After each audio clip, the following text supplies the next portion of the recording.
influencer Hasan Piker. Dirtbag left. Hasan Piker. Pro-terrorism, pro-Hamas. Hasan Piker. Hasan Piker. Hasan Piker. Going on this vulgar rant, mocking wounded war vet for losing his eye fighting for our freedom. Have you ever heard someone mention the Streisand effect and wondered what they were talking about? This phenomena is named after actress Barbara Streisand. Sometimes when you try to cover something up, you end up bringing more attention to it than if you had just let things be. The assemblyman will not denounce Hasan Piker, who said, America deserved 9/11, dude. the assemblyman just said in his response, Hasan Piker says America deserved 9/11. There you go. There you have it. My friends, we have toppled a political dynasty. Now to the Michigan Senate race, where El Sayed is campaigning in Michigan. appearing on stage at 2 Michigan campaign rallies. He's proactively campaigning alongside Piker. The man who says Hezbollah's flag is his favorite because it's dope. Why would you align yourself for raging anti-Semites? who has defended Hamas terrorists. Calling them the lesser of two Israels compared to the evils. Lesser of two. That's what I find a bridge too far. When I went up to my good friend Chat and said, hey, can you walk me through some more controversial statements of Hasan Piker, even ChatGPT went out of its way to soften the edges of Hasan and give me context.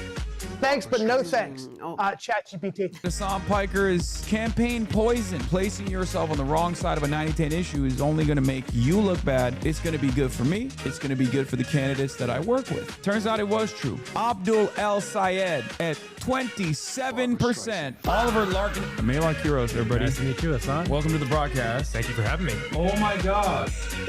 What's going on, man? What's up, dude? Good to see you again. And I really enjoyed it, yeah. How you been? He's trying to get that out. Wow.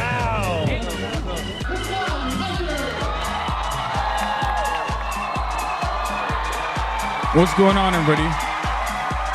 I hope everyone's having a fantastic evening, afternoon, pre-noon, no matter where you are in the world. I'm Hasan Piker, and this is the HasanAbi broadcast coming to you live from sunny California, Los Angeles. Folks, we're live and alive, and I hope all the boys, girls, and MBs are having a fantastic one because today is a beautiful day. Today's a wonderful day. Today is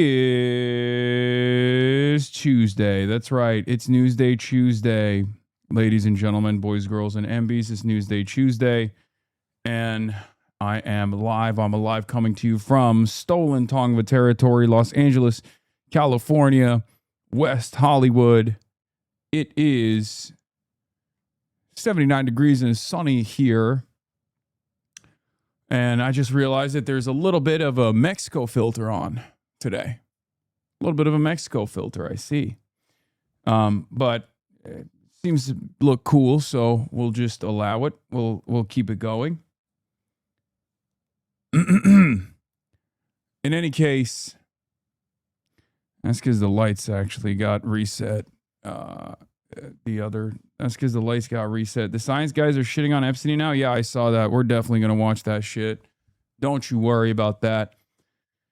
But let us celebrate the 10-year anniversary of the fight song. I mean, that's a great way to start the broadcast before I even get to the personal news. You know what I'm saying?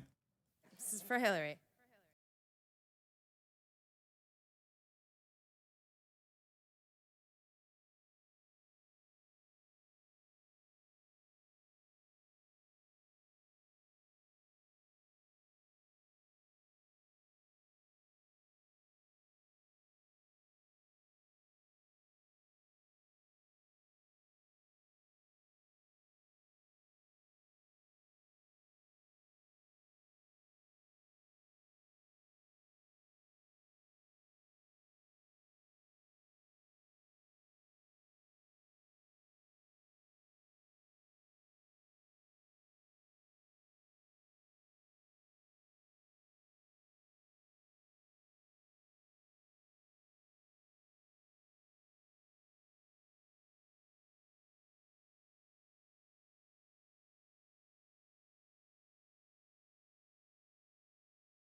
Ladies and gentlemen, boys, girls, and MBs, what a way to start. What a way to start.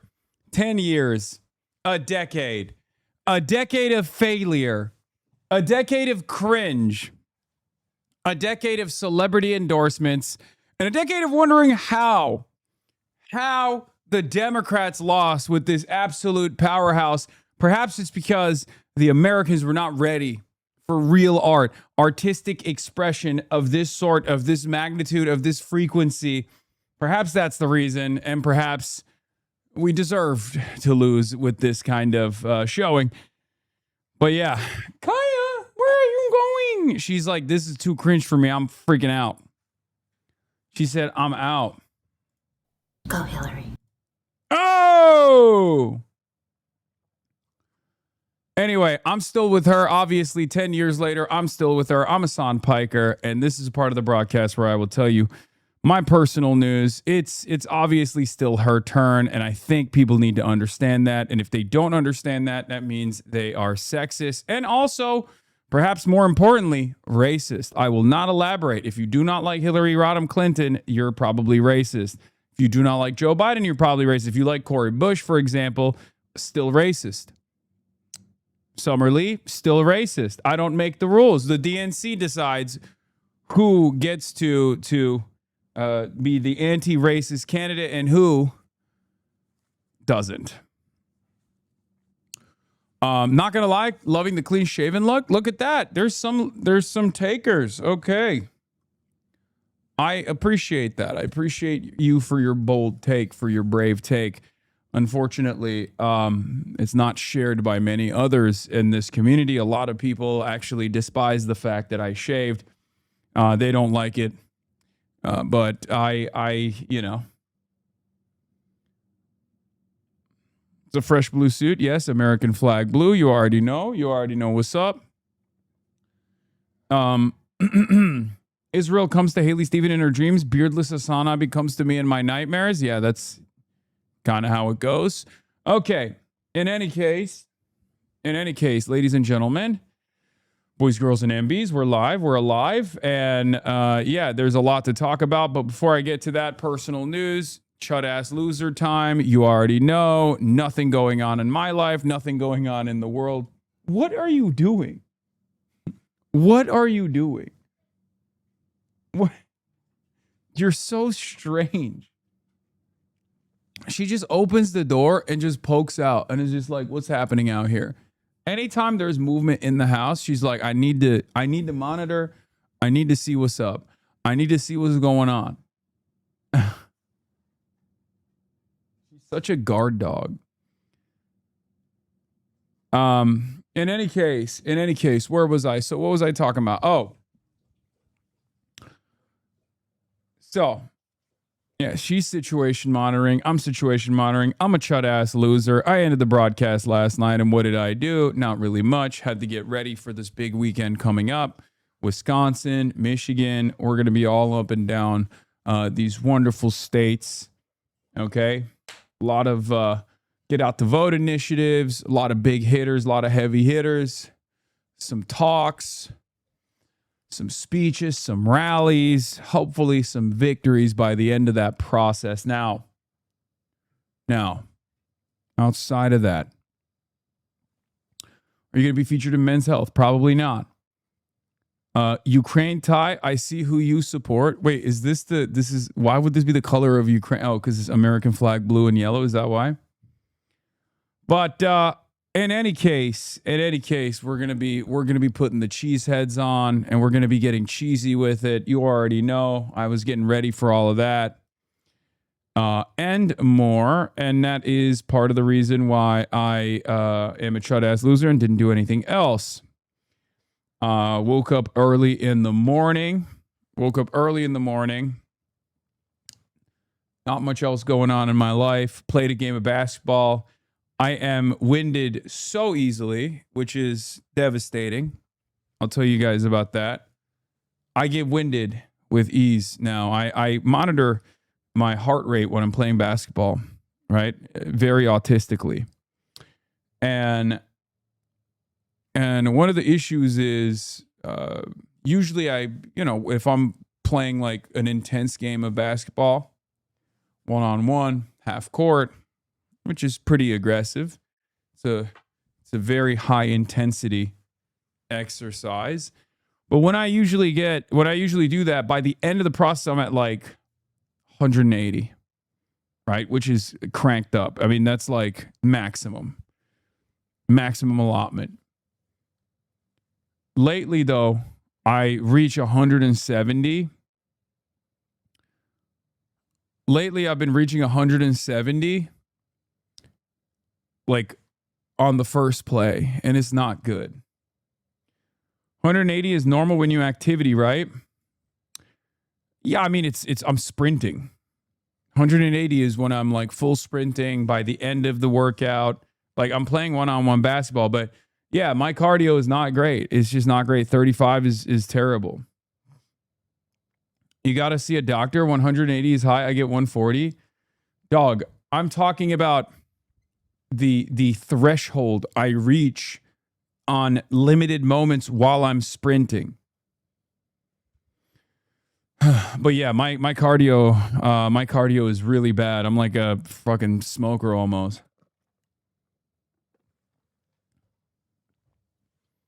My point is, it's gotten worse. My cardio's gotten worse, and I don't know if it's because I'm 35. I don't know what's going on. But ever since I turned 35, yeah, I fear my age may be catching up to me.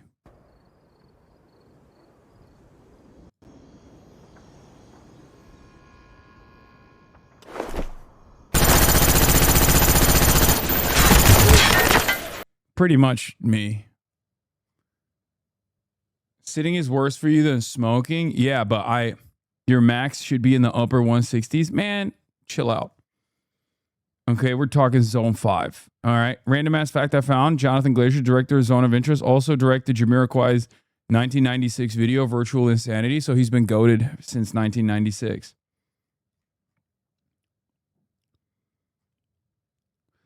Anyway, that's neither here nor there. Don't let these people scare you. Sometimes it's just normal. I'm the same way. Yeah. How you feel is what matters most, I think. You got to lose more weight low key like LeBron as you age. I know. All right. Anyway, max heart rate is 220. Your age, don't worry about it. Yeah, I've never reached that. And I never will reach that. I hope. But other than that,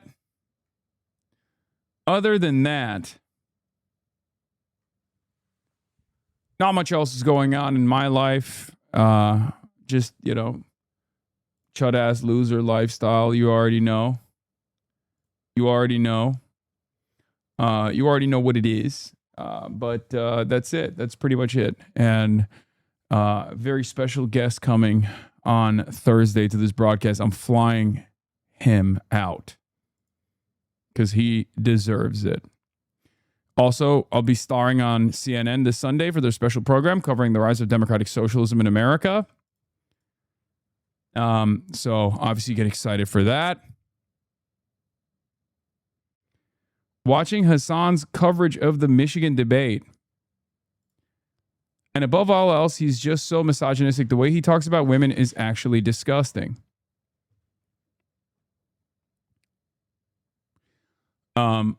Proud liberal, dark woke, trans woman, DGG PFP.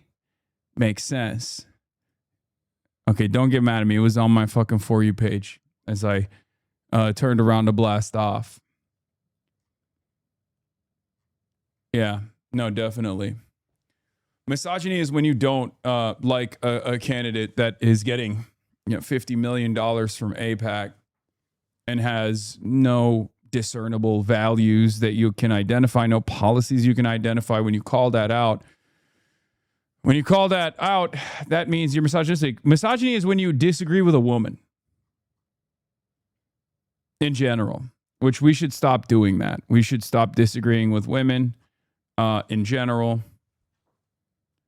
Obviously, it's doubly misogynistic because I can't handle constructive criticism, it seems. And that's what's going on here. Anyway, girl boss feminism. Destiny loves genocide. Yes, I have it on the docket. Okay, I saw it this morning on my timeline. I already liked it. I'm gonna watch it. I know. We are going to watch it. It's not even a drama video. It's literally a science community guy calling out, a content creator in his genocide defense.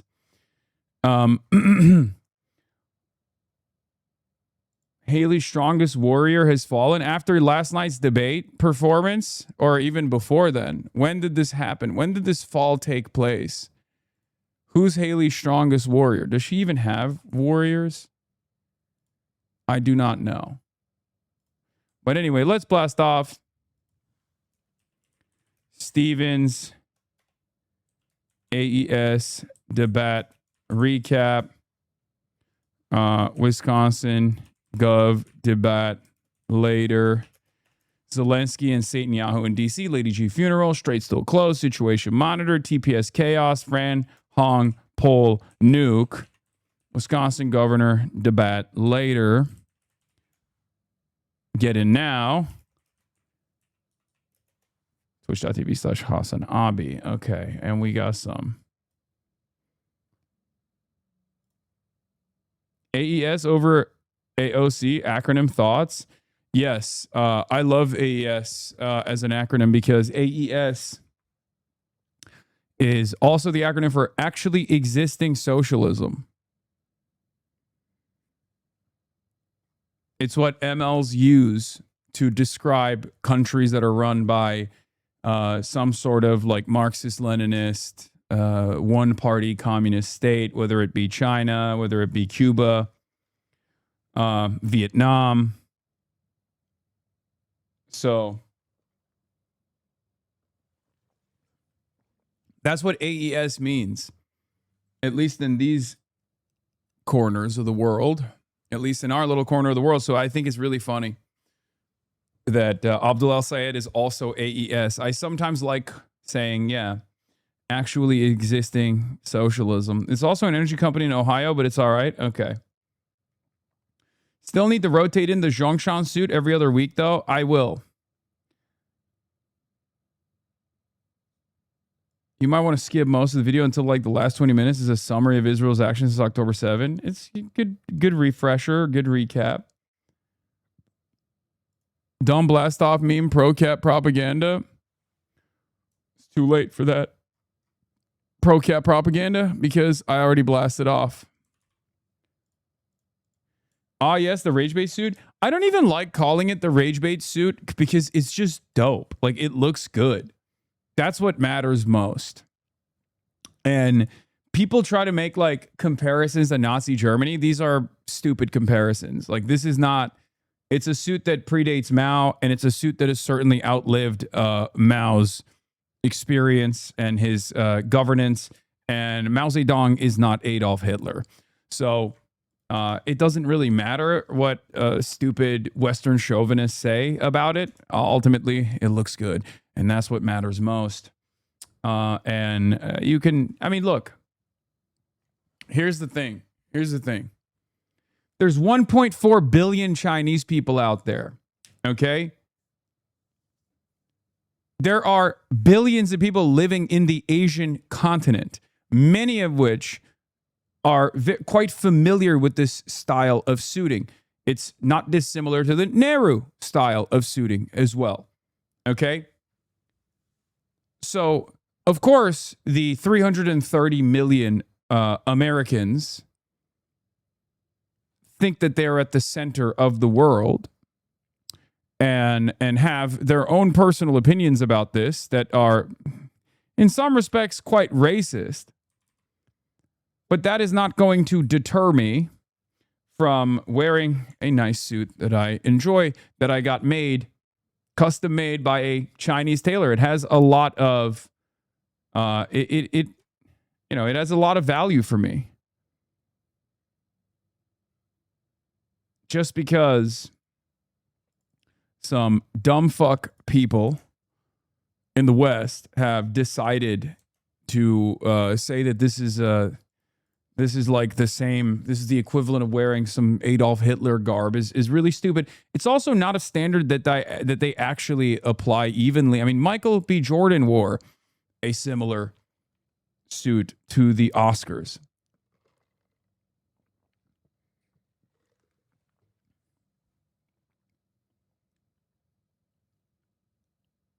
Unc, I think green is your color. Thank you.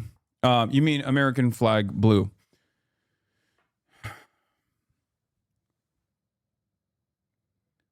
It's like seeing someone dressed in a jalaba and call it the Gaddafi suit. Yeah, it's just, it's stupid.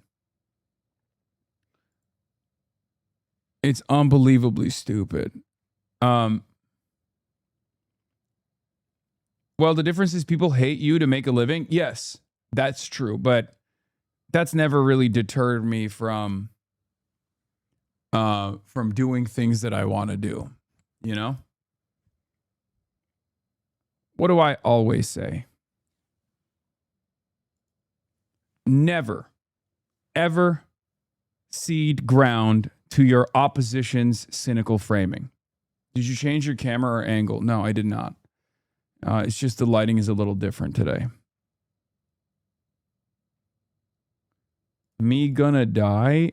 Me wanna die? Can you stream? I need to die in Vegas. Me gonna die in LA like Kendrick. I am Tupac. Okay, take a day off. Yeah.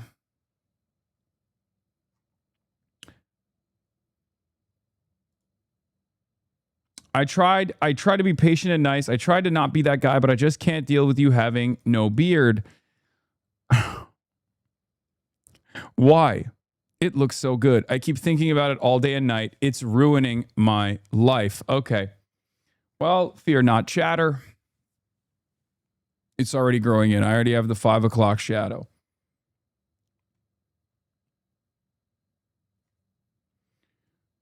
I'm a Michigander, and I met Abdul in person when he visited my city. He has great vibes. All of his events had a large turnout, and it was nice to see so many people, especially a large amount of old people. Happy to support someone with socialist views.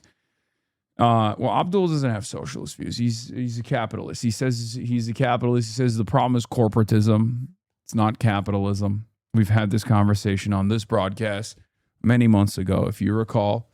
That hasn't stopped me from, lending my support, full-blown support to Abdul and in his race.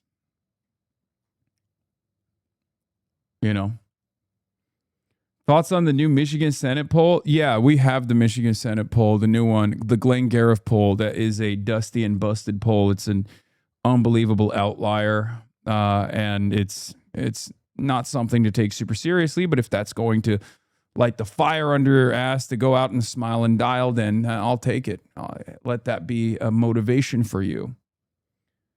Let that be a big motivation for you. Anyway, like I was saying. So yeah, we watched a debate last night, and it was a spectacular experience. Abdul showed up, and he put on a show, really. You can tell that he is a great speaker. And obviously, elections are, in many respects, popularity contest as well. So it's important to have swag. It's important to have charisma. There were some highlights. There were some great moments. There were some really low lights for Haley Stevens, obviously. This was one of them. Let's take a look. Say this. She got 30 grand from DTE. She's lying. Dr. El-Sayed, I'm asking you the same question.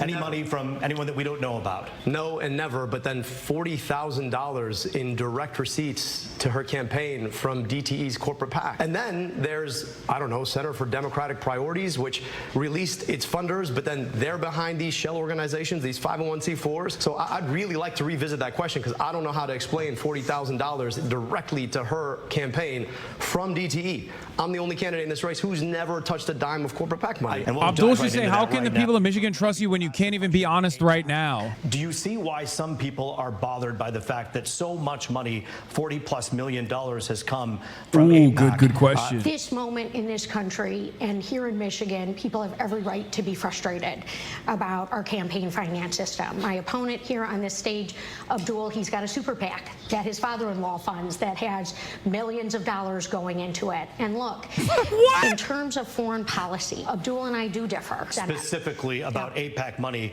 more than $46 million has been spent on AIPAC spending to back your campaign. A lot of people wonder if that...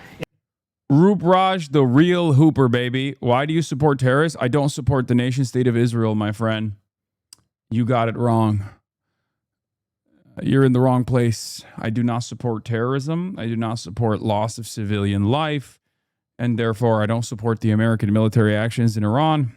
And I do not support the Israeli government, nor its apartheid, nor its terrorism upon the Palestinian population, the Lebanese population in Syria, and numerous other countries. Wrong. Is something where you're going to do their bidding should you win this seat. Is that something people should be concerned about? And if not, why not? Absolutely not, Roop. Look, I have been very clear. Why are they giving you 46 million then? And I have oh my God, Fox is cooking her. Thank you, moderator. Tel Aviv Press. And I'm still working to get us to long-term peace. But no concern about the $46 million plus spent on the behalf of AIPAC that should worry people about perhaps you doing. So one thing I want to point out here, because some people while we were watching were tongue-in-cheek saying, oh, it's 2v1, 2v1. This is the standard. What Roop Raj did last night was not favor Abdul al-Sayed. What he did last night was favor the truth. That's what moderators are supposed to do. Okay? Obviously, we're joking about it, and I'm talking about like how goated Roop Raj is. I called him a Baltimore Maoist last night. But what he's doing is one of the most basic functions of real journalism.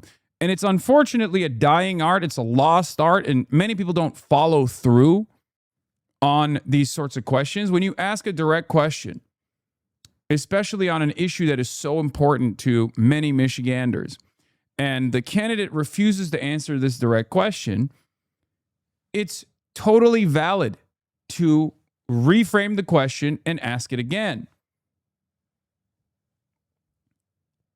That's it. And because this is unfortunately not so common in local media, in mainstream media, in network television, when we see someone clear that low bar, we get excited. Their bidding should you win the seat? Well, I don't think there's much difference between super PACs going in for Abdul or super PACs going in for me. We have a problem with campaign finance reform in this country. There's Mike Rogers, almost $100 million of difference. The difference between us is $46 million of AIPAC spending. They've set a record in this race to help elect my opponent because they know that she'll be a reliable vote, just like she took last week to send your tax dollars to a foreign government that is aiding, arming, and abetting the very people who want to foreclose on the possibility of Palestinian self-determination. At the end of the day, my job is to take care of you here. I want to be your U.S. Senator. I want your tax dollars spent in Michigan to provide schools in Michigan, to build healthcare in Michigan, to build roads in Michigan. And I think that money sent over there to kill Bro, what kids is happening? The moderator is actually being decent. Use of decent. our tax dollars, and yet that's exactly what $46 million in spending will buy you. I believe deeply that we have a responsibility to make sure that we don't make other people's problems worse. I believe that we should not be fighting stupid wars that AIPAC wants us to fight in the first place. And I believe we have a responsibility to keep our money here, to invest here. That really is the difference. We're being outspent in this race 12-1. Chances are you're going to see an ad, probably 2 of them, on behalf of AIPAC for my opponent in the next commercial break. That's what that buys you, lying about a record around President Obama's endorsement or lying about me and my character. But that's exactly what happens when you stand up and say, maybe Palestinians should have rights too, and maybe we should have rights to our tax dollars here at home. It was crazy. I mean, if Haley Stevens wasn't such a corporate stooge and like a human embodiment of everything that's wrong with centrist Democrats, I would feel bad for her. Because imagine working tirelessly, working up the ranks. You're a 20-year-old intern. You got this cushy job in the Obama auto rescue mission, right? As a Michigander, Your career has this tremendous upward trajectory, right? You can lean into that for the rest of your life pretty much. You got this unbelievable access, unprecedented access early on. You run, you take out a Jewish Israel critic in a House race backed by AIPAC. And then now you're about to make a Senate run, and you're backed by all of the centers of power in the Democratic Party. You have Chuck Schumer backing you. You have the clear backing of the DSCC, right? They're leaning in your direction. And all of a sudden, you have this guy who is an unbelievable generational talent that you have to go up against. Not only is his signature policy one that has been objectively popular, but it's also one that the people are more receptive to. It's Medicare for all. The guy that has run and lost statewide office against the fairly popular Governor Gretchen Whitmer is now back at it in this statewide race. But this time, unlike the last decade or so, the appetite for that kind of politics is leaning in Abdul's direction. Devastating predicament for someone who did all of the right things, went through the party ranks, went through the party apparatus, and thought that this was her moment. Many such cases of this kind of seniority-driven politics failing in spectacular display over and over again. One of the greatest examples was obviously Malat Quiros going up against Diana DeGette, who should have retired. But instead of retiring and propping up a centrist, groomed corporate Democrat to fill that role from Colorado politics, Malat Quiros was bold enough to take a shot. And she won by 15 points. We're catching a lot of centrist Democrats off guard. 2028, I suspect, will be different. Okay? But that's precisely what's going on with Haley Stevens right now. That's precisely what's happening with Haley Stevens. Career politician, had everything mapped out for herself, for her career. And her biggest mistake, unfortunately, is the time that she's running for office. A time when there is tremendous appetite for change. Meanwhile, on the Lib and Learn podcast, which is, I guess, a liberal podcast, there's a little bit of chaos on the Haley Stevens camp. Not even these liberals are defending Haley Stevens. Let's take a look. I don't know. I'm kind of agnostic in that race. Like, I don't really like either of them, to be honest with you. Really? I mean, I liked McMorrow. Yeah. I mean, wow. I don't know if he gets elected. I do think like he's a bit of a showboat. Like, I don't know. I don't like his vibes, but I'm closer to policy on when it comes to him, like over Stevens. But wow.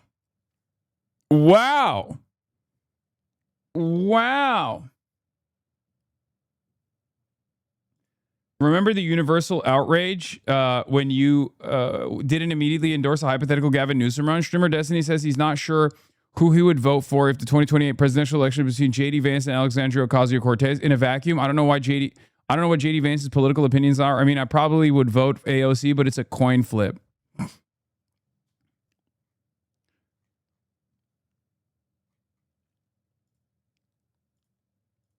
Yeah.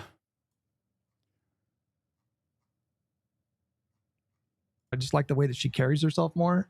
And I do think that the fact that she got the endorsements from people that are actually plugged into Michigan politics, like I do care about that stuff as a voter. I think that stuff does matter. And so, but I really don't have like a strong preference either way. Wow. Yeah. I'm surprised. I feel like I'm the only Stevens champion out there right now. I don't know. Because even Josiah said he was with El Sayed last night. He did, so yeah. I was surprised to hear that. But I mean, Josiah listens to me. Put the AIPAC stuff aside, which I know is hard for a lot of people. And I think she's a good candidate. Put the AIPAC stuff aside? Why would you do that? What do you mean? Listen. Pay no attention to the fact that I got hit in the gut with a shotgun. Okay? Aside from the gaping wound on my gut, I am a beacon of health and excellence. Okay? Just put that aside. I don't understand. It's only $54 million. Just put it aside, dude. It's $54 million. What do you mean? It's a record-breaking amount of money. Just put it aside. Yeah, replace AIPAC with DSA. Not so funny now, is it? Yeah, exactly. The only reason they're for Stevens is because they're against you. I don't think so. I think this one is teetering on the edge. This one's already gone. Okay. Pisco's already far, far more open-minded. He's on like the Podjohn wavelength where he just doesn't care. If Democratic Socialists are winning, he's like, no, that's great. As long as they're winning, that's great. This one is just a Destiny Orbiter, but I guess even he's teetering on the edge here. And I don't really know anything about this one. I assume this is just like a pro-Israel guy first and foremost, and that's why he said something as silly as put the AIPAC stuff aside. Stop, man! You gave Pac-Man grace, and you know what happened. I mean, I'll continue. I'm really important. Really hates you. IDF family member. Yeah, oh, there you go. Wait, he's a citizen of Israel?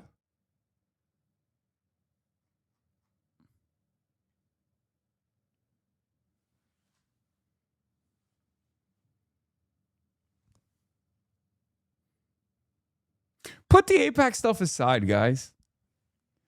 Guys, can you put the AIPAC stuff aside?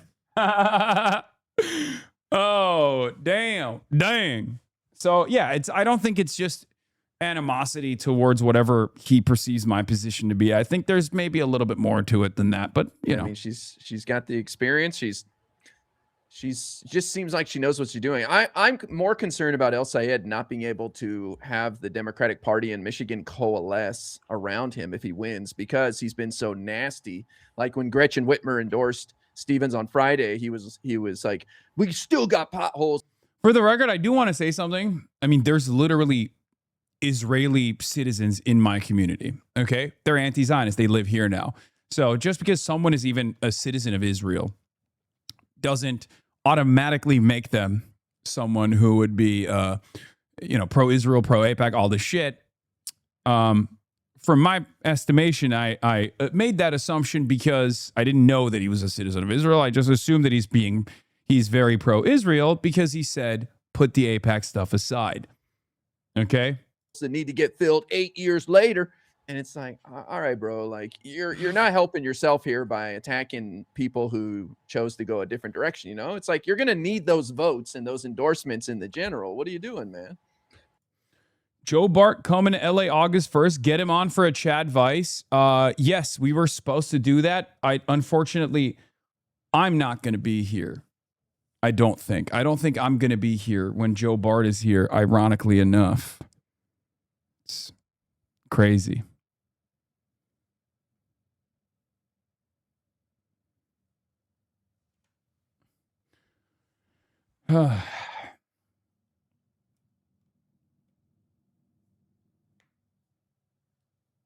God, you suck at fun. How do I unsub? I don't.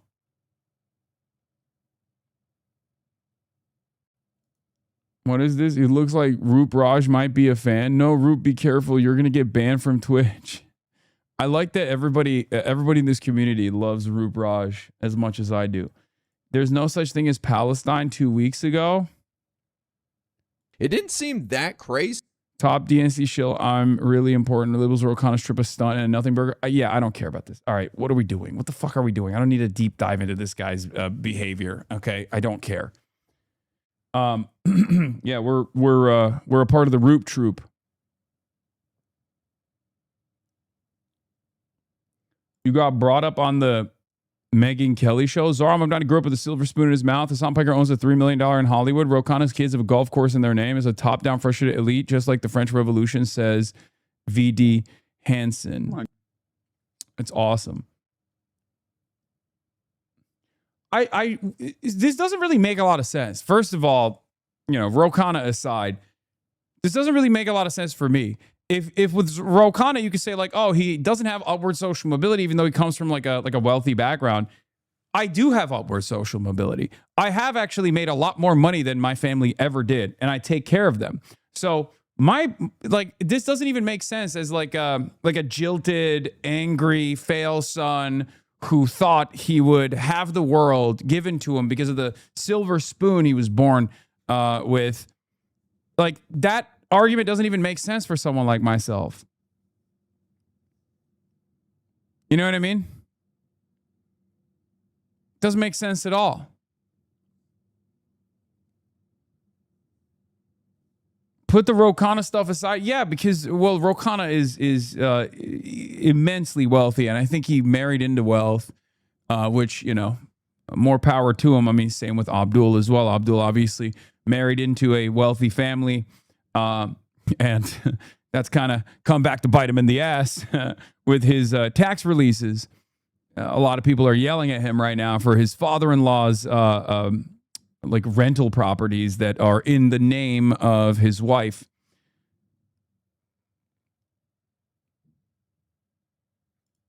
TLDR on the Professor David. Holy shit. Professor Dave's new video on Destiny exposed him for sexually assaulting women, messaging minors, and admitting to physically abusing his ex. There's a pattern of predatory behavior that goes along with the genocide denial. Yeah, we'll cover all of that. We'll get to all that and more. The fact that you were able to achieve upward mobility is a sign of failure of the system they want.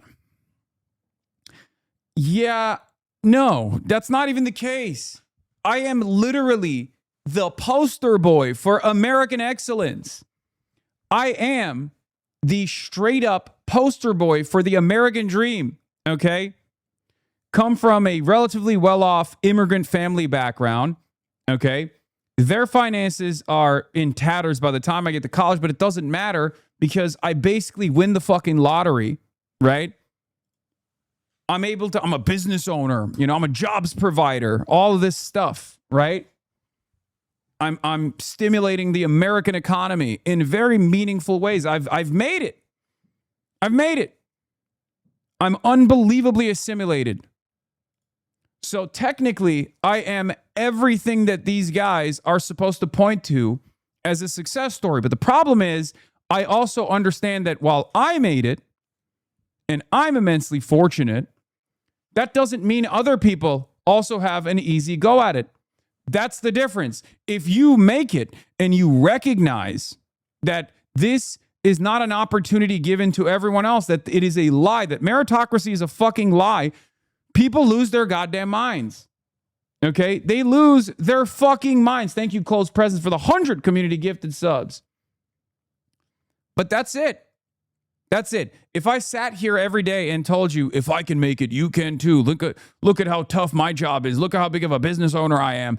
Like if I said that and then I shilled some kind of bullshit course about how you too can also make money and how the possibilities in America are endless, nobody would be chirping about it. I wouldn't be getting yelled at by liberals. I wouldn't be getting yelled at by Republicans. The thing that breaks them is that someone who has actually been tremendously fortunate can be unbelievably honest about that. Okay? Luck played a significant role in this every step of the way. Yes, I worked very hard, but it doesn't matter. Luck played a tremendous role in this because I understand that the Oklahoma teacher that has to drive Uber deliveries at night also is working super hard, probably a lot harder than I ever have worked in my life. I am unbelievably lucky. I'm unbelievably privileged. Okay? My point is, we should design a system, especially because we have enough wealth at this point. We have enough technological, we have a lot of technological improvements in our lives that have made it easy for people to work less and still have the same output, to have a little bit more autonomy in their lives.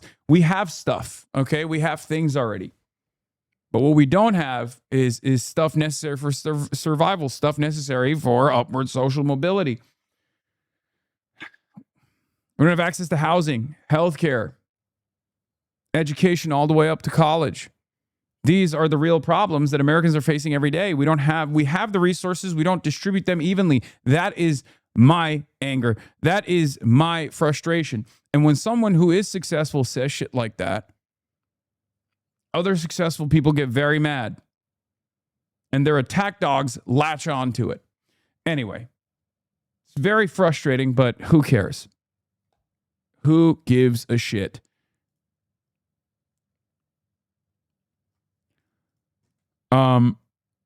Yeah.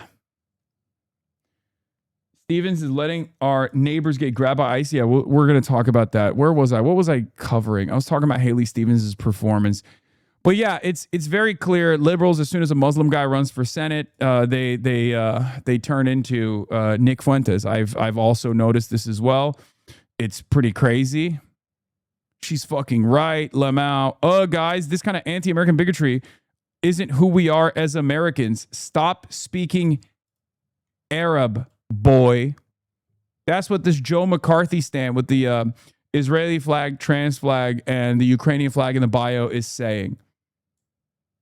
Like this person is fantasizing that this is what, this is how black people are. This is how black people would behave. Attributing their own personal anti-Arab and Islamophobic resentments to the entire black population, which is unbelievably racist.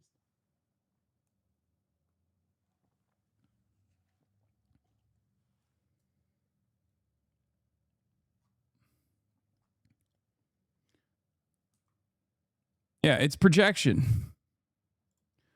Was it racist? Yes. Did I find it funny? Yes. Are Arab Muslims white assimilating and don't like my black ass much? Definitely. That's why I'm not in a free Palestine mood. This got to be CIA. I'm not going to agree with anything Angie Smith says here, but people need to stop pretending there isn't any tension between black folks and Arab folks in Michigan. People want to ignore what happened in 2024 and believe that didn't cause any bad blood in the Dem party. Arabs are extremely anti-black. This is Fed posting. This is CIA posting. That's it. This is CIA pros, dude. They've been doing this, okay? They've been doing this. And some do it for free 99. Some do it because they get paid to do it. Trying to create ethnic tensions between black voters and black people in general in America and Arab voters, Muslim voters. It's bullshit, okay? It's fucking bullshit. By and large, these tensions are not real. They don't exist. These people live alongside one another. This stuff doesn't exist in the real world. It is just exclusive to the internet. Are these real people? No. No.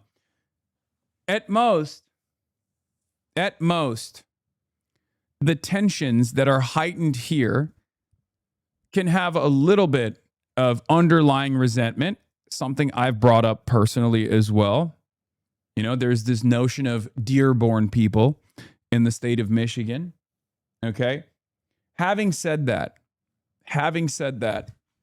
by and large, black voters are unbelievably woke. Okay. They're woke on Israel. They're woke on AIPAC. It's just, this is highlighting some community representation, oftentimes community representation and community leadership that is getting direct payments from Israel by way of AIPAC. But there is no greater example of this division being greatly overemphasized by the likes of CNN and mainstream media outlets right now, especially in the Abdul race, whereas it doesn't necessarily exist in the real world, is the fact that while the Congressional Black Caucus, the CBC, is base boosted by AIPAC in many meaningful ways, and Jim Clyburn himself has endorsed Haley Stevens, there are plenty in the Congressional Black Caucus that are separating from Clyburn right now to endorse Abdul al-Sayed. So I wouldn't be so certain. I would not be as certain as many are to snap into this idea that, you know, all black people are a certain way, or that the entire Congressional Black Caucus is a certain way.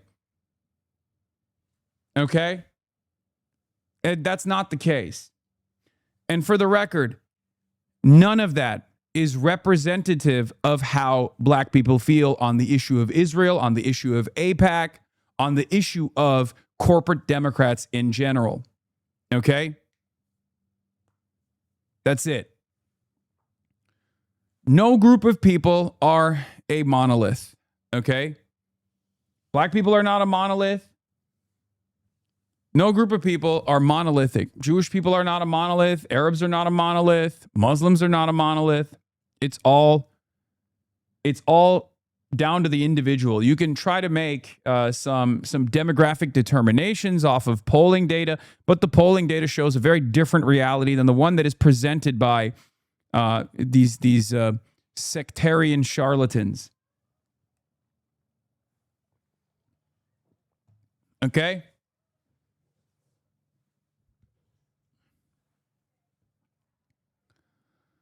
In any case, let's get to situation monitoring. Sometimes the situation comes back to be monitored in Washington, D.C., the nation's capital, the belly of the beast, the heart of empire.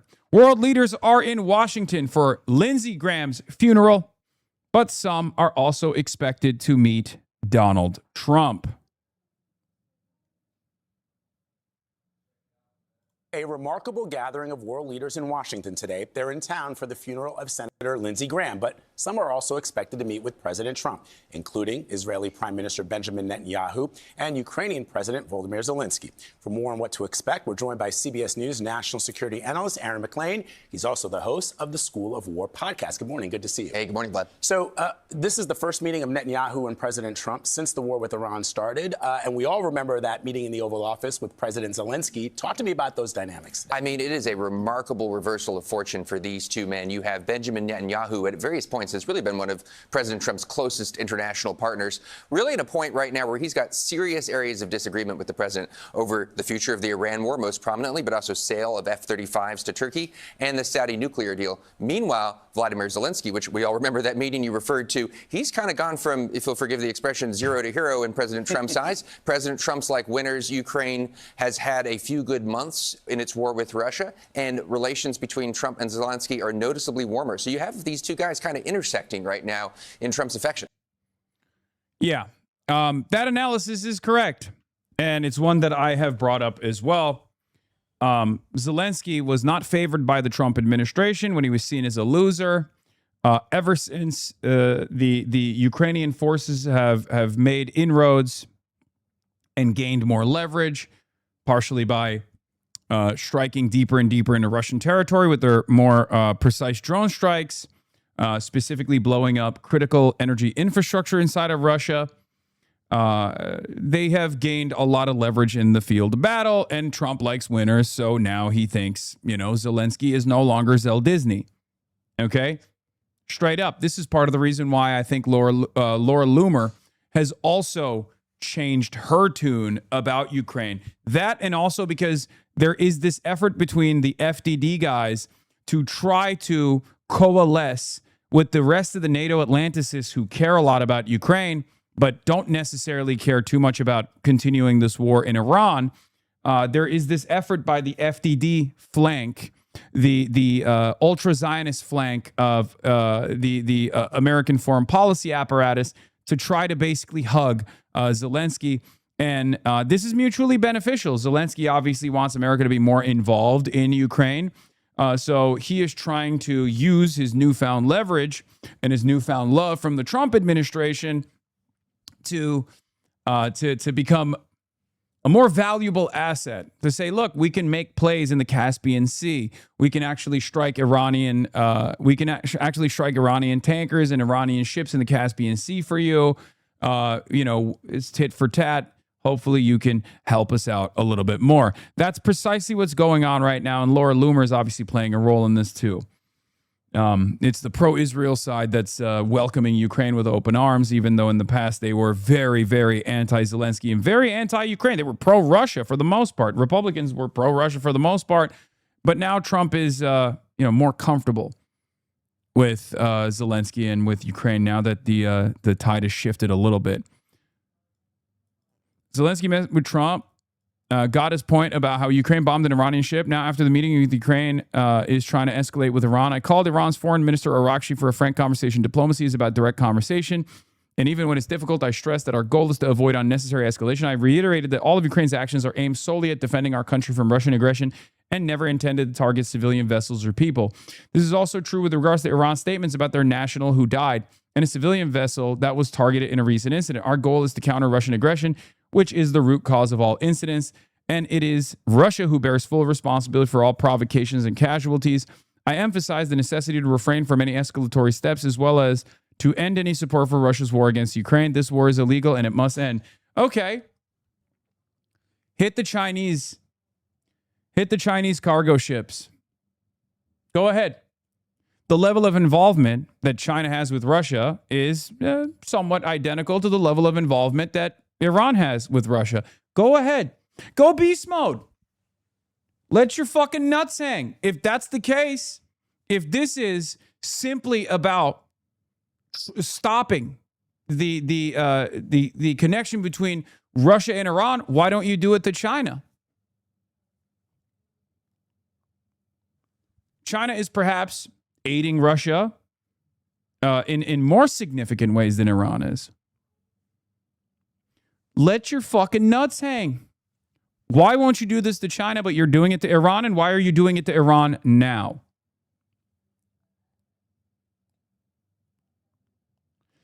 And before people say, didn't the Shahed drones change the game in the Ukrainian conflict? Yes, it was definitely helpful for Russia's illegal occupation and invasion. But here's the thing. Which of these two non-aligned countries that continuously trade with Russia against all of the restrictions placed upon Russia by the Western world is more significant?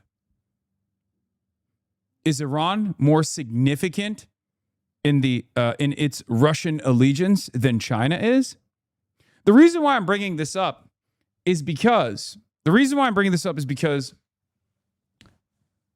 the whole purpose of this incident, the motivation behind this incident has nothing to do with actually attriting Russian capabilities and everything to do with trying to expand the theater and trying to get more involved in the Iranian conflict. That is what Ukraine is trying to do. Part of the reason why they're doing this in a stupid way is because they try to do it in a smart way, as I brought up initially, when they went to the Gulf regions and were like, you guys are getting lasered with drones. You don't know how to deal with that. We have expertise in this field. We can help you. And the dumb fuck Americans didn't appreciate that at all. That would have been a perfectly reasonable way for Ukraine to make themselves more valuable in another theater, using the limited amount of opportunities that they have, the limited amount of resources that they have to make themselves more valuable to Western interests by defending Gulf nations with the expertise that they have in drone warfare. That's what they tried to do initially. They even had an entire drone specialist force that they had sent out to the Gulf regions to get blown up by Iranian ballistic munitions. The problem is Trump is too fucking stupid to recognize that as a valuable asset. The expertise that Ukraine has in drone warfare is not relevant for Trump. Okay? Because he's dumb.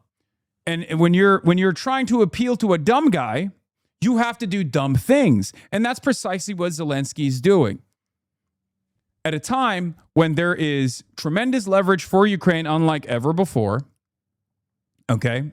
Tremendous leverage that Ukraine hasn't seen since the pushback from Kyiv, the pushback of Russian forces, when the Russian forces had to retreat back to the eastern Ukrainian territory. That was the maximum amount of leverage that Ukraine has had since the illegal invasion and occupation of Ukraine in the hands of Russia. Now they have leverage. Now they have Trump's interest, right? But unfortunately, the king is fucking stupid. And because the king is fucking stupid, you have to do stupid shit to get the king's interest. And As I said yesterday, the way to a man's heart is through their stomach, and the way to Trump's heart is through Benjamin Netanyahu. And that's precisely the reason why Ukraine is trying to make themselves more valuable to Israel's ambitions against Iran, so that Donald Trump will show Zelensky and the Ukrainians better favors, and will have a better attitude overall about the Ukrainian conflict, and will hopefully help Ukraine further, will increase the aid to Ukraine. That's what's going on here.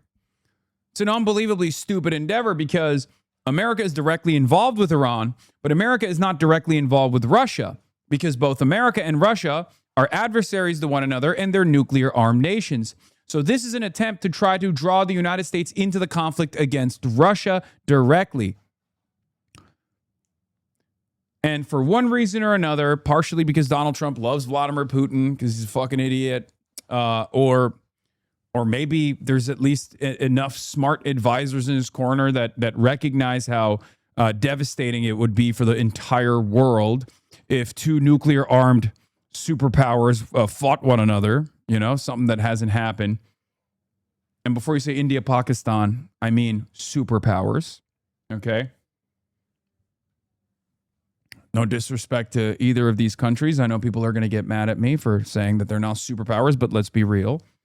Okay.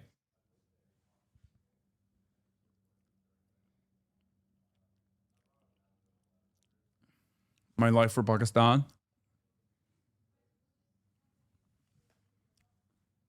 But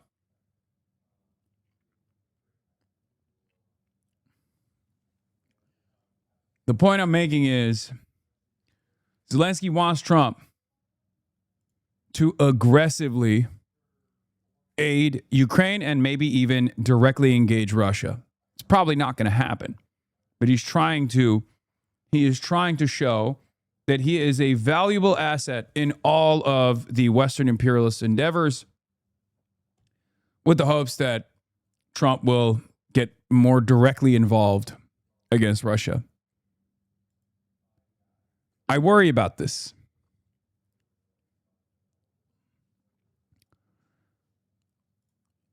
Lara Seligman for Wall Street Journal says, Trump, a senior administration official, said, likes winners, and Zelensky, in the U.S. president's estimation, is increasingly looking like one. Trump picking a winner here is a kiss of death. Last year, after Trump picked Russia as the winner, Russia went on to have its worst 6 months of the war post-2022. Now that Russia's battlefield fortunes have turned positive again this summer, Trump picks Ukraine as the winner. I will admit, while Ukraine has a lot of leverage right now, okay, Trump is notoriously bad at picking winners. Ukraine does have a lot of leverage over Russia. I mean, they've crippled the Russian energy infrastructure. They've caused Russian oil exports to be halted. Okay? It's ironic because that action in Russia is actually hurting Donald Trump's broader goals in Iran, as I've brought this up before, time and time again. Because the less Russia is capable of shipping oil and gas to the rest of the world, the worse, the more volatile the energy markets become, because the Strait of Hormuz is closed. So all of the leverage that Ukraine is gaining against Russia is actually hurting Donald Trump and Donald Trump's interests of keeping the markets as stable as possible so they can continue doing this tit-for-tat bombing in Iran. But in any case, what is this leverage again? Oh my God. What do you mean? What is this leverage? When you are capable of successfully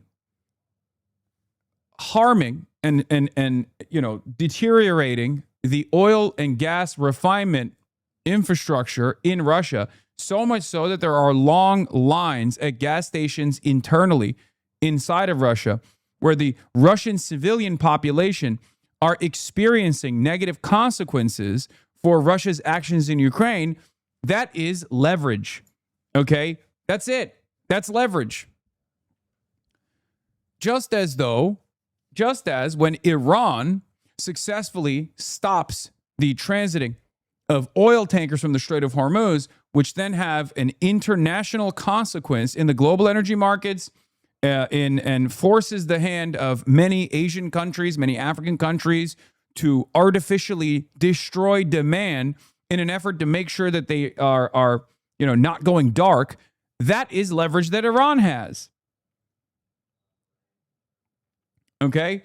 NATO was always capable of that. It's not Ukraine, and NATO's doing it because Russia was making immense gains globally with Hormuz closed. Yes. Yes.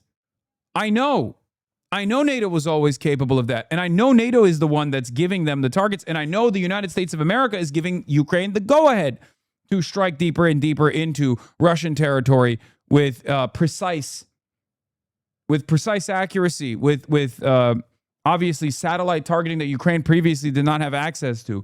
Everybody understands this. What are you talking about? It doesn't matter. NATO and Ukraine are aligned. So yes, they're helping Ukraine. I know. Who gives a shit? That doesn't undermine the point that I'm making, which is Ukraine has more leverage. Your position was to cynically bring up, what's the leverage? What's the leverage Ukraine has? The leverage Ukraine has is not destroying, because infrastructure is difficult to blow up and destroy, but basically stopping the refinement of oil and gas in Russia. So much so that Russia has to halt exports. So much so that Russia is now having a harder time internally with oil prices. That's an impediment. That's a significant point of leverage that Ukraine has. Because at the end of the day, if Russia can make it as cost efficient as possible, hold on, and I have to respond to some stuff. I'm gonna have Trita Parsi on later to talk about all this stuff later in the day, and I gotta text some people real quick.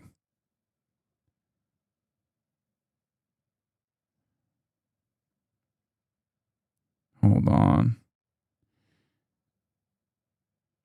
Okay, I did it. Yeah, Trisha Paytas on later. Trita Parsi on later. Why you look different? Something has shifted. I shaved my beard.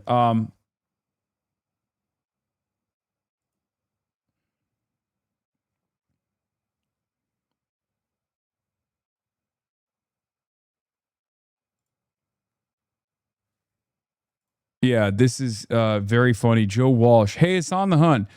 I got an idea. Why don't you head out to Michigan tomorrow and campaign your butt off with El-Sayed every single day from now on until the primary? I'll pay for your Airbnbs. Hasan has already been to Michigan and helped hundreds of people turn out to canvass and volunteer for the campaign back when Abdul was polling in third place. He's also going back to Michigan this week. This is such a dumb gotcha attempt. Lamau.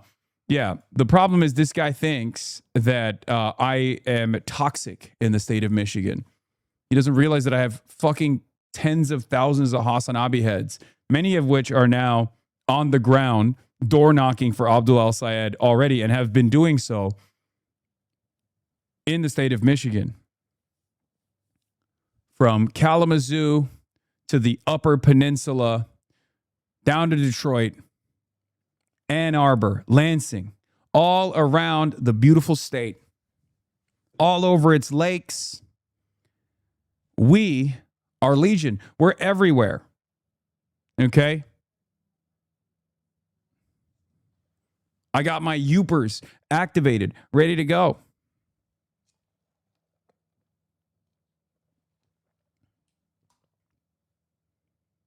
Won't go because Abdul needs moderates. Wait, what? Hasan won't go because Abdul needs moderates? First of all, that's not true. And secondly, I am going. I'm going this weekend. Why would they desperately strike the Caspian Sea if they had more leverage to drag the U.S. directly into conflict? I don't get it. Wouldn't that be seen as an act of desperation? Yes, you can have leverage and then make the wrong decision. Yeah, we got 10,000 NATO-trained Youpers ready to go in the Upper Peninsula. Yes, and I will be doing a pit stop in Wisconsin as well.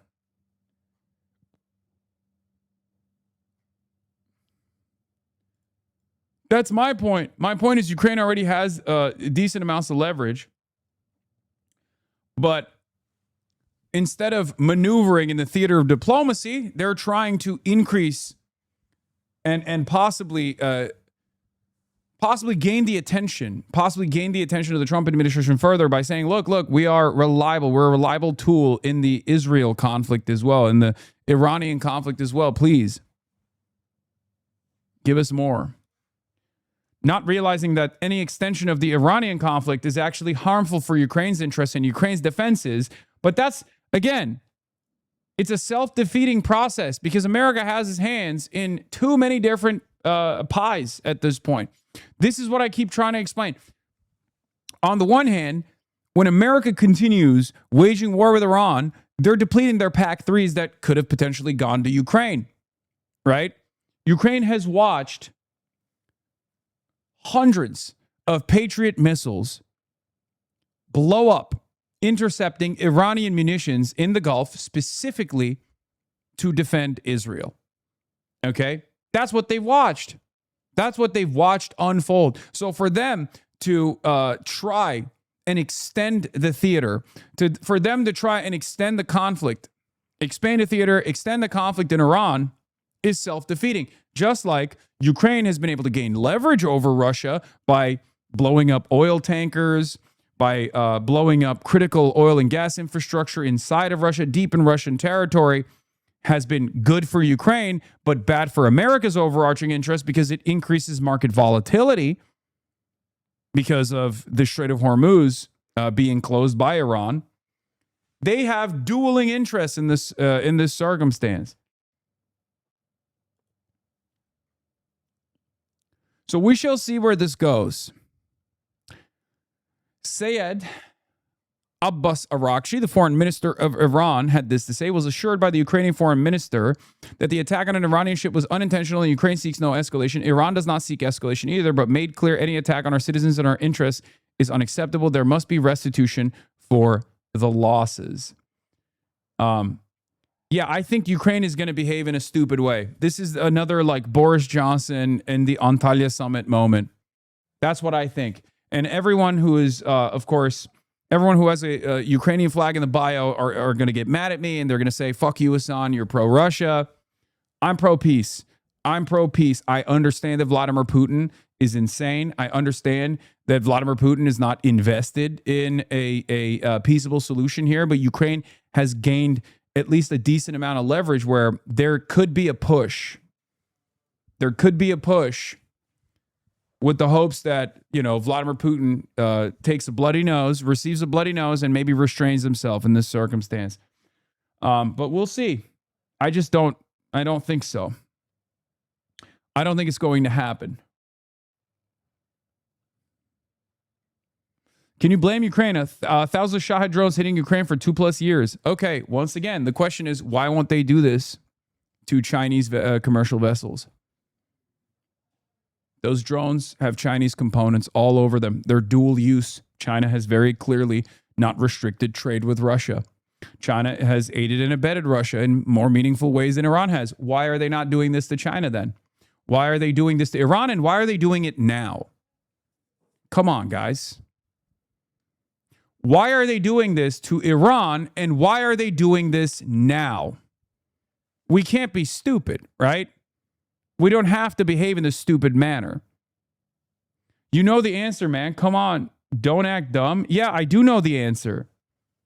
I do know the answer. They're desperate.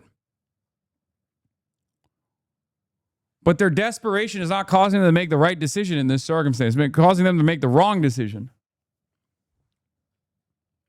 The best possible solution here for Ukraine would be to sit around and hope that the Iranian side of this conflict ends instead of continues, okay? The Iranian side of this conflict ends so that America can focus their efforts on, taking advantage of the additional leverage that Ukraine has in the Russian invasion. That would be the best possible solution for Ukraine, because it's not a secret that the attention has diminished on the Ukrainian front ever since October 7 happened.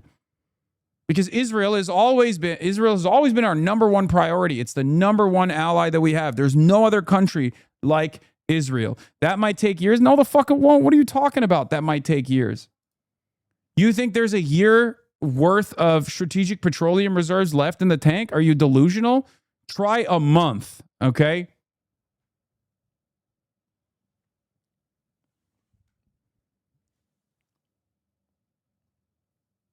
Yeah, it'll be interesting to see what happens. Let's circle back to the war with Iran. CBS News has found that high-level U.S. officials have concerns about munition shortages in the U.S. military, something both the president... Very revealing is that Zelensky has been making the argument that Russia is helping Iran instead of Iran is helping Russia. He's positioning this as Ukraine joining the Iran war, not Iran joining the Ukraine war. Yes. I mean, they say both. They say both, and there's truth to it. Of course, Iran has been a reliable trade partner to Russia. Iran gave not only Shahed drones to Russia early on, which Russia used on Ukrainian territory to make territorial gains, but also Iran gave the Shahed drone IP to Russia so they can build their own version of the Shahed drones, which they have been building for years at this point. Okay? My point is this. There are countries that have found themselves in the sphere of Russian influence to a certain degree, or Russia has found itself in their sphere of influence. China is one of them.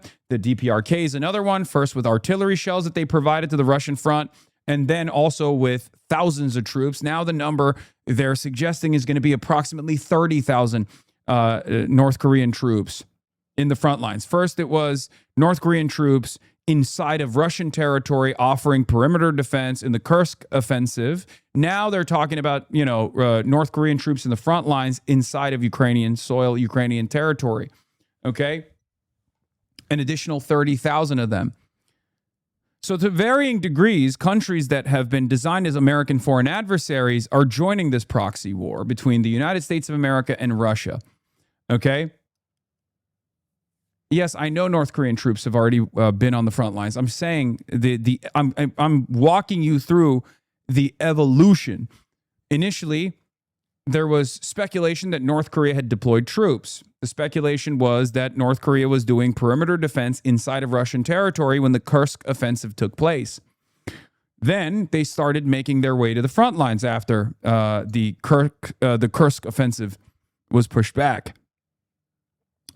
North Korean troops are now becoming a more meaningful part of the invasion of Ukraine.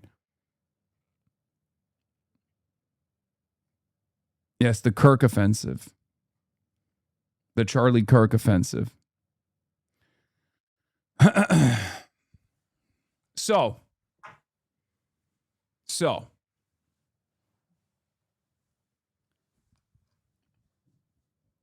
There's talks about African mercenaries as well. I don't know how how reliable that information is. I'm sure it's real, but I'm not trying to be an asshole, but haven't we said that oil reserves are a month out, like 3 months now? Oil reserves could have been burned at a much higher clip if it wasn't for China reducing its demand. Well, not even its demand, but reducing its imports by half since the beginning of the restarting of the conflict in the Strait of Hormuz.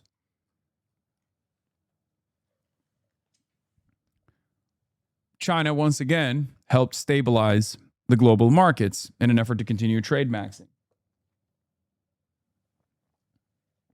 That's huge. That's such a huge deal because all of that oil that's out that has been able to make its way out of the Strait of Hormuz, and all the oil among spot traders could now go to whichever buyer will purchase it instead of China. This normalizes prices a little bit, or it keeps prices relatively low.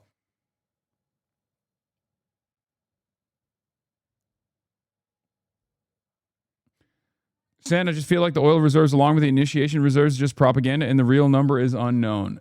No, it's not propaganda. Anyway.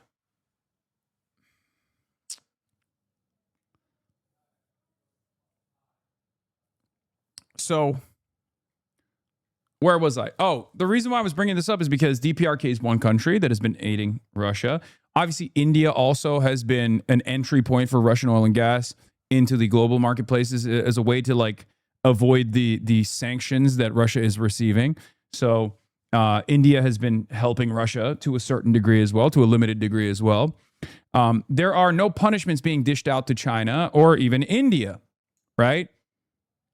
The reason why Ukraine is attacking an Iranian tanker, an Iranian commercial ship in the Caspian Sea, is not because the Islamic Republic is aiding and abetting Russia in a very significant way, and this is going to achieve some sort of military objective for Ukraine.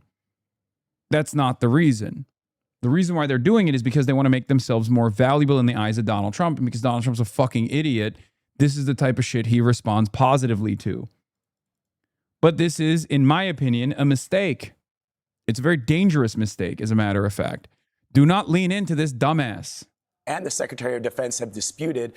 Given that the Secretary of Defense has been back to the Hill to ask for more money, how do you assess this? Well, we seem to see this already having an effect. Reports suggest that the munitions issues have caused, or at least contributed to this pause we see in operations against Iran right now. If you break down the shortages that we have, it seems to be concentrated in interceptors, defensive weapons. This is a very serious issue because, of course, this is what you fire to shoot down Iranian ballistic missiles, anyone's ballistic missiles, cruise missiles, incoming drones. Yeah, like if America can't protect its own assets in the Gulf, if America can't sufficiently protect Israel because there is a hard limit to the amount of interceptor missiles that America has, what makes you think Ukraine expanding the conflict is going to magically materialize more PAC-2 or PAC-3 missiles for Ukraine at a time when America is panic shipping the deferred shipments that were supposed to go to European allies? This also leaves European allies, NATO countries, I can't even talk. This leaves European allies naked and afraid. There's only a finite amount of supply of this stuff, okay? They can't get these munitions from China. They're getting it from, as NATO countries, from the United States of America. This is their missile defense, okay? America has already stopped or deferred their shipments of PAC-3 missiles to Switzerland and numerous other European and Asian countries that were supposed to receive these PAC-3s. Why have they done this? Well, they've done this because they're running out of fucking PAC-3s in the Gulf. It's the same reason why they brought THAAD interceptors. They panic shipped THAAD interceptors away from South Korea to the Gulf initially when the conflict first began. So in some instances, while everyone is gearing up for a prolonged conflict, there's a hard limit to how prolonged this conflict can actually be unless America is just going to decide, yeah, you guys can get blown up. It doesn't matter. All of the American corporations and their asses could get blown up in the Gulf. Israel could get blown up by Iranian ballistic munitions. Who gives a shit as long as we are still continuing this conflict without actually doing boots on the ground military warfare? It just doesn't make sense. It seems like it's a bad idea for Iran to still be shipping missile and drone tech to Russia while they have their own war going on, but I guess they need foreign currency. Yes, but I don't even think that this was missile shipments and drone tech to Russia. I don't think Russia needs Iranian drone tech. Russia is already developing Iranian drones on Russian soil. They're not. I don't think they are shipping missile and drone tech to Russia at this point.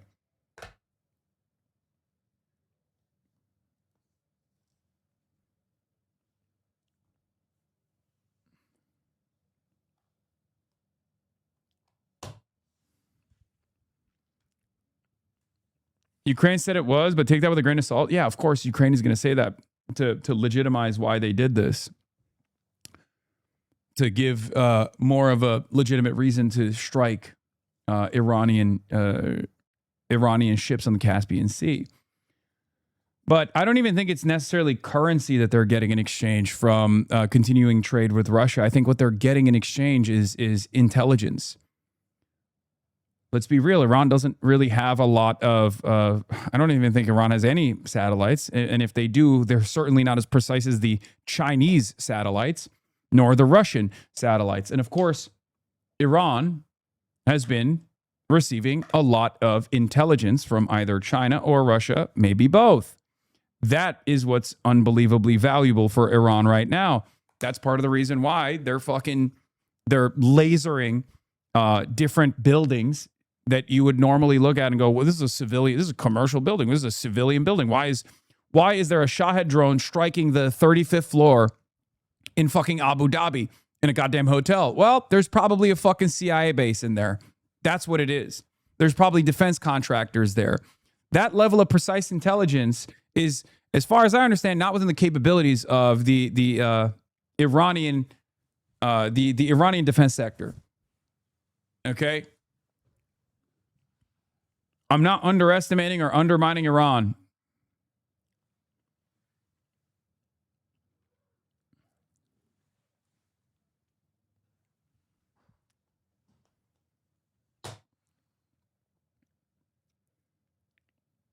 Yeah, I mean, they struck 2 CIA sites in March. One was a CIA station in Saudi Arabia located in the U.S. Embassy in Riyadh, and the other in eastern Iraq. Sources said additional CIA sites have been hit. Question, is Russia sharing target data with Tehran? This is a real question that people keep asking. This is from Reuters. There's a Reuters report. It's far more than just like the American embassy, by the way. They have been hitting all of those like seemingly random drone strikes that took place in the Gulf that people initially were looking at to say, oh, these guys are very clearly like striking, they're doing terrorism, they're striking civilian territory for no reason. There was a reason for it. Obviously, the American side is not going to reveal what has taken place. They will never reveal if a CIA asset has died, obviously. You'll never hear about it.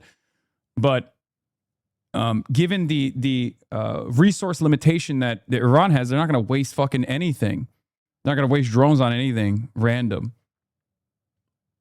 Things like that. And also in the high-end offensive systems, our cruise missiles, our ballistic missiles, we seem to have sufficient stocks of the dumb bombs, the cheaper munitions. So while you could imagine continuing to prosecute the war with Iran, these are all trade-offs. Everything you shoot in the Middle East can't then be shot in the Pacific, and there are real concerns about deterrence in the Pacific, given the burn of munitions in the Middle East. All right, Aaron, while I have you here, let's talk about... Did you read the casualty count is like 400? No, it's not. It's 600.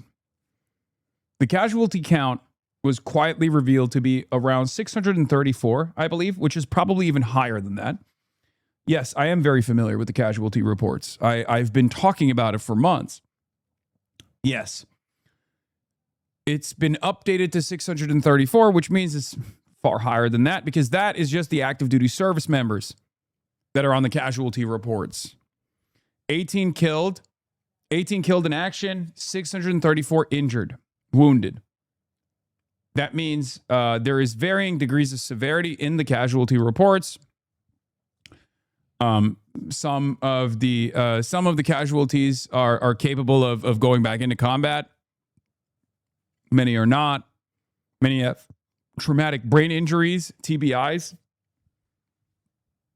which is that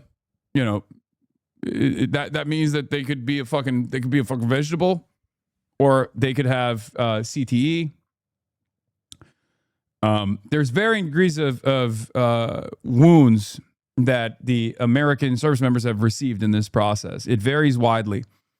But one thing I will say is that if you are not active DoD personnel, if you're simply a defense contractor, for example, you're not getting written up on those reports. So given the tendency for the United States of America to rely extensively on defense contractors in all of its operations and rely on CIA operatives as well, both CIA assets and CIA operatives as well, the casualty and death numbers are probably far higher. We just don't know. And we most likely will never know what the true totality looks like. The president, who will eulogize Senator Lindsey Graham later in Washington today. As you know, Graham played a pivotal role in the president's foreign policy agenda. With his loss, what does that mean for the president's foreign policy agenda going forward? Well, I really see the passing of Senator Graham in the context of also losing in recent years Senator McCain and Senator Lieberman. You'll recall that the three of them were referred to as the three amigos. Three amigos. They're all gone now, and together they did stand for this combination of some of the worst Some of the worst of the worst. Joe Lieberman sucked. John McCain sucked. The three amigos. Muscular use of American power, but also committed to a certain kind of vision of internationalism. A throwback to the Reagan era almost. In many ways, yes. And there are other voices that support that particular vision in Washington, but the three of them concentrated together were really leaders on that front. All three are gone now. There are other trends, to include trends that, flirt with or go even further with isolationism. Those trends are on the ascendant. Graham's death doesn't do anything to stop that or slow that down. Aaron McClain, always great to have you, my friend. Thank you very much.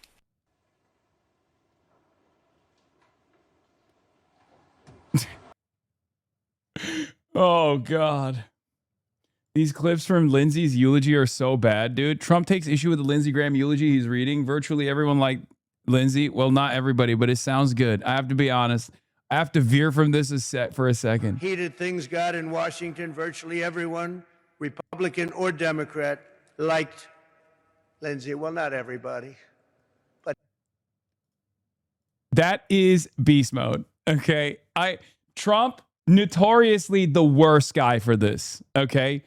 Notoriously the worst guy for two reasons. One, he's an unbelievable narcissist. He's got to make everything about himself. Two, there are certain things that he just has to say. He always has to put you down. He is just the worst when it comes to delivering something in a kind manner. He's just incapable of kindness. He's incapable of tact. Okay. So fucking awesome. Lindsey, well, not everybody, but it sounds good. Not everybody. He was a tough cookie, okay? I have to veer from this for a second. He was a tough cookie, Darlene, but he was beautiful. Yeah, beautiful.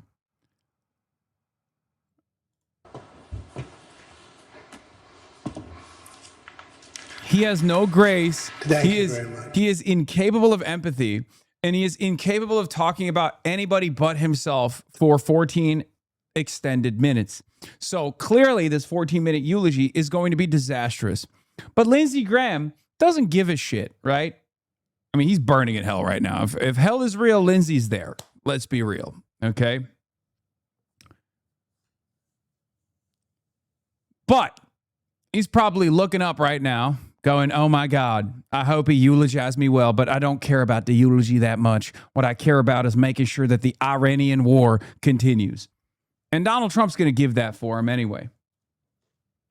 Lindsey wrote in his will that he wanted Trump to mention that how he won 2020 actually, and the SAVE Act. I'm sure Lindsey Graham would love to. Lindsey Graham would have loved to hear Donald Trump talk about how what Lindsey Graham wanted first and foremost is passing the SAVE Act.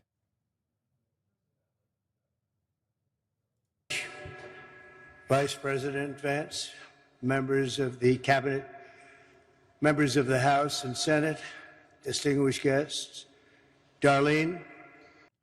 Look at how he tapped the casket, Lamau. Wait, what?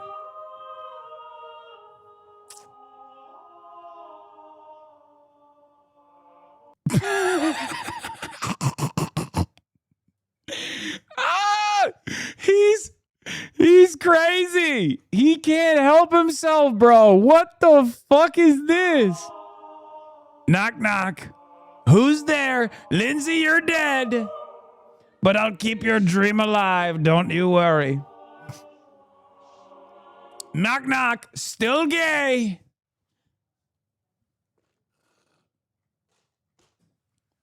That's awesome. God. What a fucking psycho, dude.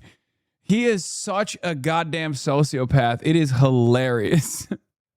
He can't help himself at all, dude. He's got to do that. He's got to do that every time. And the entire Graham family. We love you all. Today we gather in the deepest gratitude and profoundest sorrow to honor a beloved friend, a devoted brother, a respected statesman, a giant of the United States Senate, and a true American original who left us much too soon. And that can only be the one and only Lindsey Graham. At least Trump went to his coworker's funeral. Okay. There are some who won't go to mine. Oh, Jesus. By the strength of his steadfast convictions, the force of his magnetic personality, and the goodness of his noble soul, Lindsey rose from a small town in rural South Carolina, a place he loved so much. Not as much as Tel Aviv. Become a constant fixture of American politics at the highest level, and a force to be reckoned with all over the world. For more than 30 years, nothing of consequence happened in this capital without Lindsey Graham knowing about it. Nothing of significance happened anywhere in the world without Lindsey Graham having a view on it. And no bill became law in the most exceptional republic in human history without Lindsey Graham having a say in it. He was a man who gave America the full measure of his good and mighty heart until that heart... Just straight demon, okay? Lindsey Graham was a demon. Trump is a demon. It's just very funny that you got a demon eulogizing another fucking demon, being like, he's so great. Everything he says about Lindsey Graham is the exact opposite. Itself.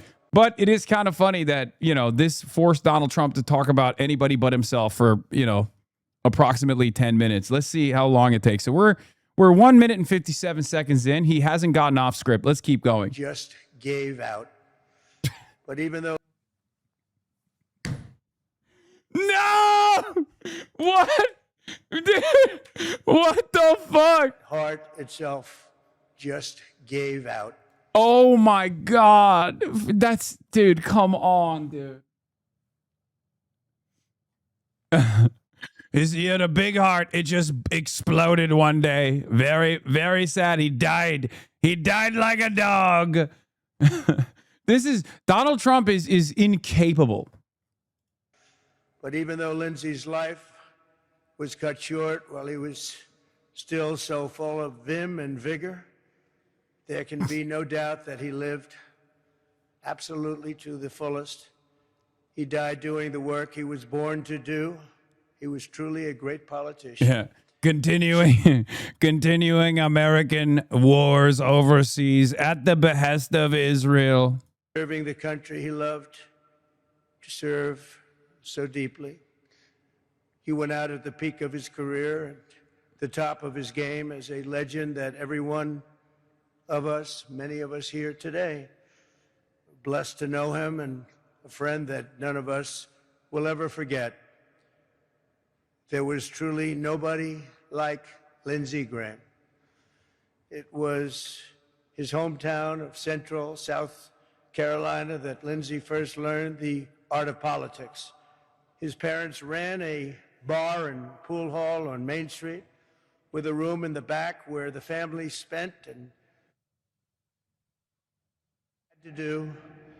As Lindsey said, his father taught him the key to being a successful bar owner is that you have to be funny enough that people will keep coming back, and that you have to be tough enough that you can stay in business and thrive. A very difficult combination. For his entire storied career, that's exactly who Lindsey Graham was. He was the first person to make you laugh, and one of the last people that you've really ever wanted to fight. These were the traits that made him into one of the great figures in Senate history. Few like him. As a boy, Lindsey also learned his first lessons in diplomacy when the wife of one regular patron called the bar asking for her husband. She demanded to know, where is he? The man instructed Lindsey, tell her I'm not here. And young Lindsey nodded and said into the phone to the wife, he said to tell you that he's not here. That was Lindsey. When Lindsey was just 20 years old, he lost his mom. So he's a snitch. 15 months later, he lost his dad. Their deaths left his 13-year-old sister, Darlene, an orphan. But in God's mercy, she had her wonderful brother to take care of her. On top of it all, Lindsay became her guardian while still in college and helped raise her. He later said that for all his achievements, and he had many, his single proudest accomplishment in life was how well Darlene turned out. He had total respect and love for Darlene. Nothing could be more fitting than that woman who was Lindsay's proudest legacy, now continues his legacy of service in the U.S. Senate, a place that he cherished. And I have no doubt that he's looking down today, beaming with pride at his sister, Senator Darlene Graham. Thank you, Senator. Lindsay first stormed into Washington with the Republican Revolution of 1994, becoming the first Republican to win his House district in 120 years. That was Lindsay. In 2002, he ran for the Senate in what should have been a loss. 2002.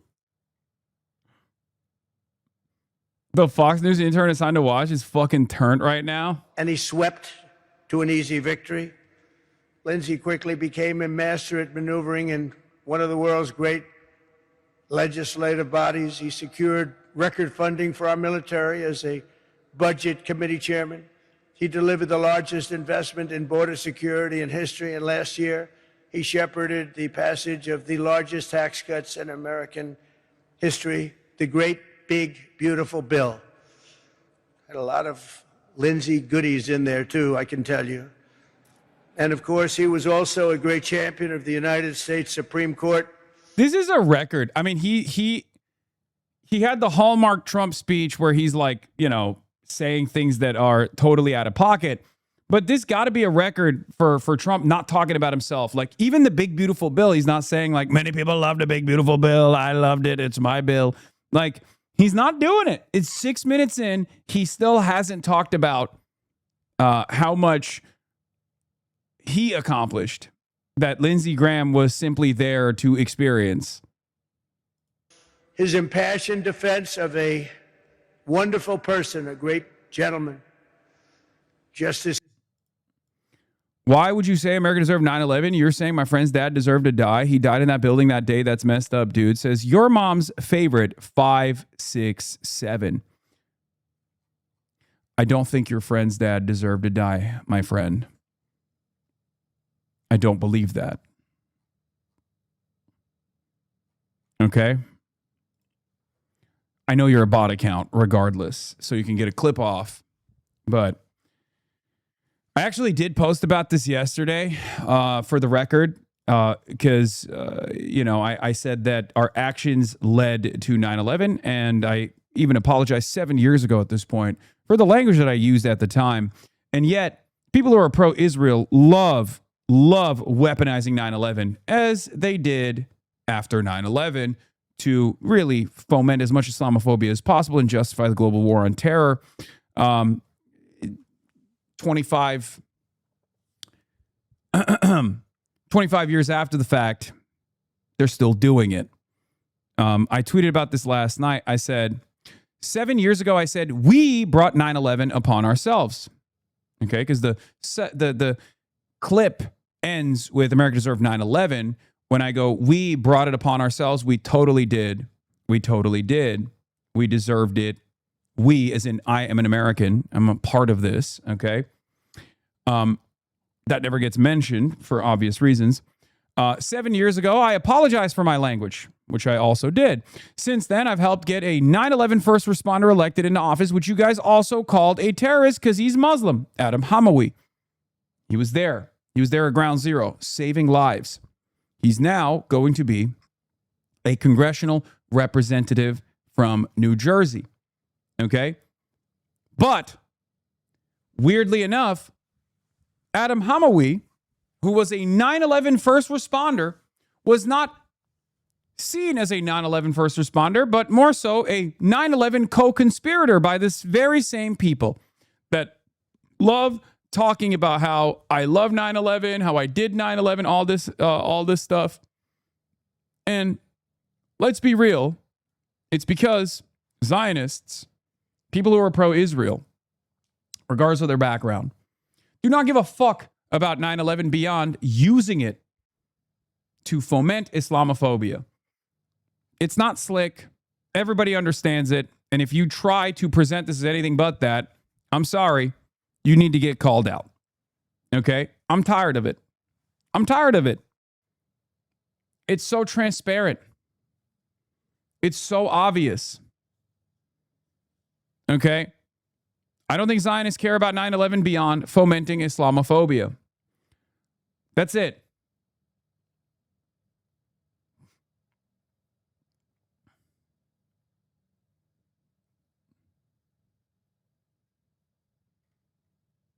You can't say it's not slick. That white big dog, yeah, you ain't slick.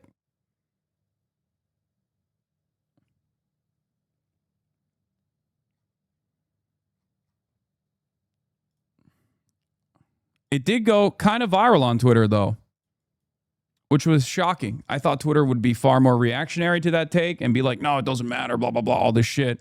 This was very funny. This guy posted this thing, this AI post. Different opinions, same enemy, one mission. Destroy Hasan. Destiny, facts and logic, debate God, pro-American, anti-communism, no bullshit, free speech matters. Asmongold, base takes, vibe-based, anti-woke, common sense, America first. Hasan, pro-communist, defends dictators, hates America, divides people, pushes communist propaganda. Hasan's community, America bad, West bad, resist everything, anti-Semite, tanky losers. I'm a little bit confused. United to destroy the communist pipeline. We put aside our differences for the future of America. Love it. I love this.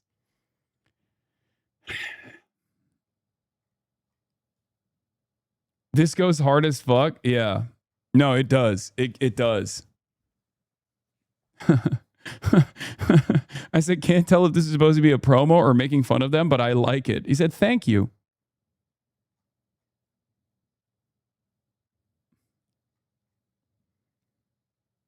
Where are you under a ceiling tile? I don't know. Different opinions, same enemy, one mission.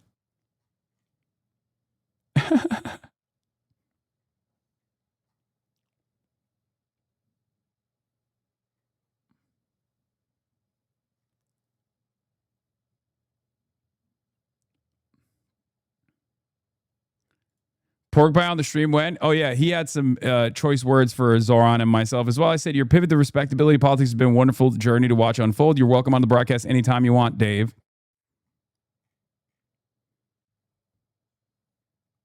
I hate watch all three of you.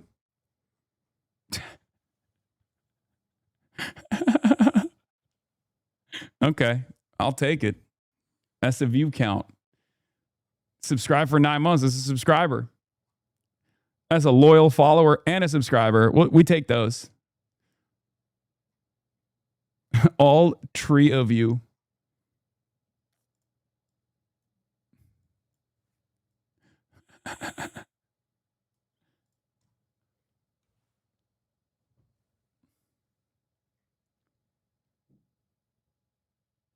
Anyway.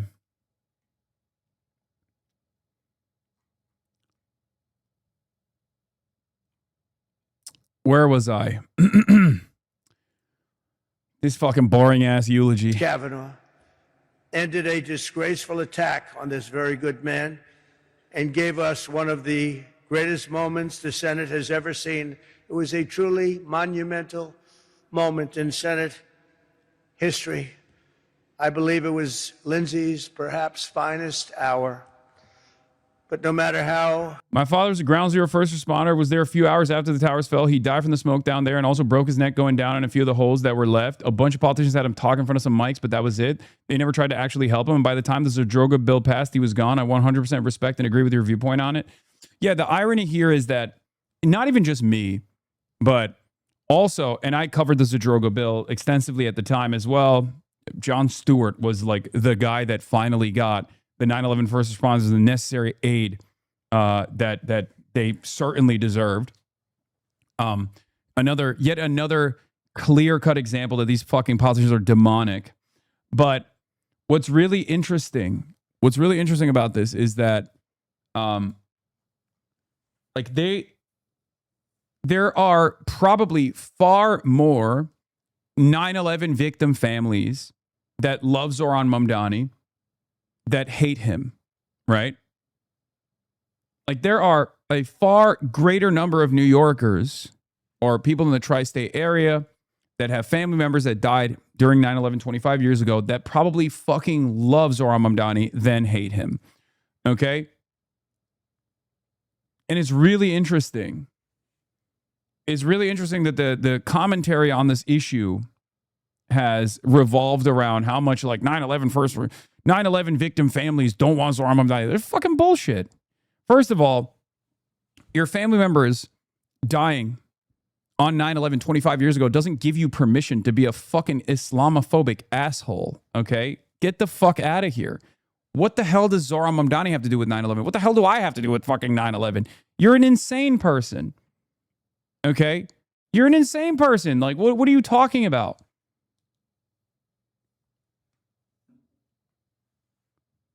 It's totally ridiculous. It's gross.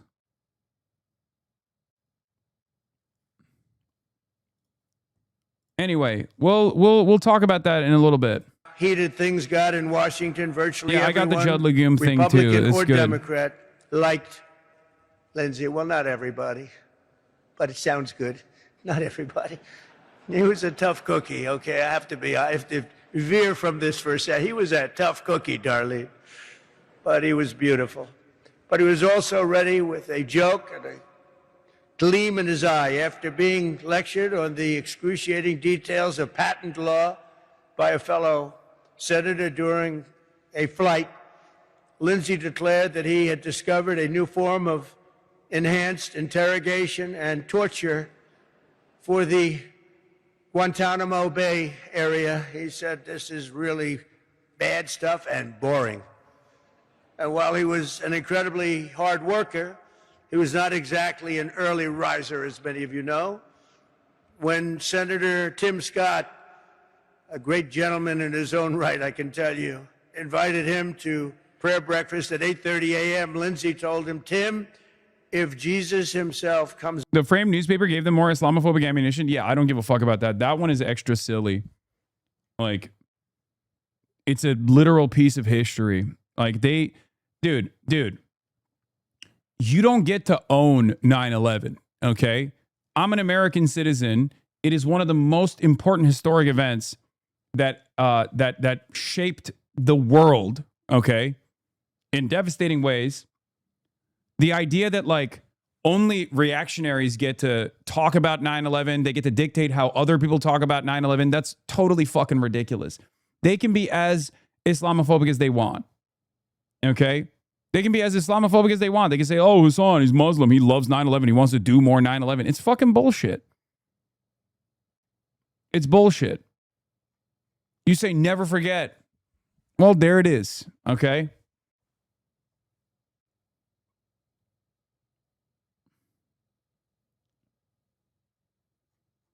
Anyway, I can't. I'm so bored of this fucking thing. Before 10 a.m., I ain't going. Yet, while he was always quick to laugh, and no one ever doubted the gravity of his mission, above all, Lindsey Graham believed in a strong America. He wanted a strong America. He had unwavering faith in the righteousness of American power and prayer. And he was extremely hawkish. I will tell you, he never saw a war that he didn't like. Whoa! Only his true friends would understand that, but he wanted it for the good of our country. He felt in his bones that our destiny is to win and that his job was to do everything he could to ensure our enemies would lose. It was this conviction that led him to serve 33 years in... He was unbelievably hawkish. Never met a war he doesn't like. That's what I said. Am I writing his speeches for him? What the fuck's going on? That's literally a verbatim quote of mine from my eulogy of Lindsey Graham. That's awesome. Uniform in the Air Force and Air Force Reserves and Air National Guard, even while he was in office. And it was this conviction that took him as a senator to almost every country on earth, confronting America's adversaries and standing up for America's friends. He had tremendous friendships all over the world. It's a testament to his towering impact that among those mourning him here today are leaders, presidents, prime ministers from all over the globe. They're sitting right here before you. Lindsey met countless world leaders, yet wherever he went, he was always the same Lindsey Graham. When he met Libyan dictator Muammar Gaddafi in a tent in the desert, he told him, I expected something out of the Arabian Nights. This looks more like a Winnebago. That was not a good statement to make at the time. And when he met the Dalai Lama, Lindsey looked him straight in the eyes and said, so, can you really levitate? The Dalai Lama was not happy with that. But no matter how high he rose, he never forgot where he came from. There's probably not a single town in South Carolina where Lindsey did not help repair a bridge, expand a school, improve a hospital, or recover from a disaster.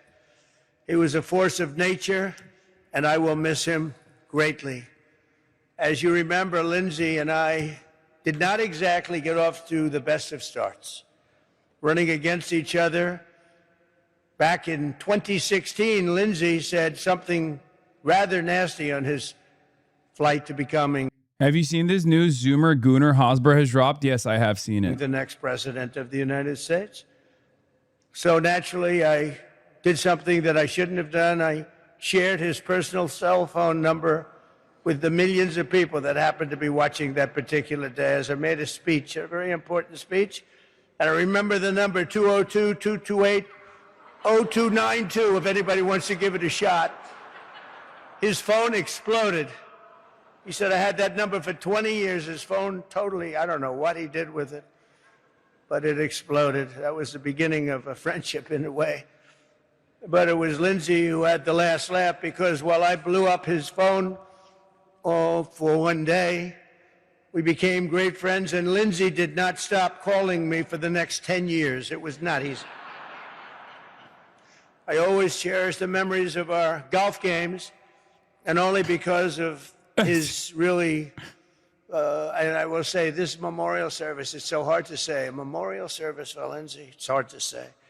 But I'll admit that one time Lindsey Graham and Annika Sorensen actually beat me and Gary Player together. Can you believe that? Annika played very well that day, actually. But right to the end, Lindsey carried in his golf bag the putter that... When he shared his phone number at a rally... Republican presidential candidates are changing their cell phone numbers tonight after this. Lindsey Graham, so he calls me a jackass this morning. And I said to myself, you know, it's amazing. He doesn't seem like a very bright guy. By the way, look at Trump 10 years ago versus look at him now. Okay, this was peak Trump. This was peak Trump. This is like, I would go so far as to say that what remains of the Trump cult that's still hanging on is hanging on to this Trump, because they remember this Trump. Many of them are boomers. And this was such an unbelievable performance. What a tear this was in 2016. What a different change of pace this was for many white boomers who were sick and tired of business as usual politics, that they're still leaning into this. This is the Trump they remember, and this is why they're still a part of the cult. Okay? Okay?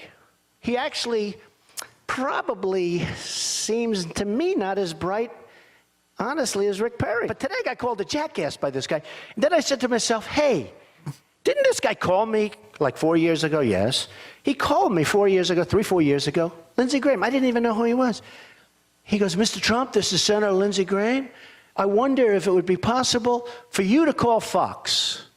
Because, you know, until I ran, I had that little thing where I do just for fun. Fox and Friends are so great. Brian and Steve and Elizabeth, they're great people, right? Look at the boomers clapping. They're great. And he wanted to know whether or not I could give him a good reference on Fox and Friends, okay? He wanted to know, would I do that? And then, of course, he wanted to know whether or not he could come and see me for some campaign contribution. And he gave me his number, and I found the card. I wrote the number down. I don't know if it's the right number. Let's try it. 202. I don't know. Maybe it's, it's beast mode. Fucking beast mode. Come on, dude. Come on, dude. This is why old boomer Gertrudes and Barbaras and Deborahs were flicking their bean to this shit, okay? They had never seen a guy like this before. It was demon time. God damn, dude. What a fucking time, dude. What an insane show. 3-4 years ago, so maybe it's an old number. 202. Double dox. Not the first. He doxed them twice, dude. Twice.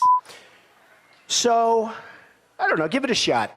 Hey, YouTube fans. I'm Luke Rudd. I don't know. Give it a shot. He's lost so much riz. Now look at it. Now look at him now. Belonged to his dad, and he carried it with him with class and with a ring that was so beautiful of his mother. And they were laying right at his bedside. The night he died, they were there. He had him with him at all times. From that pool hall where his parents raised him to the halls of the United States Senate, where he was respected and loved. The son of South Carolina became one of the most important men in the most important country on earth. In a city where politicians often become jaded and cynical, Lindsey Graham never lost the old-fashioned American idealism that brought him to the highest levels of government and life. He took his duty seriously without taking himself too seriously. He was unwavering in his principles, but always willing to listen. He always wanted to listen. And one thing about Lindsey that we all know, he never quit. You wanted him to quit, you waited for him to quit, but he would never quit. Above all, Lindsey Graham loved America, and he believed in the American people. If you shared that view, you had a friend in Lindsey. If you didn't share it, there was no fiercer or more constant opponent. Our nation needs more men and women like that great person sitting, laying, wherever he may be.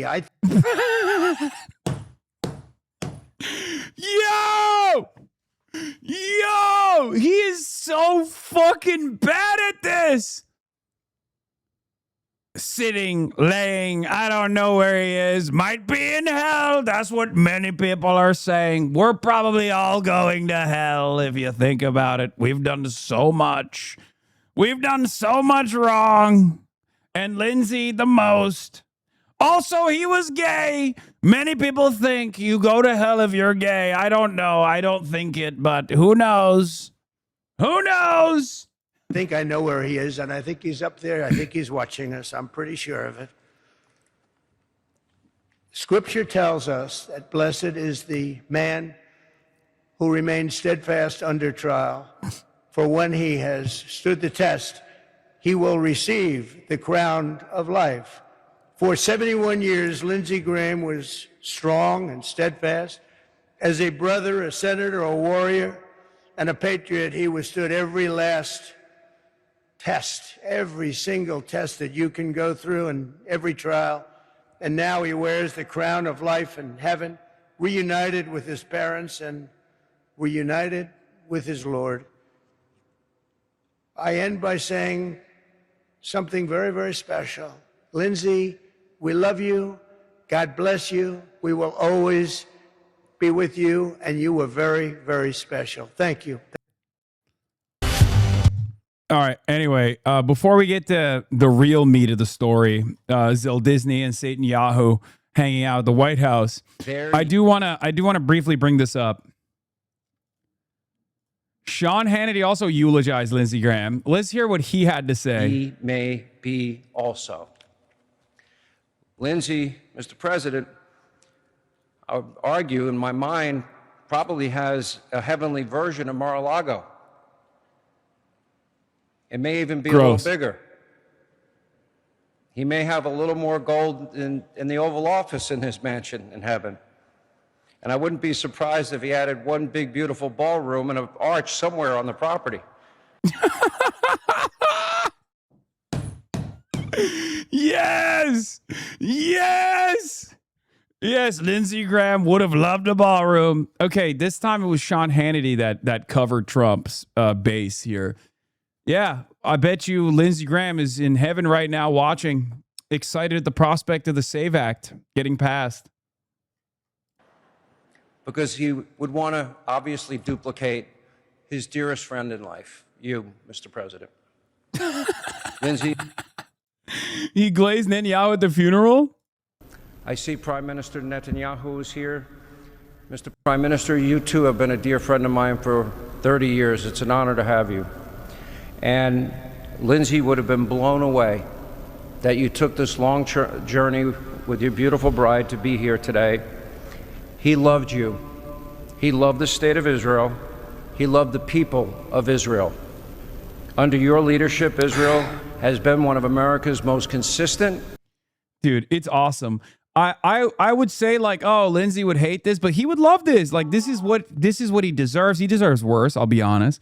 But you know, this is exactly how Lindsey Graham would want to be eulogized, in my opinion. Like glazing Benjamin Netanyahu, demanding further wars, glazing everybody else around him. That's who he was. He was not a real person. He was not a person at all.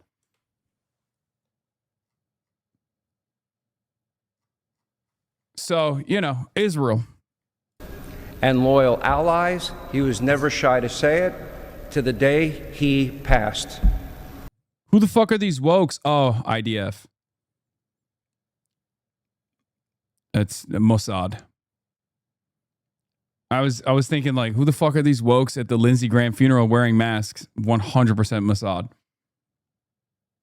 And just as President Trump has been Israel's strongest... No, not Secret Service. U.S. Secret Service doesn't have to wear masks. Israeli Secret Service does. Which is so funny because they stick out like a sore thumb. Friend in the history of the White House. You know, the two partners aligned together. Lindsey was that friend to Israel in the United States Senate. As long as I've known this man. Yeah, Donald Trump was, of course, asleep during most of this, but here's President Trump pulling out some Tic Tacs and showing them the J.D. Vance.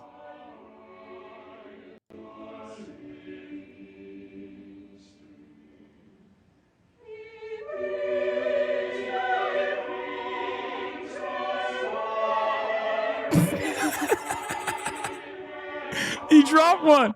He dropped one. Look. Look. Wait, from his mouth? Did it fall from his mouth? What the fuck? Look.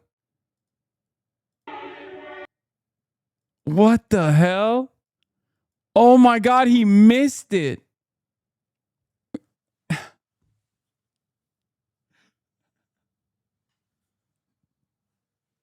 What is going on, dude? Oh my God. Man, we could have been a fun country doing this bullshit. Yeah.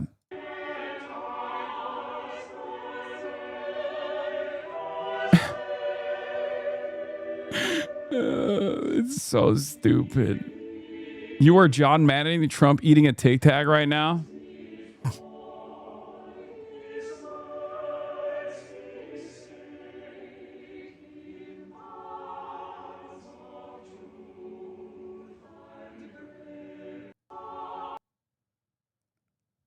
Gross. Gross. Anyway, seems like a fun party. Yeah, they're all having a great time. Yeah, so look at the guy behind Trump who is asleep. It smells crazy back there. It's easier to bow out. It's easier just to go a different way, the path of least resistance. But he stayed the course.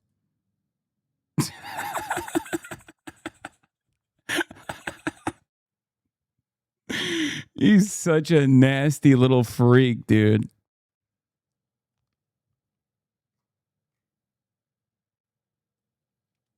I literally missed the Time Cascade jalapeno chip going into my mouth and dropped it onto my lap while you were laughing at Trump for his.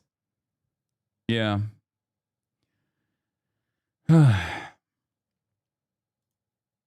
Breaking drop site reporting on Israel attempting and succeeding in influencing AI chatbot output through a network of AstroTurf websites.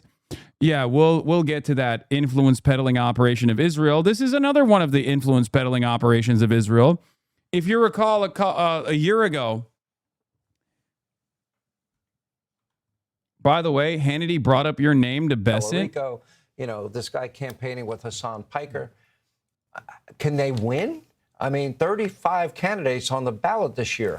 I don't think so, because it's not where the American people are at. It's where a small... Okay, Scott Besant might be the only guy who could be my savior in the admin, because if he Googles me and sees the meat pics, I don't know. Come on, Scotty. I got the meat pics ready for you, man. He might cut me a break, is what I'm saying. He also happens to be one of the only like liberal adjacent ones. Always. The same with what was the other guy? What was the guy with the sexy wife? Yeah. In the first administration. In the Treasury. I'm forgetting his name now. The one who did the Marvel movies. Yeah, Mnuchin. Yeah, Scott Besant is gay, for those of you who don't know. And also punched Elon Musk in the face. Usually, the money guy is always a little bit more normal. Has to be a little bit more normal. They don't let the money guy be like a fucking, as big of an insane Trump sycophant.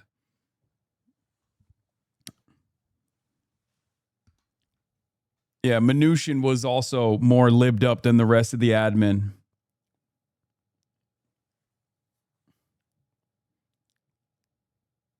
Wait, he fought Elon? Yeah, Scott Besant punched Elon in the face, allegedly.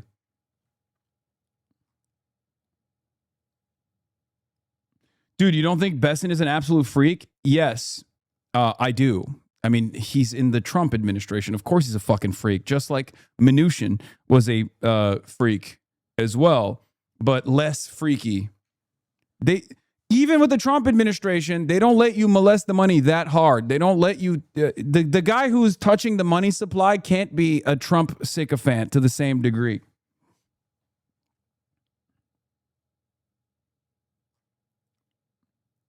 Anyway.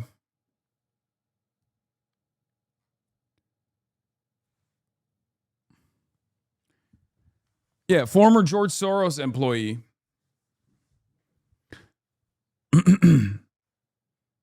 I looked him up. You weren't lying about Mnuchin's wife? Yeah, that photo is like etched into my mind of her with the gloves holding the fucking treasury bills. Steve Mnuchin and his wife at the treasury with the sheet of newly printed dollar bills. Anyway, it looked hard. It did. Yep, that's it. Come on, dude.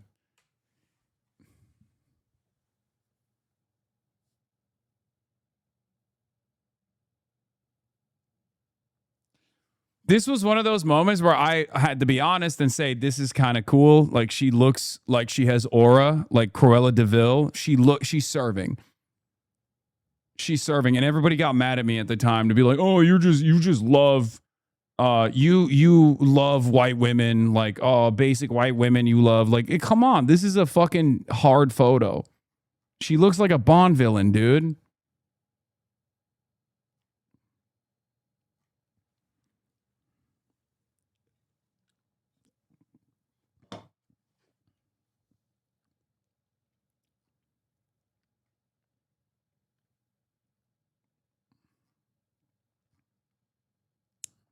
Anyway, haters pretended not to goon for her. I mean, I don't goon. I'm not a gooner.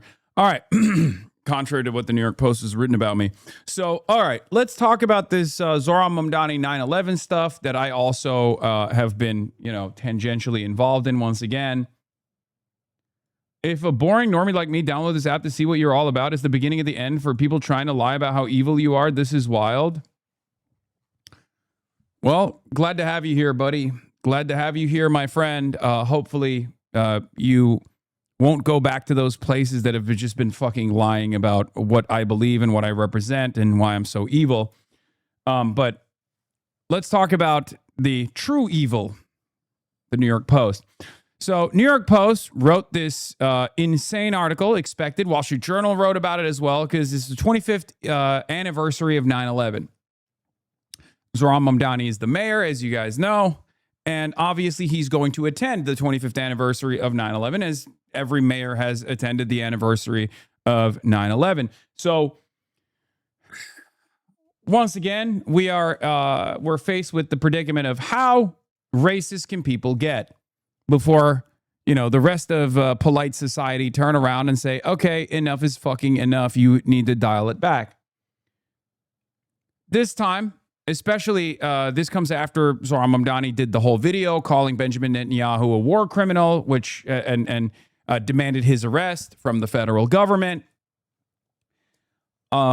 Israel has put the crosshairs on Zohran once again in pretty aggressive ways. I'm going to say it out loud. This kind of stuff is a coalition of, these kinds of news articles is a coalition of, homegrown Islamophobia and Zionist Hasbara pressure.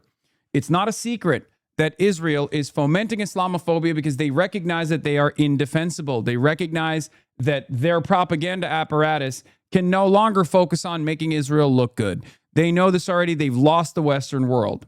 They've lost an entire generation, and they've certainly lost the Western world. But the one thing that the Israeli Foreign Ministry, which oversees the Hasbara operations, has recognized is that Americans are still very Islamophobic. So instead of trying to defend Israel, Israel defenders will now try to make people as Islamophobic as possible. Okay? There's drop site reporting on this. They uncovered the Israeli Foreign Ministry's own PowerPoints on this issue. They went back, they polled the people, they realized that nobody really fucks with Israel anymore, but at least people hate Muslims, and Israel can keep tweaking the dial of Islamophobia as aggressively as possible, right? And this is very clearly one of those attempts. Zohran Mamdani is a prominent Muslim politician. He's the mayor of New York. They're going to try to increase the Islamophobia that he's receiving to the best of his ability. To the best of their ability, especially at a time when a new YouGov poll shows that 49% of Americans think Netanyahu should be arrested. Every single audience group that isn't conservative has either a majority or clear plurality, including white people. A plurality of white people, which are the least woke demographic in this country, are in favor of arresting Benjamin Netanyahu. It's clear, unless you're on the American right, you support arresting Netanyahu. So this is part of the reason why they are aggressively pushing the Zohran Mamdani shit. Okay? In an effort to spread more racism and Islamophobia against Mamdani, the New York Times implies that the stabbing of an Asian man and a Jewish man was somehow connected to Mamdani's call for Netanyahu's arrest. They use a disturbing attack to shield a man committing mass atrocities from criticism. So obviously mainstream media, it's not just the New York Post that's doing this. New York Times is doing a variant of this as well. Wall Street Journal is doing a variant of this as well. So it's not just like the dish rags such as New York Post that's attacking Zohran Mamdani and claiming that he is a vicious anti-Semite, a Hamasnik, a person that is responsible for Jew hatred growing in the country, and also a Muslim terrorist. So Judd Legume, he saw this article in the New York Post, which I didn't even cover because it's fucking ridiculous. But it was this article came out in the New York Post that claimed thousands of 9/11 families demand Mamdani be banned from the 25th anniversary ceremony. Stay away. Families of 9/11 victims are demanding Mayor Mamdani, pictured embracing Imam Siraj Wahhabi, an unindicted co-conspirator in the 1993 World Trade Center bombing, be barred from the 25th anniversary ceremony at Ground Zero and have collected more than 3,600 petition signatures in less than a week. Our objection is based on his public record, his failure to meaningfully acknowledge the horror of that day, and his employment of support for or association with individuals who have minimized 9/11, defended terrorists, or even suggested America deserved the attack, said Giovanni Galante, whose 29-year-old wife, Grace, was among the 2,977 innocents killed. Okay? Well, here's the thing. Judd Legum went in and actually did real journalism. Turns out there are still some real journalists out there. He investigated. This New York Post cover, 1,000 9/11 families demand Mamdani be banned from 25th anniversary, is a brazen lie. How do I know? I interviewed the organizer of the petition. He admitted that there is no list of 9/11 families seeking to ban Mamdani from the anniversary ceremony. Even the smaller estimate that appears in the text of the article, 300 9/11 families, is just an estimate based on the organizer's assumptions about how the petition spread. I don't go through the list and look at the names, he said.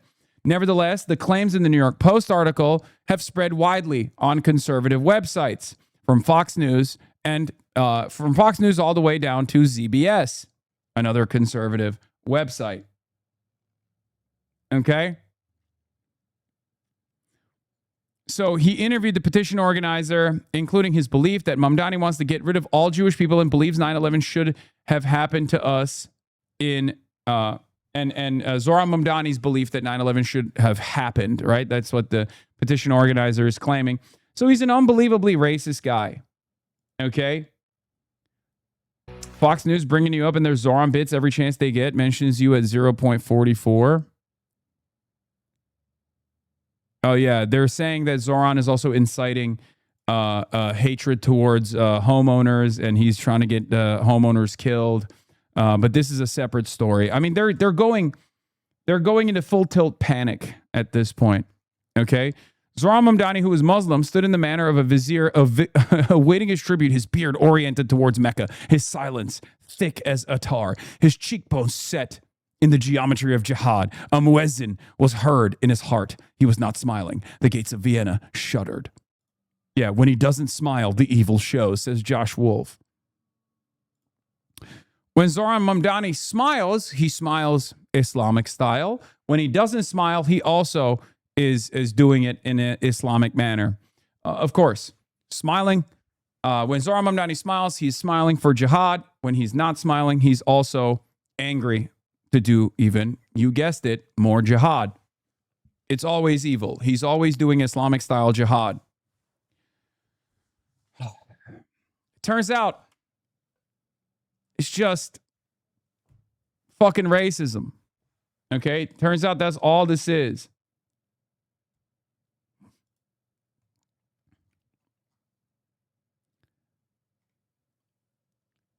But yeah, E.L. Jacoby got his licks in as well. Israel's most annoying propagandist in a legion of annoying propagandists for Israel. 9/11 families aren't against Zohran because he's Muslim. They're against him because he campaigned with someone who said that their family members deserve to be killed on 9/11. I never said that. Okay? I don't believe that. Doesn't matter. People just lie about that quote all day, every day. But I responded to it. Because I thought, oh, Jesus Christ, enough is enough. These guys are fucking being unbelievably racist towards Zohran. Okay? To which I responded with, and it actually was received fairly positively on Twitter, which was shocking. I said, 7 years ago, I said, we brought 9/11 upon ourselves. 7 years ago, I apologized for my language. Since then, I've helped get a 9/11 first responder elected into office. His name is Adam Hamawi, which you guys also called a terrorist because he's Muslim. I don't think Zionists care about 9/11 beyond fomenting Islamophobia. And that's the truth. That's all this is. Okay? That's all this is. The idea that an American, such as myself, could say, we brought 9/11 upon ourselves, or we deserve 9/11 to any degree, is, of course, destroyed when the American that's saying that is obviously not a real American, okay? I'm too Muslim to have said such a thing, okay? And, of course, it doesn't even fucking matter if I say, hey, look, I shouldn't have used the language of deserved, okay? Because it's very clearly being weaponized by the right. This was in 2019, and it's still being weaponized again, okay? But ultimately, it's because I'm not an American in the eyes of all these people, okay? I'm not an American. I'm not a real American.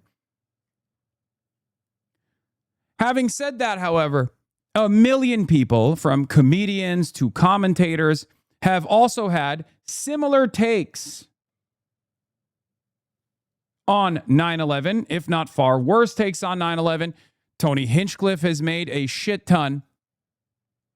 Tony Hinchcliffe has made a shit ton of jokes, and nobody on the Republican side gave a shit. Nobody cares about Bill Maher's takes about 9/11, who Bill Maher said something far worse than anything I said right after 9/11. He lost his job for it, but nobody ever gives a shit about his takes on 9/11 now. So it turns out there's a couple different components in the 9/11 story. One, are you white? Are you white enough? If you're Muslim and you have any opinions on 9/11, that means you love 9/11. You want more 9/11s to happen. Okay? And perhaps even more importantly than that, are you pro-Israel? Are you pro-American imperialism? If you're pro-American imperialism, and better yet, more importantly than pro-American imperialism, are you pro-Israel? Because if you're pro-Israel and pro-American imperialism, then it doesn't matter what you've said about 9/11. You're good. You're a good guy. That's it.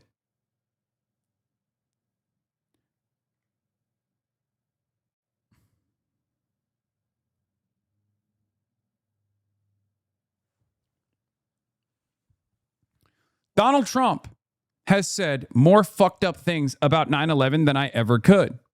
Donald Trump, on the morning of 9/11, called in to a radio show to say, well, at least my Trump Tower is now the highest building standing on Wall Street. That's real. Look it up.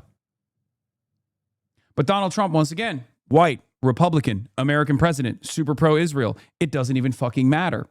Do you understand? So there are a lot of people who want to be very precious about who gets to talk about 9/11 and how they get to talk about 9/11. It's completely cynical. It's completely cynical, and we have to stop playing this fucking game. That's it.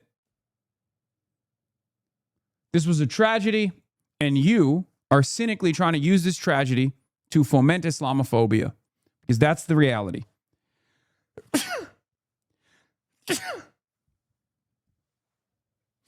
You don't give a shit. You don't give a shit about the victims. You don't give a shit about the impact. You just want to use this horrible tragedy where almost 3,000 Americans died to continue lying about Muslims, to continue shitting on Muslims, oftentimes at the behest of Israel. So, sucks to suck. Okay?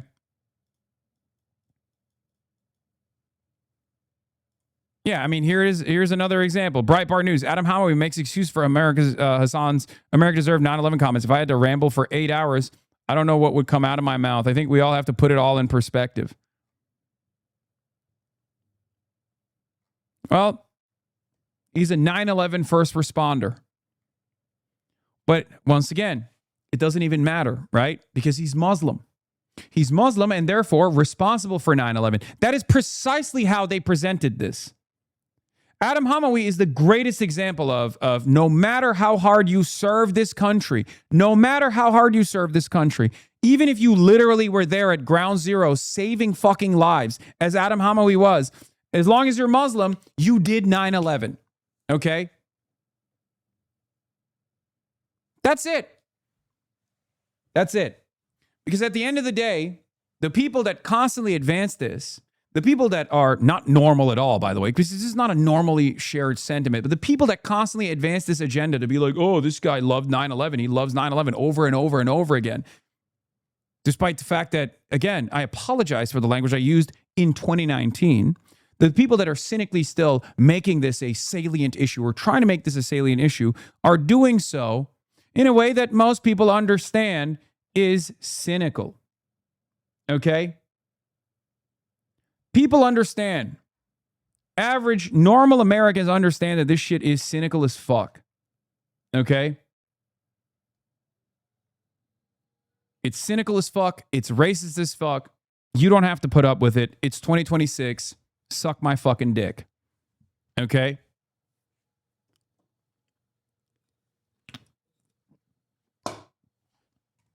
It's 2026. Donald Trump is entertaining giving nuclear arms to the country that is perhaps most responsible for 9/11, the Kingdom of Saudi Arabia. Nobody gives a shit. Okay? We give more of a shit than clearly the Republicans do. So shut the fuck up.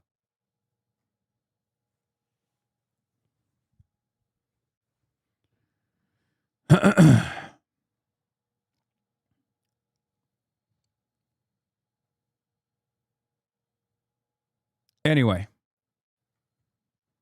Yeah, and it's there's also obviously a generational difference here as well, but yeah, the majority of the families of 9/11 victims voted for Zohran Mamdani. Families of 9/11 victims want to ban Mamdani from the sacred 25th anniversary at Ground Zero. Like, shut the fuck up, dude. Shut the fuck up. Being a 9/11 victim family member doesn't give you permission to be a racist asshole, okay? And as a matter of fact, I suspect that plenty of other 9/11 victim family members are probably going to start yelling about these dumb dickheads who are trying to turn the 25th anniversary of 9/11, this tragedy, to an insane racism seminar for some fucking weird reason. How selfish. How ridiculous. Who the fuck do you think you are, man?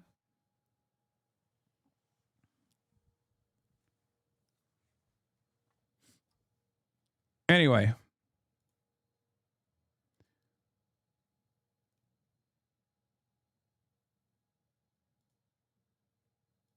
Where were we? What else were we going to talk about? Yeah, Matt Iglesias.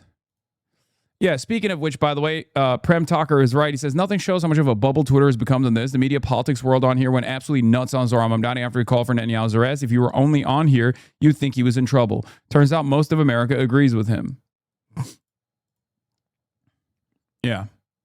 But this is also part of the reason why they're going crazy. Like, they're going crazy mode on Zohran.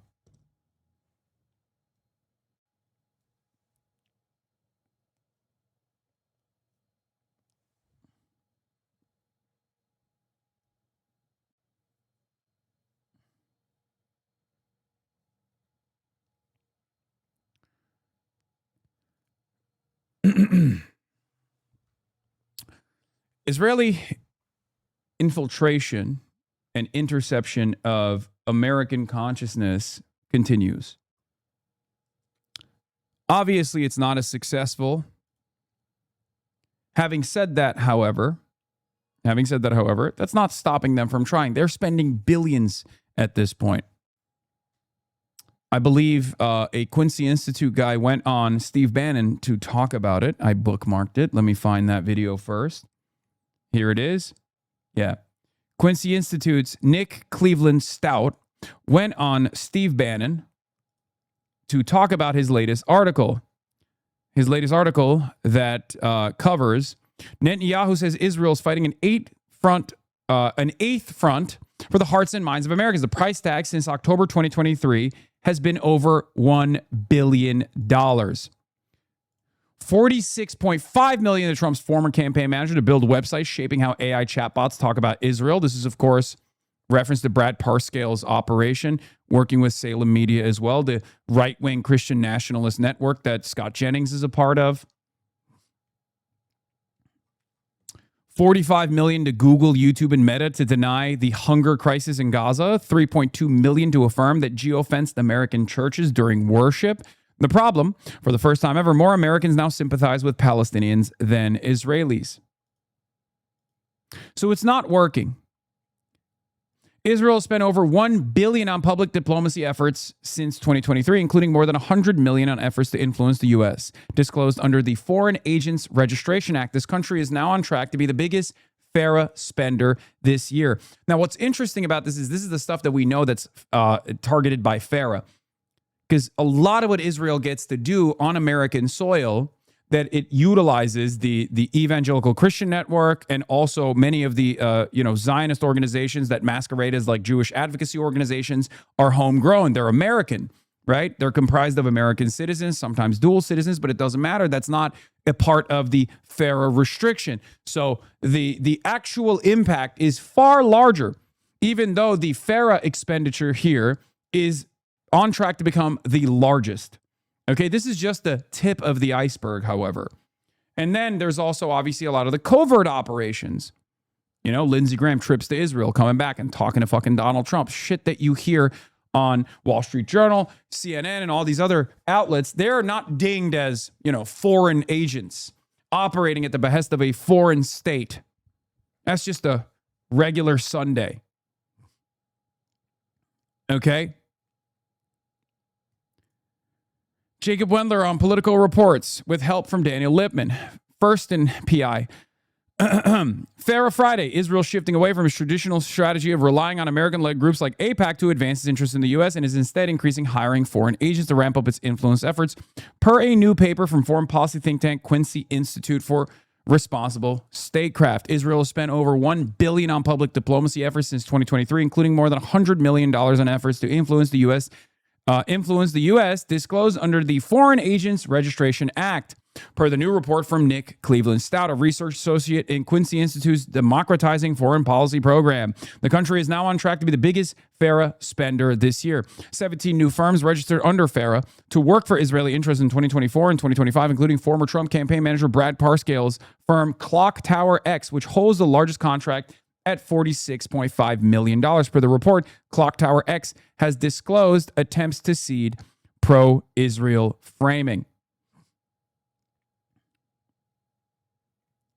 Nearly $1 billion to try and melt the minds of American boomers, American evangelical Christians, and still failing to do so. Here's the video between Steve Bannon and Nick Cleveland talking about this. I can't believe I'm showing you Steve Bannon, but... Cleveland Stout from Quincy. You've got a report that I want to make sure we go through it in detail so people can see and read for themselves and look at your backup data so they come to their own conclusion. But it's pretty jaw-dropping.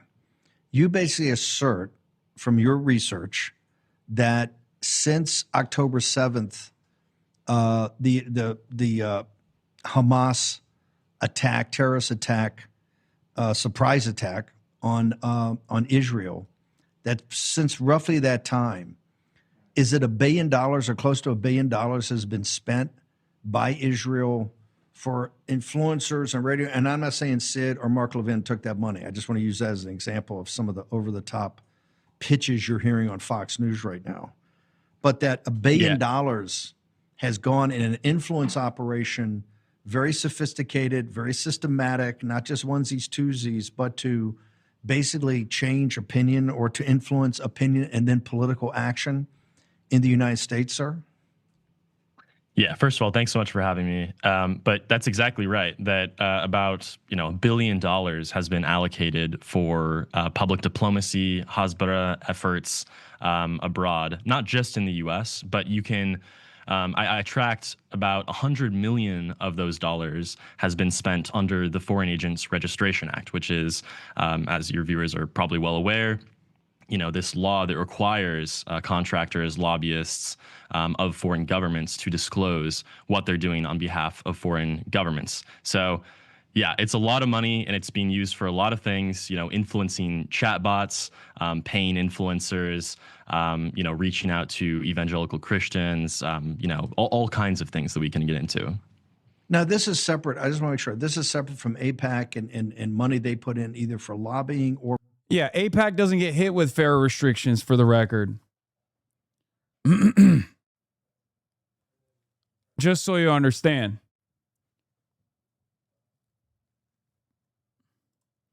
A single American evangelical organization, International Fellowship of Christians and Jews, sends like $100 million to Israel per year. These investments in propagandizing to America pays dividends just in pure cash. Exactly. So Israel registering as a foreign agent to specifically geofence Christian evangelical churches, okay, to specifically target Salem, which is what Brad Parscale is doing, which is the Christian evangelical network, okay, that pays dividends back to Israel because all of these Christian evangelicals then collect donations and fundraise for a lot of the West Bank operations, a lot of the West Bank settlement operations, okay? All tax-free, by the way. It's outright illegal, and yet it's still tax-free, all these tax-free donations. It's fantastic.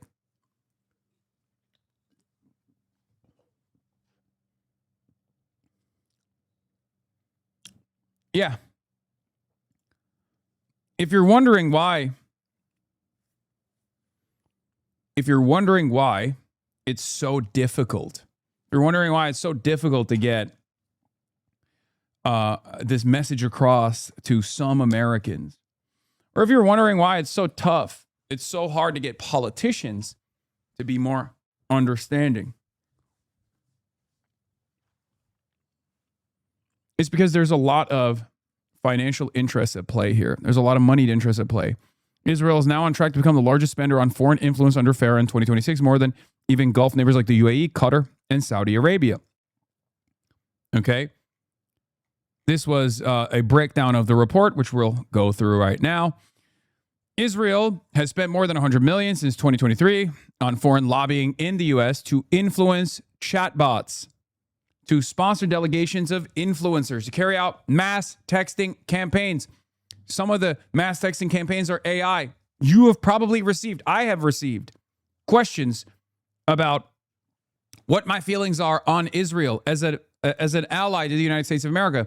U.S. survey groups, right? I'm sure plenty of you, because it's so all-encompassing, it's so broad that they do push polls to basically manipulate people's attitudes about Israel by framing it as though it's a polling operation. That's this program. They're funding Christian theology programs.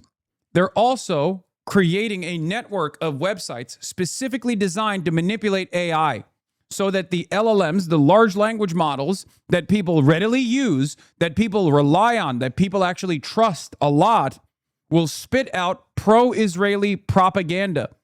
It is unbelievably nefarious. It is insidious. And in many respects, it's being done in broad daylight. The ADL, led by Jonathan Greenblatt, has been quite open about these attempts. Jonathan Greenblatt goes to synagogues all around the country and goes on these different panels all around the country and openly admits to it. They talk about how they are designing websites specifically to manipulate chatbots, to manipulate ChatGPT and other large language models. It's insane. French PR firm Havas Media is central to Israel's new strategy, directing tens of millions of dollars to Americans eager to be the foot soldiers of Israel's new information war for the right price. Here are all of the American firms that Havas Media has directed resources and funds to. Okay?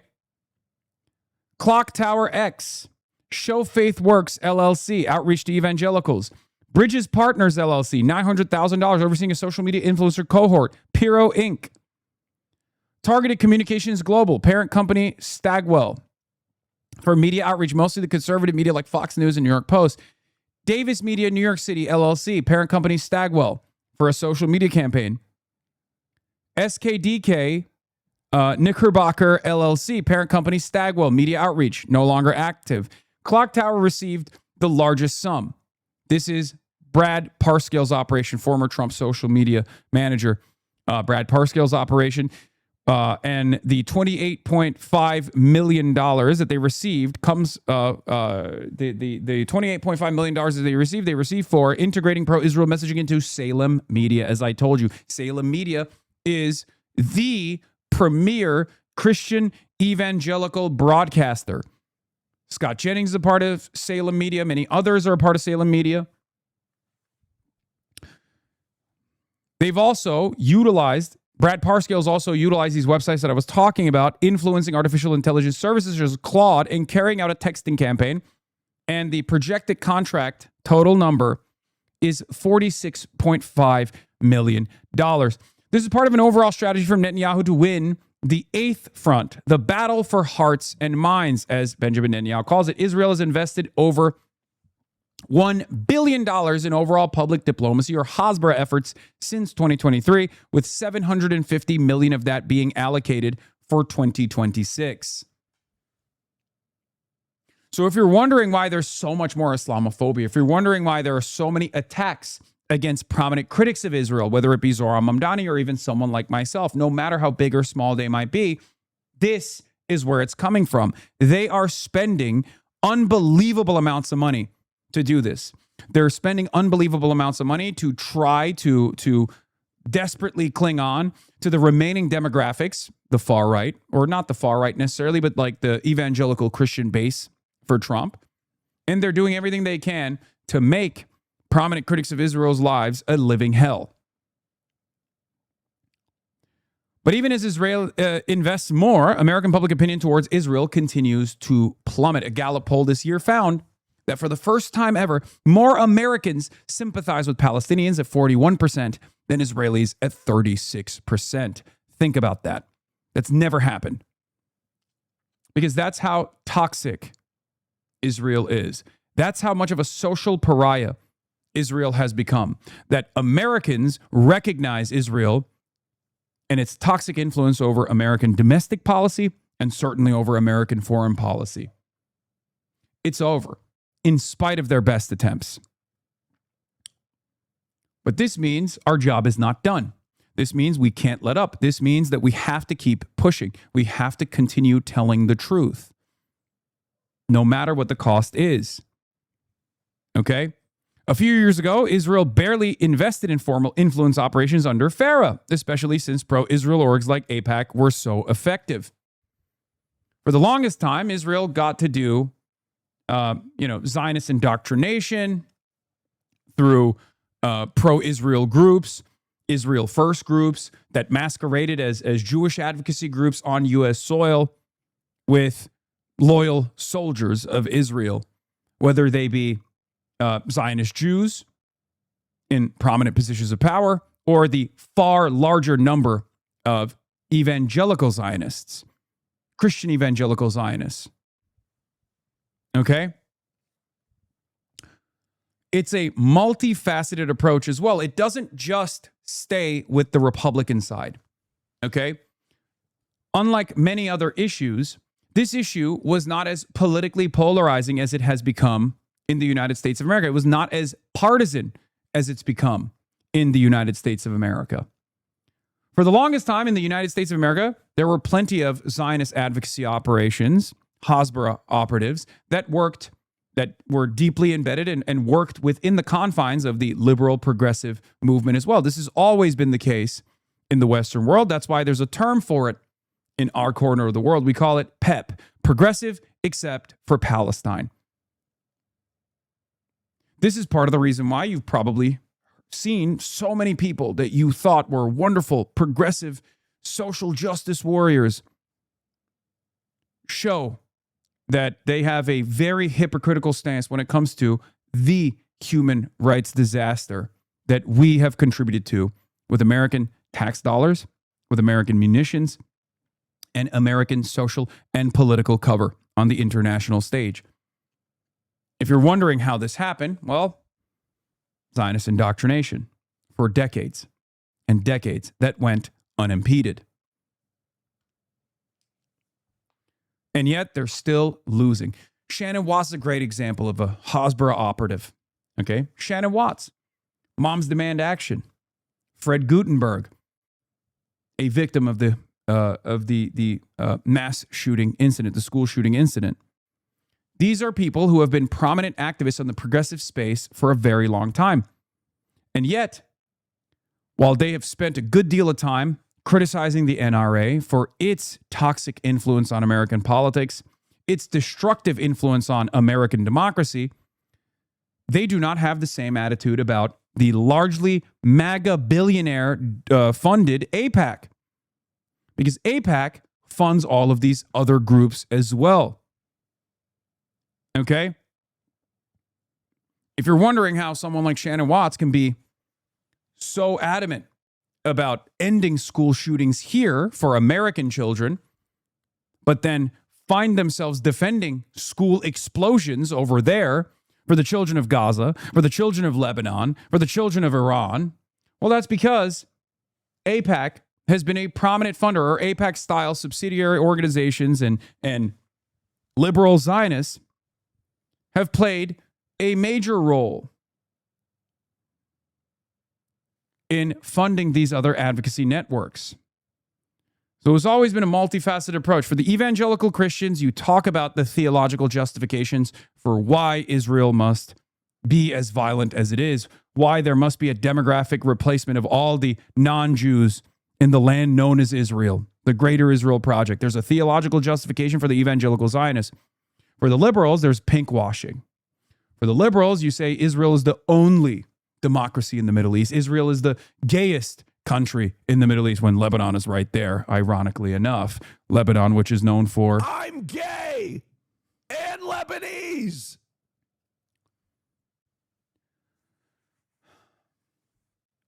For the NATO Atlanticist, Israel plays a formative role in creating an American defense umbrella in the region against these scary enemies. For the people who are worried about ISIS, Israel plays a role in combating ISIS when it ironically has not. They lie about this too.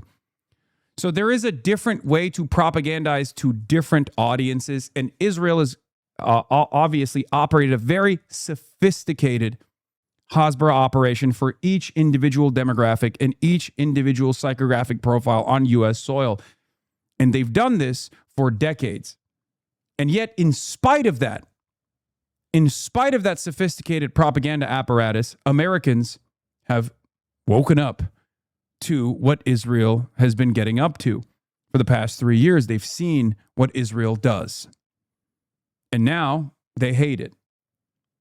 They hate it because many of the envoys, many of the advocates of Israel are also unbelievably entitled. They're so arrogant. They constantly demand more. They take for granted the billions of dollars, $380 billion since the inception of the Israeli state for the past 80 years of money that they've received. They take for granted the MOU that Barack Obama signed off on, $3.8 billion of direct cash to the Israeli state so they can come back and purchase Tamir interceptors. Contract that's supposed to end soon.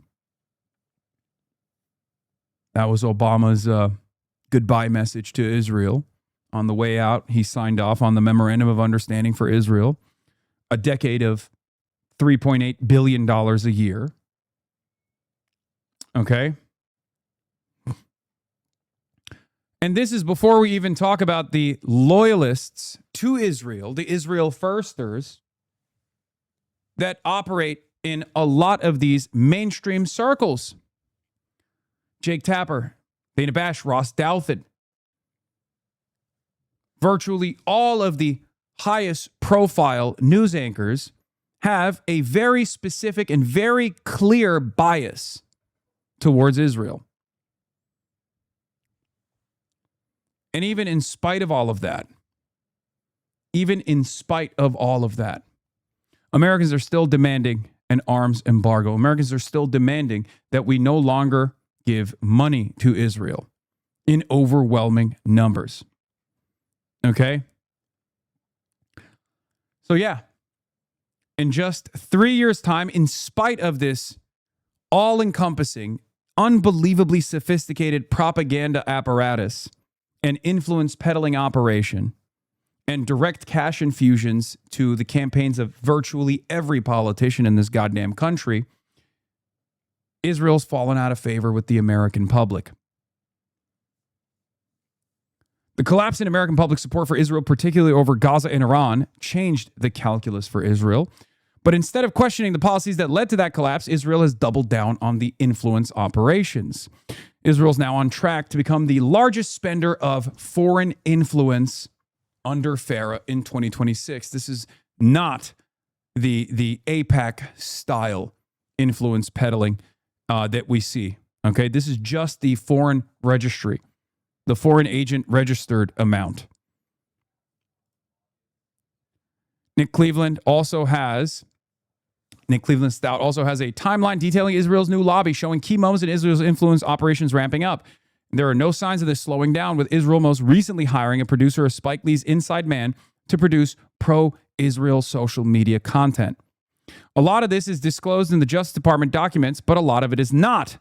Not under FARA includes $700,000 in Israeli government funds to Eagle's Wings to lobby the USG on the U.S.-Israel military relationship. Social media influencers paid by Israel. Only one social media influencer, Yoav Davis, has registered. Names of consulting firms that have been subcontracted.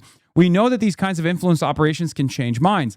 One social media influencer who went on a paid trip to Israel told me that she was radicalized by the trip.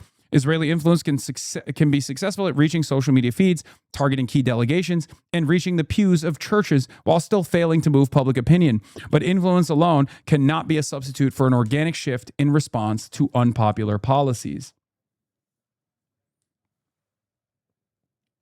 Just something to consider for when you see so many random people on the timeline who spend a good deal of time defending Israel in very strange ways. Sometimes that could just be hand-waving away Israel's influence. Sometimes it's someone just implying that you're anti-Semitic because you're like, why do you hyper-focus on AIPAC? Because no other country has this level of deep, embedded propaganda on U.S. soil. Okay? Not a single other country touches a fraction of this. Tenet is a great example of this, which was a Russian operation where Russia contracted a Canadian media organization that went to the likes of Tim Pool, Dave Rubin, Benny Johnson, and many others, and gave them money. Gave them money in exchange for pro-Russian, or rather anti-Ukraine propaganda. That was investigated and uncovered by the Department of Justice. Okay? Department of Justice investigated that. Now, of course, none of the Republican operatives that took that money actually received any legal scrutiny when they should have. In my opinion, it's fucking treason. It's what they say I'm doing with my commentary on America's actions against Cuba, or my commentary on China, not as a foreign adversary, but as a country that we need to have a better relationship with. They say that is paid propaganda. They say that is treason. Meanwhile, these guys are actually doing the treason. These opinions that I hold are my own. Okay? I don't get paid for them. I'm only accountable to you, the viewers. Piker Broadcasting Service is sponsored by you, the people, for you, the people. People's Broadcasting Service for tomorrow's news today. If you want to support the show, all you need to do is subscribe, which you can do for $6 or for free with a Twitch Prime. You can also gift subs. If we reach level 20 on the hype train, you might see a tank top stream in the near future. That's right, I'm slutting myself out.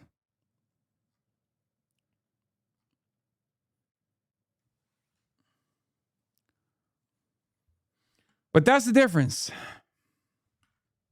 Your subscriptions also help maintain my editorial independence. But yeah, as far as Perplexity, when I asked Perplexity if it's beneficial for the U.S. to enhance military cooperation with Israel, it responded with a one-word answer, yes. The top source cited is alivia.org, a website created specifically for Israel to influence chatbots. Michael Fusco Art, thank you for the 50 bones. If we get to level 10 hype train, we carry the flame. Level 20 hype train, tank top stream.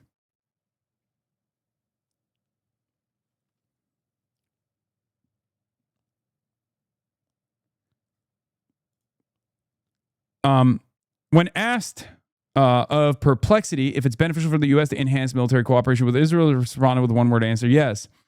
This person asked, have you asked each one if they disclose the identity or who's funding the sites they are sourcing? I just asked ChatGPT, and they said they would have reference, for example, the Israeli government if the website disclosed the info. Yeah.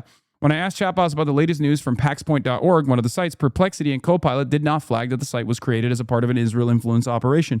Claude, ChatGPT, and Gemini did flag the caveat. But if they are just citing these sources, people have to click on the site and go all the way to the bottom of the page to see that it's part of an Israeli influence operation.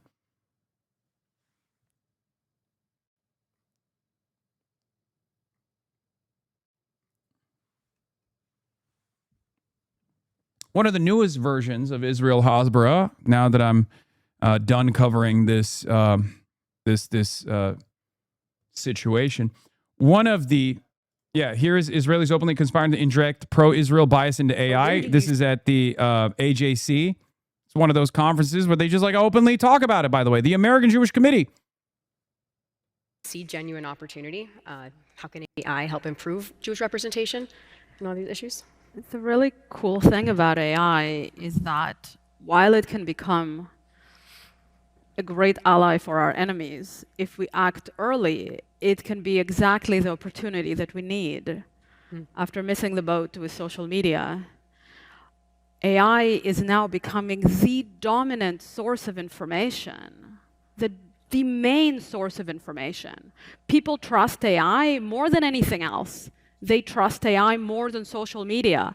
They turn to chatbots like ChatGPT and Gemini instead of using Google, and young people use these bots instead of Google in very, very, very large numbers. So this is becoming the main source of information, okay? And so when I say this, I still find Jewish people being discouraged. They say, oh, but Wikipedia is already so anti-Semitic and social media is so anti-Semitic. Why bother? The AI just learns from all of this data. So, you know, whatever, not much we can do. But that's not true. Because over the past 2 years, the AI companies have been moving towards alignment.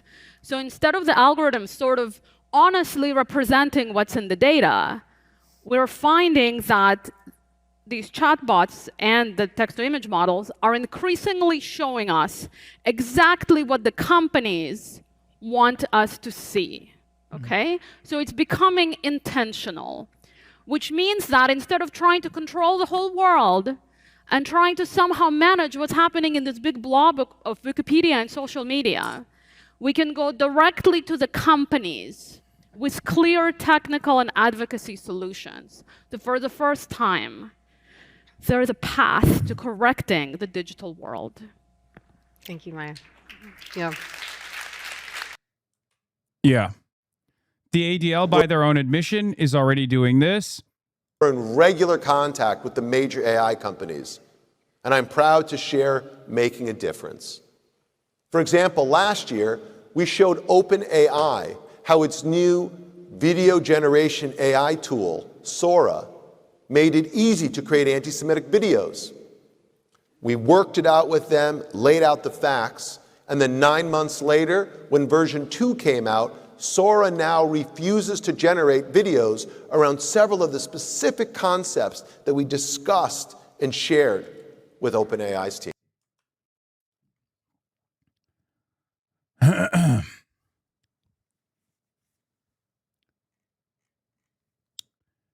Yeah.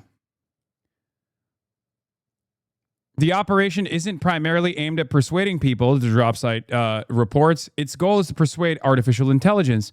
Internal contract language signed directly with the Israeli government explicitly stated that Parscale would deploy websites and content to deliver GPT framing results on GPT conversations. The site received very little human traffic, but are structured to be picked up by AI. They tested it with Perplexity. The network consists of 10 different websites, each promoting a different Israeli narrative. Examples include Israel's a nation of peace, Israel protects civilians, slaying Gaza journalists were Hamas members, Israel's not committing a genocide, U.S.-Israel military integration benefits Americans. Each site disclosed at the bottom that it's distributed on behalf of the state of Israel. The campaign doesn't just influence chatbot search results, though. It also appears to be entering data sets used to train future AI models. DropSite found Parscale sites had already been archived 912 times by Common Crawl, one of the largest repositories used to train large language models.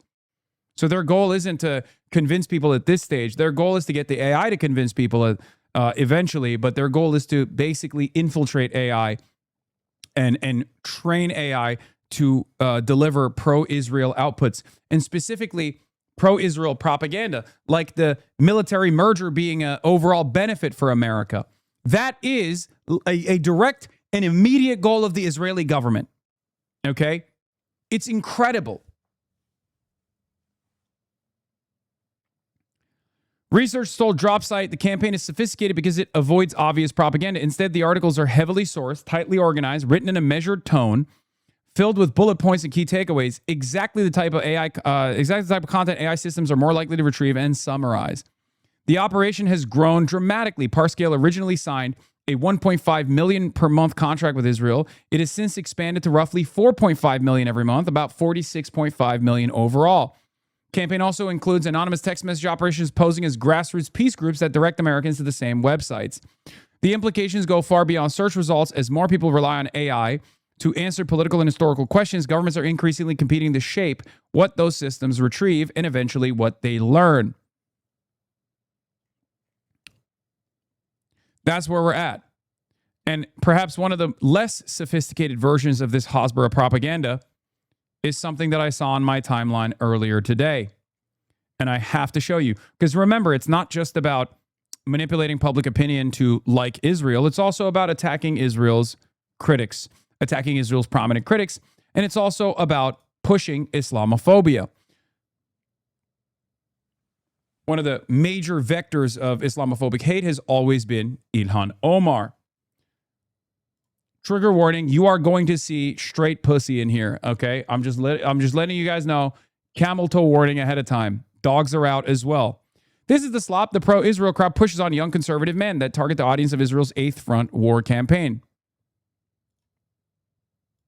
Here it is. No, it's literally insane. It's the most insane thing I've ever watched. Can we please stop addressing Ilhan Omar as a congresswoman?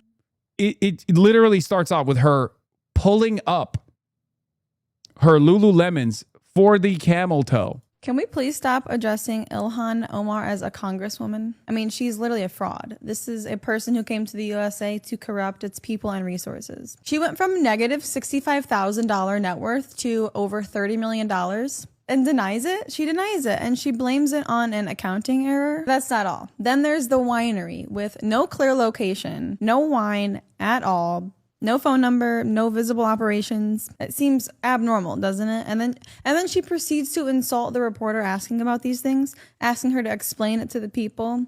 And on top of all of these unknown things, she calls World War II World War XI. So how is someone so fucking stupid able to become an important topic in this country? She is literally the trending topic in the United States of America. It blows my mind. She is the opposite of everything that we stand for in this country. And she literally married her brother. We do not marry our brothers here. We don't marry siblings here. We do not do that. Can we please stop addressing? I've never seen anything like it. I've never seen anything like it.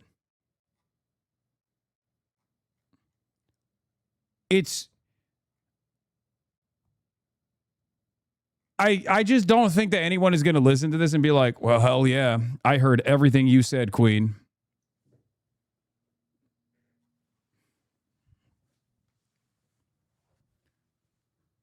They're going after gooners now.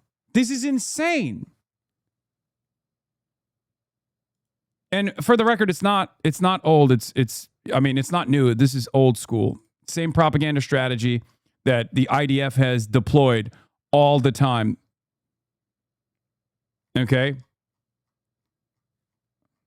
They have done, the IDF, the Israeli occupying forces, have always deployed sex to sell the IDF in general. They've done gooner bait before. I've talked about this before.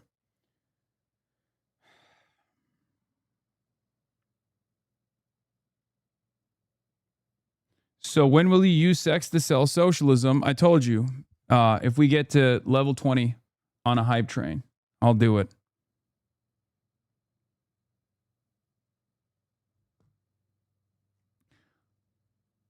There's more. She's delivering 2010 talking points while cooter mogging. Don't hate the player, hate the game. Like, this is insane. What the fuck is going on?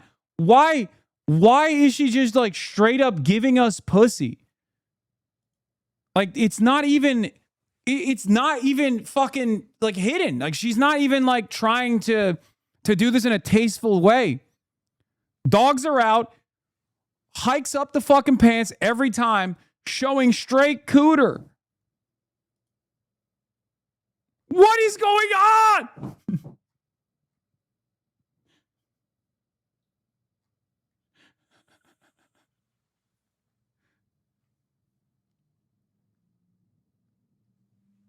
She's hitting the fucking labia exam position.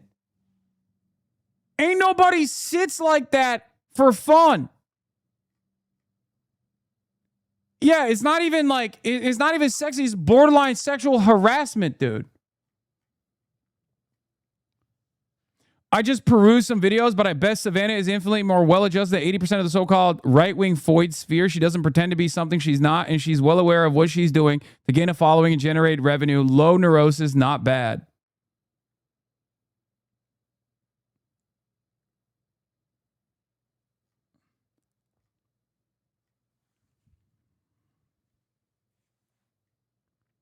She doesn't get any views on now. That's gonna change soon. Now that she went fucking viral for this shit. I've never seen anything like this, dude. Yeah, new account. Follow my IG. Sav Cannon Talk, Sav Cannon. Who's our audience for this shit? Gooners. Fight back, big bro. All right, dude. Dick Prince. Dick Prince. That's what we got to do. I got to ramp up. I got to ramp up the meat picks. I got to go back to the tank tops and ramp up the fucking meat picks. Is this not AI? No, I don't think it is.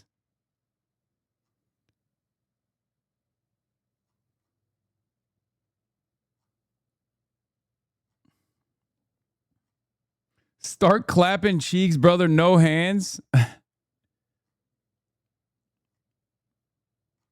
Fight fire with fire.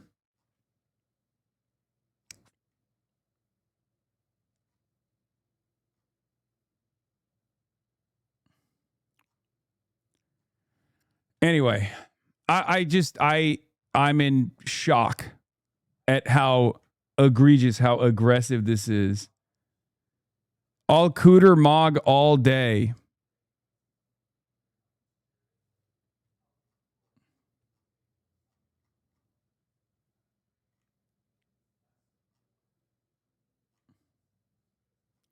Moose knuckle time, brother. So glad you decided to wear a suit while covering this. Yes, I am moving in the opposite direction. I'm being presentable.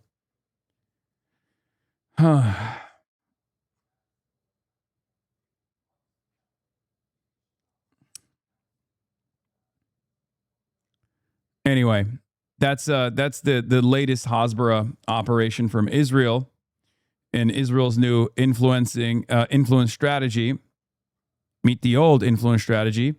One of the Hasbara operatives that we know of, a sex pest, a weird, creepy ultra-Zionist. His name is Sex Pestiny, also known as Epsteiny.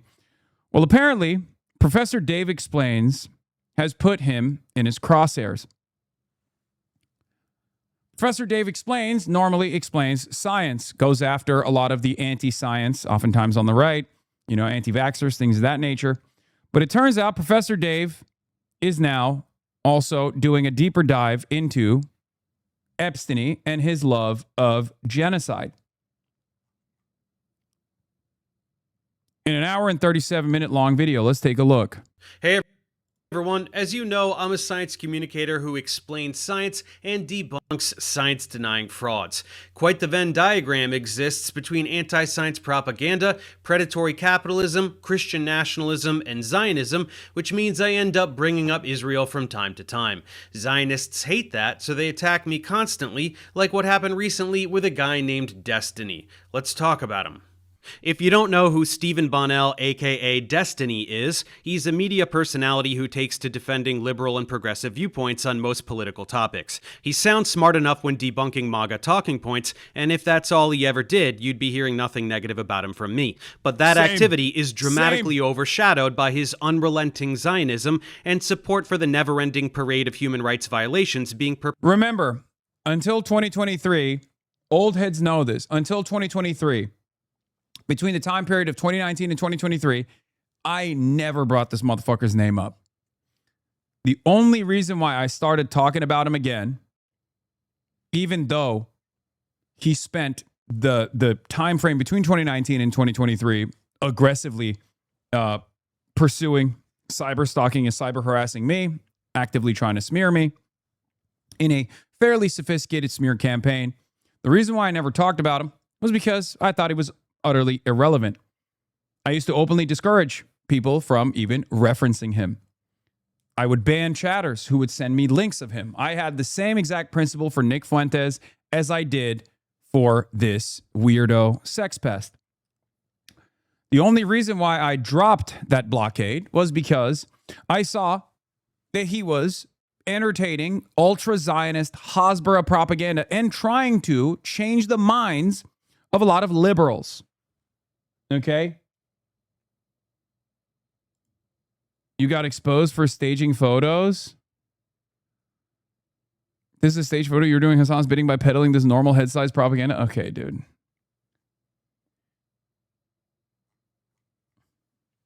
The only reason why I started covering Sex Pestiny post 2023 is because, not because he greatly increased his line of attack against me, and his community has actually worked with Republican congresspersons to try to get me into legal trouble, and also Democratic congresspersons who are pro-Israel as well. But the reason why I talked about it is because he was trying to influence progressive people and liberal people to be pro-Israel. I found that to be a bridge too far. Seems others have also gotten frustrated with that effort. Perpetrated by the genocidal ethno-state that is Israel. Whether he is being paid by Israel or is genuinely just dumb enough to have fallen for Israeli propaganda and is in too deep now to admit it, I can't say.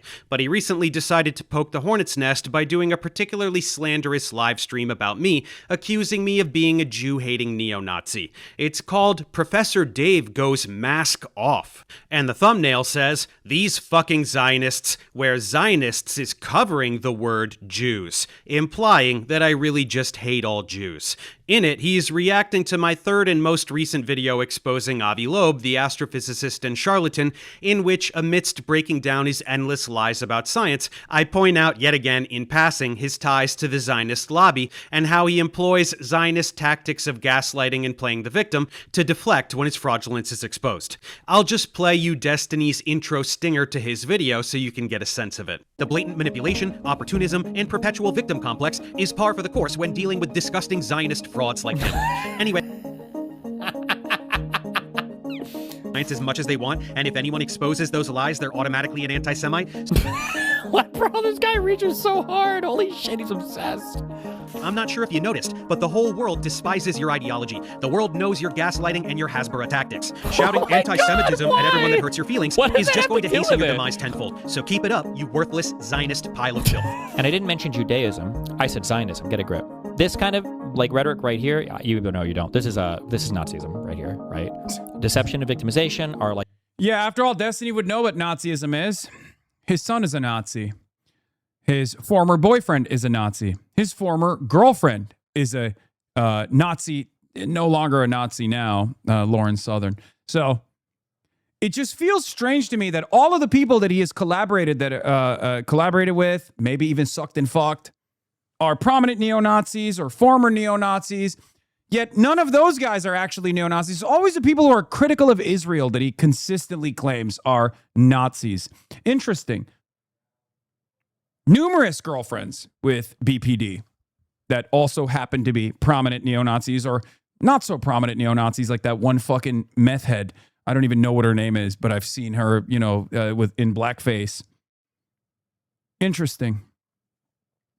The two key pillars of kind of neo-Nazi belief. It's the idea that Jews are secretly behind the scenes controlling everything to deceive you, and they deceive you about that control. And then the self-victimization is they constantly harp about the Holocaust. Oh my God, we get it. But the reason why they have to harp about the Holocaust is because they have to center their victimhood so that they have an infinite blank check basically to deceive you and to control society. It's kind of crazy to just, but whatever. Yes, he is literally calling me a Nazi. Deconstructing this farce will come at the end of this video, but we have a lot of context to set up and information to get through first. Honestly, so many people have asked me to make a video formally summarizing my stance on Israel, and this was an excuse to do it, while also highlighting what a douche this guy is. Beyond his nauseating defense of Israel, he also has some really bizarre skeletons in his closet that I was able to come across. Hornet's nest, remember? But we will get back to him in due time. Now, many of you are aware that this is not the first time I've been harassed and slandered by Zionists, not by a long shot. Right after the genocide began, for several months I was spending way too much time on Twitter, relentlessly combating Zionist propaganda being disseminated by hordes of paid influencers whose job it was to brainwash the masses and make... Why you gotta throw BPD in there? There's nothing wrong with BPD, okay? It's tough to manage. There's everything wrong with being a Nazi, however. Manufacture consent for genocide. You've never seen propaganda anywhere in your life like what was being vomited up at that time. A fabrication of 40 beheaded babies, which Joe Biden himself publicly claimed to have seen photographic evidence of, only to later walk back and admit that no such evidence exists since it's not a thing that happened. Fabricated claims of a baby being cooked in an oven, endless claims of rape when in fact it is Israel that systematically rapes Palestinian prisoners in the most brutal manner imaginable. A behind-the-scenes clip of a Lebanese short film used to claim that Palestinians were faking the war crimes against them, yielding the birth of the disgusting term Pallywood. Claims of immense networks of Hamas bases underneath hospitals to justify the bombing of every single hospital in Gaza, only to provide zero evidence of such bases after the fact, except a few planted guns several hours after entering and a list of terrorists that was really a calendar. A tidal wave of lies in the form of social media activity that was viewed by many millions of people. Endless dehumanizing rhetoric to garner support from the West for a totally pre-planned campaign of ethnic cleansing and land theft. At any rate, influencers were being paid to disseminate the narratives that the state had settled on each day. I was shitting all over these disgusting frauds day and night for several months, and the wrong people noticed, so they dogpiled on me and got my account suspended. People often note that you can find some really egregious anti-Semitism on social media, so my tweets must have been even worse than those of actual Nazis in order to merit suspension. But those people are very confused. Zionists love anti-Semites. They quietly celebrate their presence on social media because their existence fuels Israel's victimization narrative. Israel can bomb anything they want, shoot any— Yep. 100%. Israel also very openly collaborates with prominent anti-Semites. This is also part of the reason why Jonathan Greenblatt at the Apartheid Defense League pays very little attention to the likes of Nick Fuentes, for example, a prominent Holocaust denier or a Holocaust enjoyer, a neo-Nazi. And yet he spends all of his time and efforts in trying to tie me back to the likes of Nick Fuentes. Any child in the head, steal any land, but they will always continue to be the victims. Scary anti-Semites who want all Jews to die, whether a particular instance being referenced is real or not, are a key facet of this narrative. So that's not what gets targeted for suspension. What gets targeted is anyone who is effectively combating and exposing the state-sponsored Hasbara narratives, which I was doing with a passion. So yeah, again, Elon Musk, Sig Heiled twice at the inauguration in front of the entire world. Jonathan Greenblatt defended Elon Musk, saying it was an awkward gesture. He's autistic. Let him go. Wonder why. So I was booted from the platform, which honestly was a relief more than anything else, as this activity was starting to take a toll on my emotional well-being, and then their campaign to smear me began. First, the social media activity. This actually started before my account was terminated. Hundreds of tweets like this, very obviously scripted and disseminated. Yeah, it's quite disappointing to read Dave Explains. He's someone I follow for a long time. It's quite disappointing to read Dave's content. He's someone I follow for a long time. It's always fucking botted. Everything has to be a carefully concocted, carefully constructed, influence peddling operation. No real world motion. It's always the same shit. Always and forever. Oh, this is really, really disappointing. Notice this is the same pattern D-posters use on Reddit. Yes, always. Always and forever. Oh, longtime fan of Hasan, but he really screwed the pooch on this one. Hey, longtime fan of yours. Why did you say America deserved 9/11? Longtime fan of yours, but I just encountered one of your most famous controversies for the first time ever. Turns out, in 2019, you said something that you immediately apologized for, but honestly, I'm going to hold it against you right now in this very moment. First time, by the way, first time speaker, longtime fan. It's always the same shit. It's always the same shit. Yeah, the other classic, I don't even like Epstein, but he's cooking here. For all the lemmings to copy and paste. Pretending to have been followers of mine, regrettably, they must unfollow because I'm a Nazi. It's all quite unconvincing. They do this all the time. You can always find clusters of scripted copy-paste tweets, like this recent campaign that Destiny would probably enjoy. Then came the harassment on YouTube. Thousands, and I'm not joking, literally fucking thousands of these for weeks. These came from the bot farms that Israel employs to shift the narrative on every platform they can. Optics are everything, and even this very blatant artificial activity can skew things in their favor to some degree. But that's just the beginning. They also mass spam Reddit. They brigade the fuck out of Reddit, too. It took a genuine sea change, like a generational attitude shift, for even the most prominent news and politics subreddits to like finally say, all right, enough is enough. Israel fucking sucks. For the first 2 years, it was literally endless sea of bots. They still do it. And given that, we are firmly within the dead internet theory universe now, it's just mostly bots talking to other fucking bots. And if someone is dumb enough to encounter that conversation and get duped by it, well, sucks to suck for them. Organizations like StopAntisemitism.org and Canary Mission are a form of weaponized retaliation against those who speak up for Palestine on social media. I was named Anti-Semite of the Week, along with countless actors and activists like John Cusack, Susan Sarandon, Mark Ruffalo, Roger Waters, Cynthia Nixon, Greta Thunberg, Bassem Youssef, Mamdani, of course, basically anyone who draws significant attention to Damn, no Hasan mentioned. That's kind of fucked. This guy sucks! No, I'm kidding. Israeli crimes against humanity, thereby posing a challenge to the Hasbara narrative. Horrible, vile anti-Semites like Miss Rachel, the children's content creator who scandalously requested on social media that Israel stop bombing children, and who can be found singing songs with Palestinian double amputee toddlers. How dare she humanize children who have had their legs blown off by inhuman monsters? As part of these smear attempts, founder of Stop Antisemitism, Leora Rez, and other wastes of human life Wow. Calling child killers inhuman monsters? Anti-Semitism much? Act brutal campaigns to ruin the lives of whomever they target, doxing them, and doing whatever they can to get them fired from their... You should be using the appropriate format. America's most important ally. Their jobs, especially for medical professionals. For me, there was not much they could do. I'm self-employed. They tried to smear me on LinkedIn, but nobody gave a shit. Eventually, they move on. But perhaps with how much I've finally been talking about Israel in my YouTube content, as opposed to simply tweeting about them, a second wave of attention is coming my way.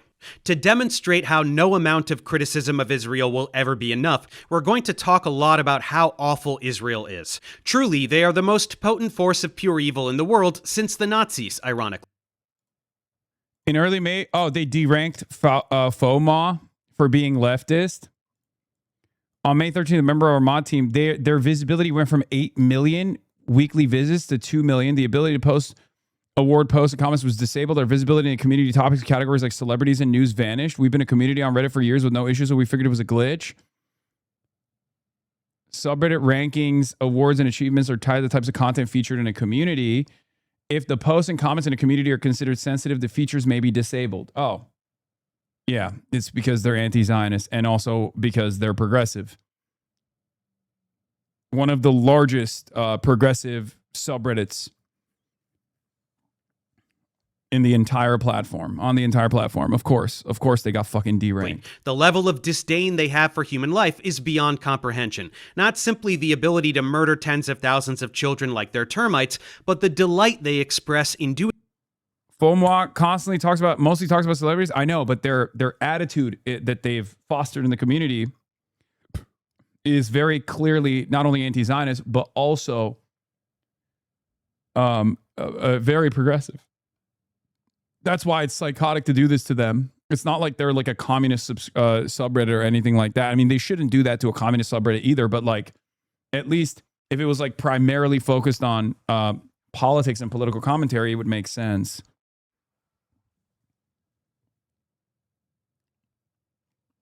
So, and the overwhelming support that is expressed by Israeli citizens for this genocidal activity. More than 80% of Israelis support the complete annihilation of the Palestinian people. It is a twisted, psychotic society that celebrates the destruction of innocent human life. They proudly announce it openly, their desire to wipe Palestinians and other Arabs from the face of the earth. אבל בוא נאמר... תעשי את זה, אני מכיר אותך קצת, תעשי את זה אם תוכלי. יכול להיות, אבל בוא נאמר ככה, הצבא צריך לגמור, כמו שעבד בצפון, הוא צריך לעבוד בדרום, ולהשאיר את עזה ללא ערבים, ולהקים התיישבות יהודית בכל חבל עזה. כאשר אומרים ביישובי העוטף שרוצים לראות את הים, זאת אומרת, כדי לראות את הים, צריך שלא יהיו בתים. שאני מבין במקורות שלנו, עם הפראים האלה לא היה שלום, אין שלום ולא יהיה שלום. לא שאני לא רוצה שלום, גם אני רוצה שלום. ארץ שייכת אך ורק לעם ישראל, וכל עזה וכל לבנון. Yes, I know my boy Ross Douthat got a new gig at CBS, and CBS is bragging about Douthat interviewing me in the press release.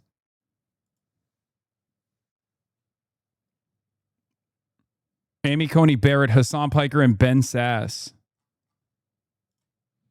כל זה צריכים לשאוף לנקות את הארץ מרוכבי הגמלים. Is I don't care about Gaza. I literally don't care. For all I care, they can go out and swim in the sea.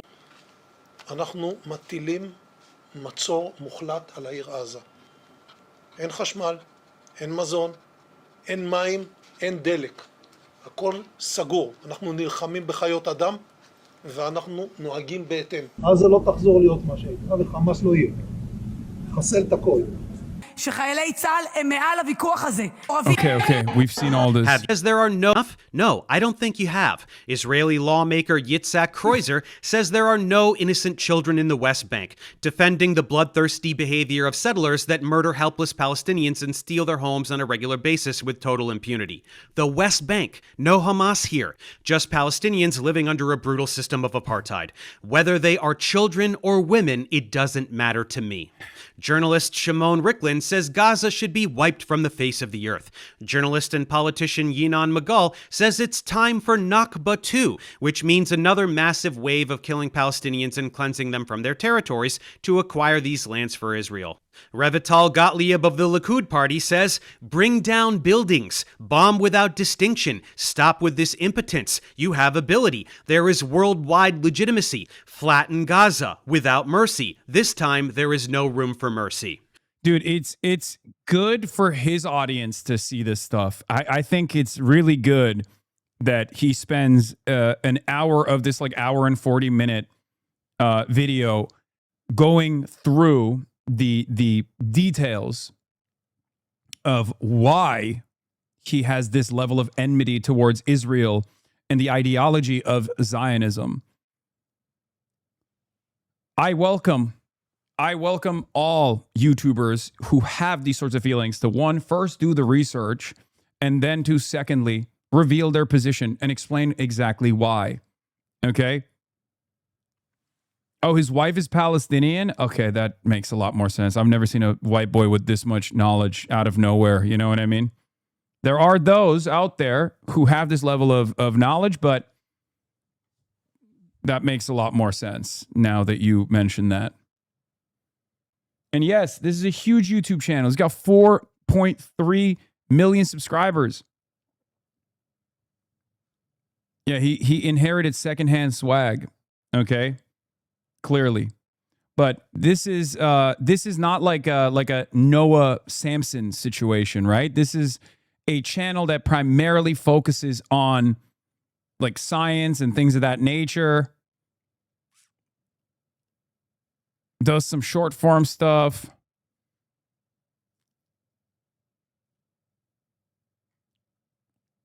Professor Dave is huge in the scientific communication field, one of the biggest channels. Yeah. Grifter tier list, 2026 expansion pack.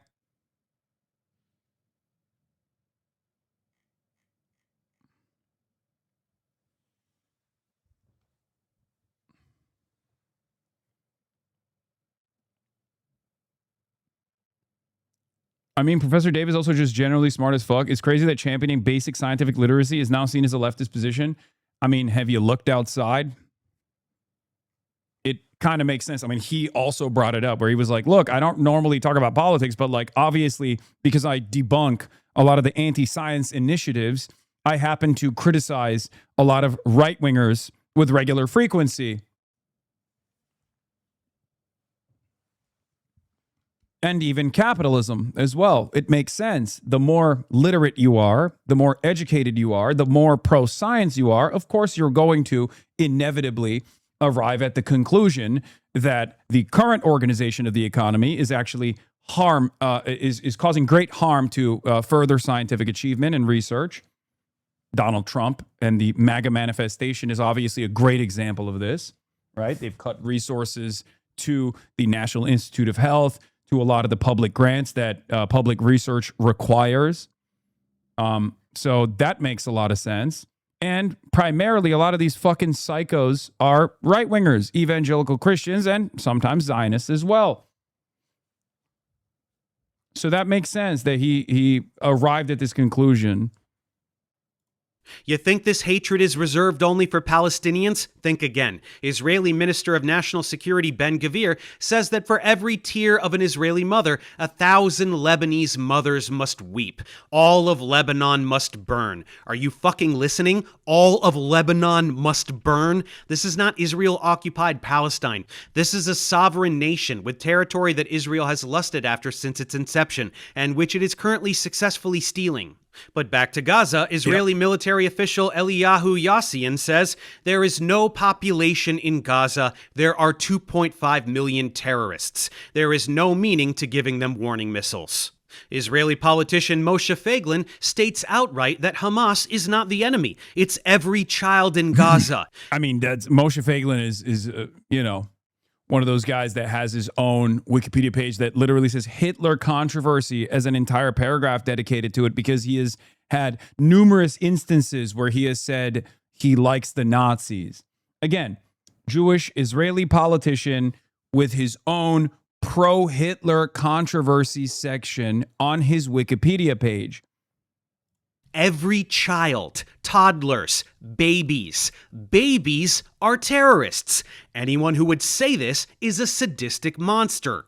There are entire databases filled with hundreds of instances of very clear incitement to genocide. They openly announce that they intend to commit genocide, not just random nut jobs on social media. Israeli officials, legislators, military personnel, decision makers, they all state this openly. Wait, what? Destiny justifies a far-right Israeli politics code claiming there are no innocent children in Jenin, West Bank, while reacting to Professor Dave's video appears to argue that children aren't innocent in specific areas. Defense killing of Palestinian family. A lawmaker from the far-right Otzma Yehudit party told the Knesset on Wednesday that there are no innocent civilians, no innocent children in Jenin, I think they might call this. Okay, so this is a fairly unhinged quote. But like this Jenin is known as a place that you shouldn't go because you'll probably get fucking killed. Like even our Palestinian tour guide that was willing to take us to Nablus wouldn't take us to Jenin. That's like, I'm not saying that that's it's an acceptable quote, but that's like I think I see it as like one of the most like. The same argument they claim you made about settler children. So much projection for these guys. Yeah, ironically enough, one of the big early Hasbara initiatives was to claim that I said that there are settler babies that are valid military targets. I was actually making the opposite point. I was making the opposite point to Ethan Klein. And yet that quote got blasted everywhere. I wonder if people will feel the same way about Destiny's current, in 2026, literally happening right now in real time, defense of there are valid children targets in a place like Jenin. A fucking refugee camp. You're going to get fucking rocked if you go to this place. So it's probably more specific to this area. Again, still like not the best quote, but a little bit different than saying all children in the West Bank are...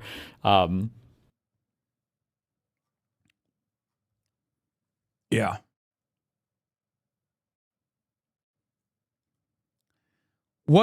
It is interesting to me what goes a long way on the internet. You know what I mean? Like what goes to all the subreddits, gets brigaded, gets repeated by fucking right-wing charlatans and apolitical centrist charlatans to present someone like myself of being in support of killing children when I have the exact opposite take of killing children. I want no children to be killed.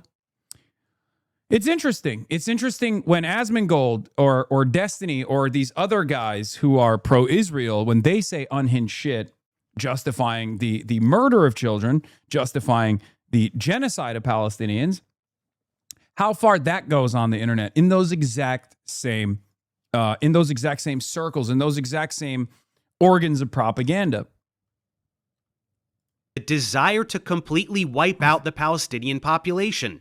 Take a second and read this crap. This is a drop in the bucket. You listen to any of these assholes for long enough, you get some shit like this about human animals, or Amalek, who their God commanded them to destroy in the Torah, or whatever other rhetoric they can think of to justify the extermination of an entire race of people.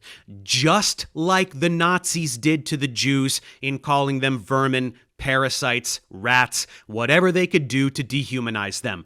It's identical. They proudly announce genocidal intent and then later deny the actualization of that intent when accused of the genocide they are committing, gaslighting the world with rhetoric about how the IOF is the most moral army in the world, rather than the reality that they are actual terrorists. Here's Israeli Minister for Social Equality announcing how proud she is of the ruins of Gaza, and that every baby 80 years from now will tell their grandchildren what the Jews did. They take pride in the complete annihilation of a people. אני אישית גאה בהריסות של עזה, ושכל תינוק, גם עוד 80 שנה מהיום, יספר לנכדיו מה עשו היהודים. And you don't have to take the word of officials. You can ask the soldiers themselves. They proudly brag about children they've killed. We are looking for babies, but there is no babies left. What babies? Say that again. Say it again. No, maybe I killed a girl, she was 12, but I'm looking for a baby. Do you like Palestinian children? Yes. Does it make you feel good when you bomb a hospital? Really? Yes. You guys kill children in Lebanon, is that okay? Yeah, this is okay because I'm Hamas. What about the children, the babies? The babies is good too. Really? In Lebanon? Yes, in Lebanon, in Gaza, in Iran. Really? It's okay to kill babies in Iran? Yes, yes. It's And okay. in Gaza? Yes. And in Lebanon? Yes. You really believe that? Yes. Really? Have you ever killed any Palestinians? I Have you ever killed any Palestinian children? I How many? don't know. You don't keep track? No, but I היינו במערב, זיהינו 3 אובייקטים מתקרבים לעברנו לשטח שהוא שטח השמדה. ואנחנו קיבלנו את הפקודה of gaslighting. Countless children in Gaza have been targeted and executed by snipers. There are so I'm moving this along because there's a lot of, it's dense, there's a lot of information, but it's stuff that we know already, okay? I still want to hear his perspective on it, but this community is probably the one community where we have watched this unfold in real time and are very knowledgeable on it already. From both local and international But you guys should 100% watch this video as well. The video is titled Destiny Loves Genocide. I pinned it. Okay. It's the pinned link above, and go show support to the channel. Go subscribe to the channel. You know, because it's probably going to be brigaded into oblivion. Who received child after child with a single precise bullet wound to the head. Again, soldiers state outright that they intentionally murder children and that they're specifically ordered to do it, while officials continue to put on a show and act offended when it is suggested that soldiers do the things they openly admit they are doing. This is the definition of gaslighting. And how do Israeli soldiers and officials justify this grotesque behavior? Naturally, they have divine permission for it. They state this openly all the time as well. They are the chosen people, so they can do whatever they want. They say Israel is allowed to ignore the directives of international law in any field it desires. International law doesn't apply to them, so they should be able to commit genocide. They say they are entitled to violate the sovereignty of foreign countries. This means that any land they desire is theirs for the taking. This is announced proudly, publicly, and supported by a citizenry that has been brainwashed into believing that they are genuinely superior to other peoples. Like, what's crazy about this is that this attitude, this supremacist attitude, wasn't always as popular in Israeli society. Now, people might disagree with me on this because, like, I've always talked about Zionism being a supremacist attitude, but this level of like overt supremacy, the idea that everyone else is lesser than, this ethno-religious supremacist value, obviously was always at the center of Zionism. And it is not dissimilar to white nationalism that we see here in the United States of America, or American exceptionalism that we experience in the United States of America. But I promise you, it has reached a level of collective psychosis in Israeli society that, you know, Israeli anti-Zionists obviously will be the first to admit as well. And that evolution took place over the last couple of decades, and it's reached its apex point now. Back in the day, you could show like Kahanas videos, right? Like Nazis loved posting the Kahanas videos of like a disciple of Meir Kahan saying like all goyim are cattle, stuff like that. This was a position that wasn't like broadly shared by Israeli society, and I wouldn't go so far as to say it still is shared broadly by Israeli society, but the manifestation of Zionism, the evolution of its final stage of Zionism, requires large subsects of the society, of Israeli society, to firmly commit to the idea of Jewish supremacy, firmly commit to the idea that all non-Jews must be eradicated.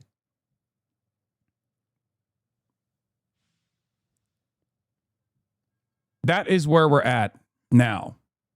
That is also part of the reason why large subsects of Israeli society are perfectly comfortable with the genocide of Palestinians. מה קורה כשאתם פוגשים ילד חילוני? למה אתם מוכרים עליו כשאתם ילד חילוני? מה הוא מפסיד? הוא לא הולך לדעת. כשאתם חושבים על ירושלים בעוד 10 שנים, כולם חרדים? לא כולם חרדים, ערבים חלק חרדים.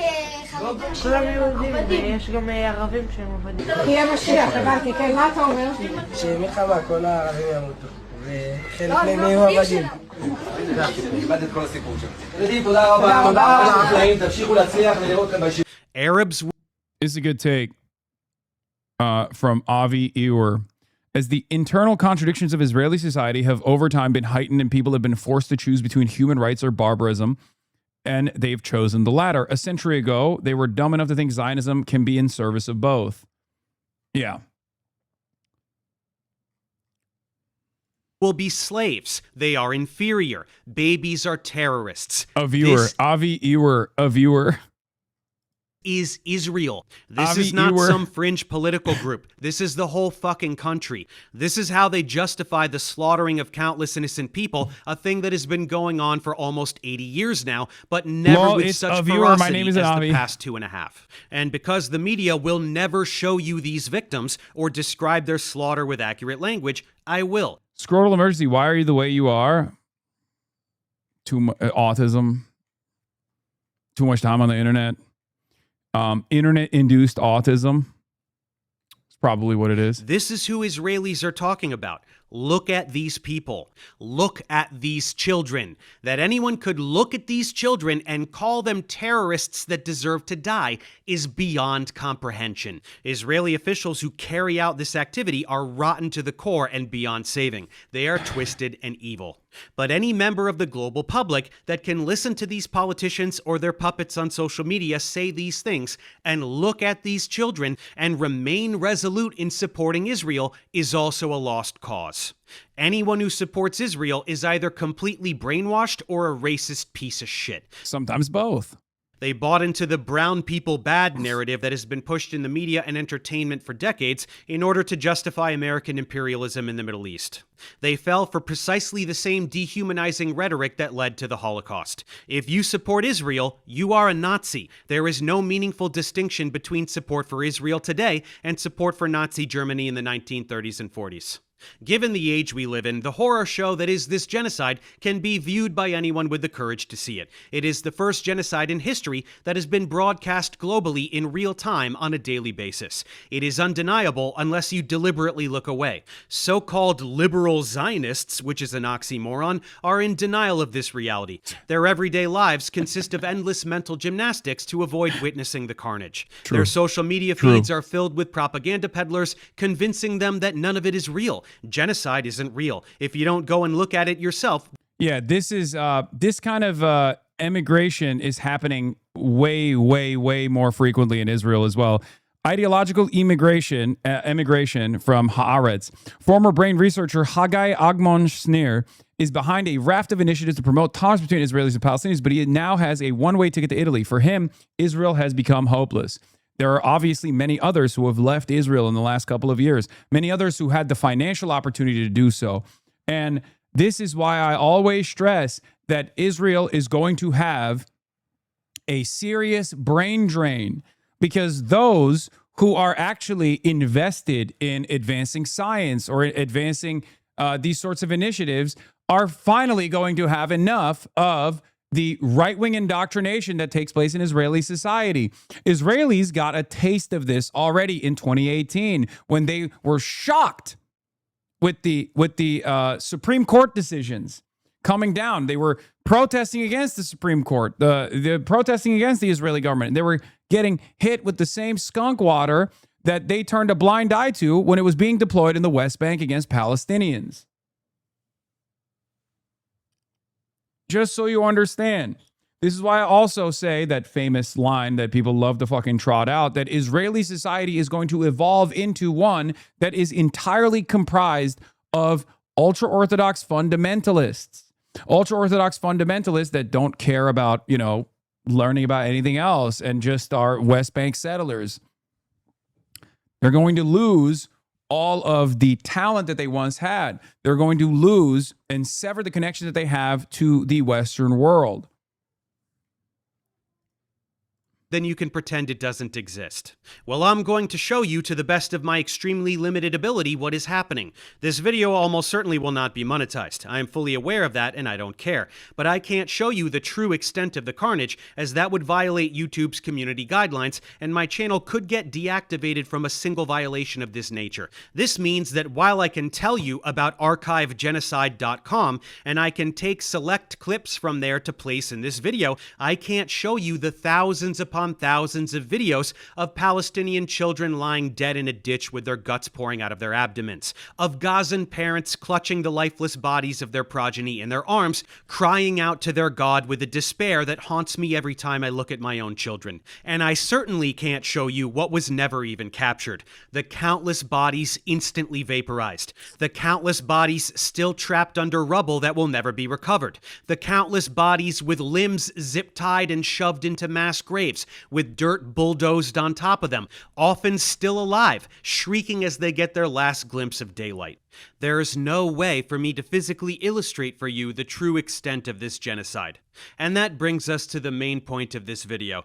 Dickheads like Destiny deny the fact that Israel is committing genocide. This is beyond comprehension. Any honest person with the courage to look can instantly see what has been going on in Gaza for nearly 3 years now, and it is objectively genocide.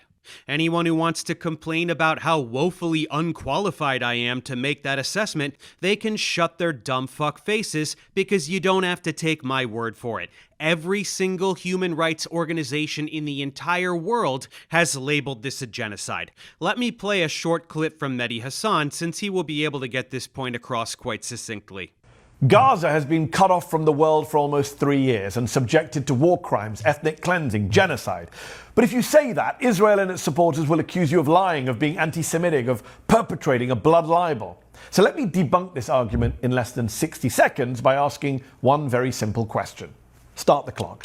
Do you believe Benjamin Netanyahu, Itamar Ben-Gvir, and Bezalel Smotrich about what's been happening in Gaza, or do you believe the UN Independent Commission of Inquiry, the UN Special Committee, the UN High Commissioner for Human Rights, the UN High Commissioner for Refugees, the UN Special Rapporteur for the Occupied Palestinian Territories, 14 other UN Special Rapporteurs, the former UN Humanitarian Chief, UNICEF, Amnesty International, Human Rights Watch, Bet Salem, Gisha, Physicians for Human Rights Israel, Doctors Without Borders, Oxfam, Save the Children, Christian Aid, Action Aid, the NGO Air Wars, the NGO Action on Armed Violence, the International Association of Genocide Scholars, and its president Melanie O'Brien, the editor of the Journal of Genocide Research, Dirk Moses, the author of the book What is Genocide, Martin Shaw, the leading Israeli Holocaust scholars, Omar Bartov, Amos Goldberg, Daniel Blattman, Raz Siegel, Shmuel Lederman, the Norwegian Refugee Council, the Danish Refugee Council, Refugees International, the International Rescue Committee, the former head of Israel's military, Moshe Yalon, the former head of Israel's Shin Bet, Ami Ayalon, the former deputy head of Israel's Mossad, Amran Levin, and the former Prime Minister of Israel, Ehud Olmert. Who do you believe, them or the Israeli government? Who do you think is lying? All of them?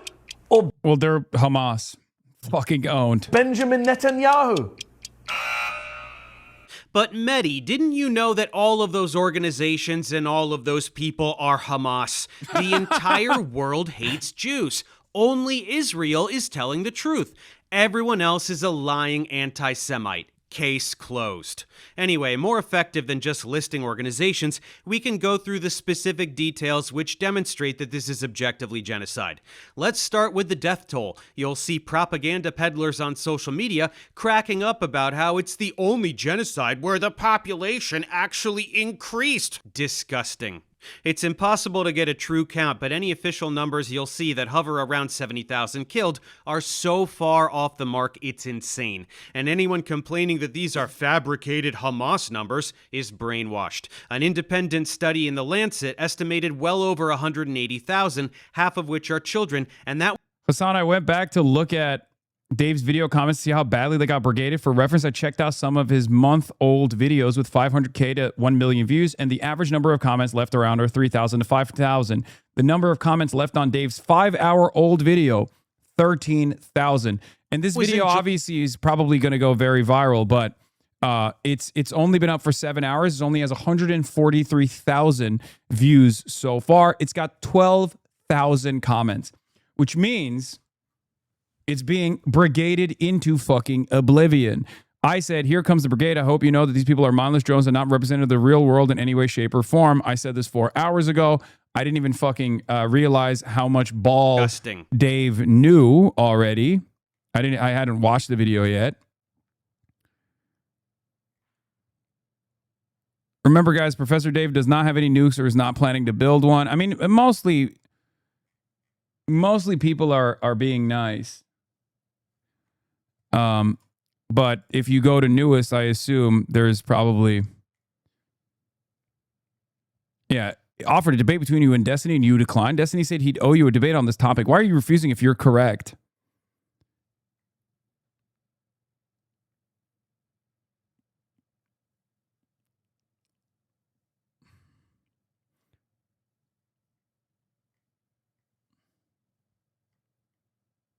Professor Dave is about 2 weeks away from getting nukes.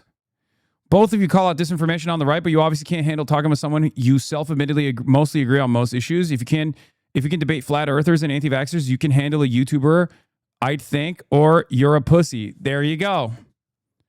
Another loser debate, bro. Everything is content for these people. I assumed Destiny's also watching this. That's why all of his fucking mindless drones are all up and down in the comments being like, you got to debate, you got to debate, you got to debate, you got to debate, you got to debate my ultra-Zionist pro-genocide daddy. It's impossible to get so far off the mark is brainwashed. An independent study in The Lancet estimated well over 180,000, half of which are children, and that was in July of 2024. 2 full years ago. Previous estimates had been much lower because they only took into account bodies that were identifiable and directly correlated with airstrikes or gunshots. But thousands of bodies have... With the browser extension, you can see it has 2.2K dislikes. I thought we went through this a million times over. The browser extensions are wrong. They've never been right. Been totally vaporized, leaving nothing identifiable behind. And thousands more bodies are still buried under rubble from all the carpet bombing or in still undiscovered mass graves. Additionally, so many people have died from wounds, from general poor health, from starvation, from freezing to death because they sleep through the winter in paper-thin tents, from disease because there's near zero health infrastructure. All of these are victims of genocide. They are deaths caused by the total and complete destruction. Yeah, if you were to say that Anne Frank is not a victim of the Holocaust, you would be understandably branded a Holocaust denier, a genocide denier. And yet, Israelis do this all the time for the Palestinians who died to secondary consequences born out of the genocide and not through direct bombing.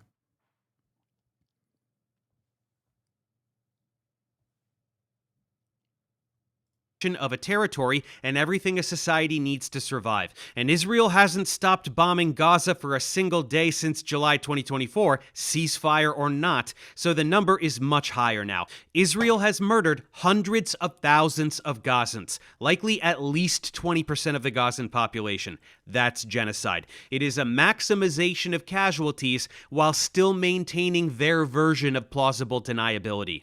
They also specifically... Yeah, Anne Frank died of typhus in the concentration camp. Not a death camp. Didn't get sent to the gas chambers. And yet she is, of course, a victim of the Holocaust, a victim of the genocide that Nazis launched against Jews and many others. Okay? Nazis try to claim and raise suspicion about our cause of death. Some Nazis claim that that's not technically, appropriate to add to the death toll. Okay? That's Holocaust denial. That's genocide denial. Meanwhile, Zionists make that exact same argument about how Palestinians die in Gaza. Oh, they didn't die to bombs. They didn't die to bullets. So technically, it's not a real death. They simply died due to famine. They simply died due to lack of access to medical care, necessary medical care inside of the concentration camp, also known as Gaza, the world's largest open-air prison. It's disgusting. Targeted hundreds of journalists, well over 1,000 doctors, and other key personnel publicizing the genocide and keeping citizens safe. That's genocide. The continued use of white phosphorus and other illegal weapons is documented by Human Rights Watch and Amnesty International. That's genocide. It's very easy to get much more granular with it as well. Francesca Albanese of the UN Refugee Agency published a report way back in March of 2024 that outlined a determination of genocide, and she has continued to update that report ever since. It documents explicitly stated intent for genocide, the long list of violations of international law, systematic torture and sexual abuse of prisoners with no legitimate charge against them, a total erasure of culture, the stripping away of any sense of dignity for an entire people. Israel really hits every single point on the genocide checklist. For writing these reports and sharing these determinations with the UN, Francesca has faced a volume of harassment and threats to her personal safety that I can't even begin to imagine. And that's coming from someone who is harassed every day and receives threats sporadically. You heard Mehdi's list, but let's expand a little. Human Rights Watch cited starvation as a weapon of war and the creation of conditions calculated to bring about the physical destruction of the Palestinian population. Doctors Without Borders cited the testimonies of doctors reporting that they routinely received children who have been shot in the head or chest by snipers, as we mentioned. UNICEF reported that essentially all of the million or so children remaining in Gaza need mental health and psychosocial support due to immeasurable trauma, especially the thousands who have lost limbs, usually amputated without anesthetic, and those who have lost their entire families. The International Association of Genocide Scholars stated that the legal definition definition is cleanly met, citing war crimes and crimes against humanity. Jewish Voice for Peace, Amnesty International, even several Israeli organizations. It's a long list of organizations, and the list of criteria that qualify this as genocide is never-ending. 90% of Gazans displaced, absolutely all farmland unusable, continuous blocking of humanitarian aid, starvation and life-threatening malnutrition, mass executions of healthcare and rescue workers. Israel is a club of genocide overachievers. If you deny the fact that Israel is committing genocide, you are no different from a climate change denier or an anti-vaxxer or a fucking flat earther. You are denying the very obvious reality that we live in. Did you hear that, Stephen? Then let's talk about the complete demolition of the entire territory. Israel wants people to believe that they're the most moral army in the world, taking every imaginable measure to protect innocent civilians, while exclusively targeting filthy Hamas terrorists with laser precision. This is total horseshit. I mean, again, they proudly announced that they want to murder every last child in Gaza, so anyone who believes them when they say the opposite is a moron. But more importantly, there objectively is no precision whatsoever to the destruction in Gaza. More than 78% of Gazan infrastructure has been demolished by relentless carpet bombing. Every hospital, every school, every bakery, every city demolished. Once refugee tent camps were set up, they bombed those too. They tell them to evacuate even though they have nowhere to go, and then bomb them anyway. They give them safe routes to evacuate and then bomb the safe routes. They designate safe spaces and then bomb those too. And when they occasionally let in food, they shoot at Gazans when they try to get it. It's complete annihilation combined with twisted psychological torture. It's very easy to look at image after image of the destruction to see that there was zero regard for precision. They weren't aiming for some imaginary terrorist. They were never doing anything but destroying Gaza from day one. You're not convinced by these images? Too small in scope? Let's get a broader top-down view.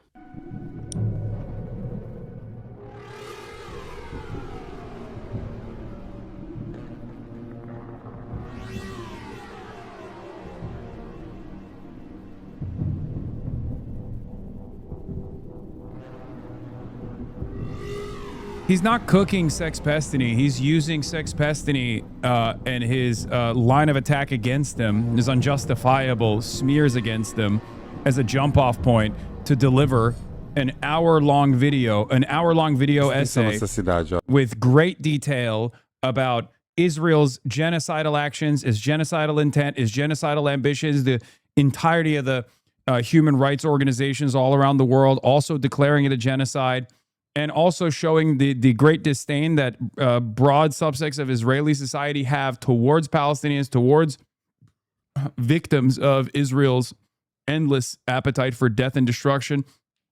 It's a very smart and very good way to deal with it. Uma cidade normal, né? Tá cheio de pessoas, avenidas, cheia de construção. Entire town. This has nothing to do with terrorism. This has nothing to do with Hezbollah, whose label of terrorist organization is laughable to begin with. Hezbollah and any other group that is labeled terrorists by Israel are simply people desperately defending themselves against Israeli terrorism. Goat status. My man. Hezbollah formed as a direct response to the Sabra and Shatila massacres, for example. Israel is the... Luckily, Dave is not. Dave is white enough. He's Italian, so he won't get hit with the same fucking Hasan loves terrorism shit for just delivering basic objective analysis about how Hezbollah was formed, why it was formed, how it operates. So much of the motherfucking conversation around this issue literally is just, oh, dude, you love Hezbollah. You love Hezbollah. You're wearing the Hezbollah colors on your tie. As a matter of fact, you're a terrorist. You're a terrorist. It's the most commonly deployed thought-terminating term.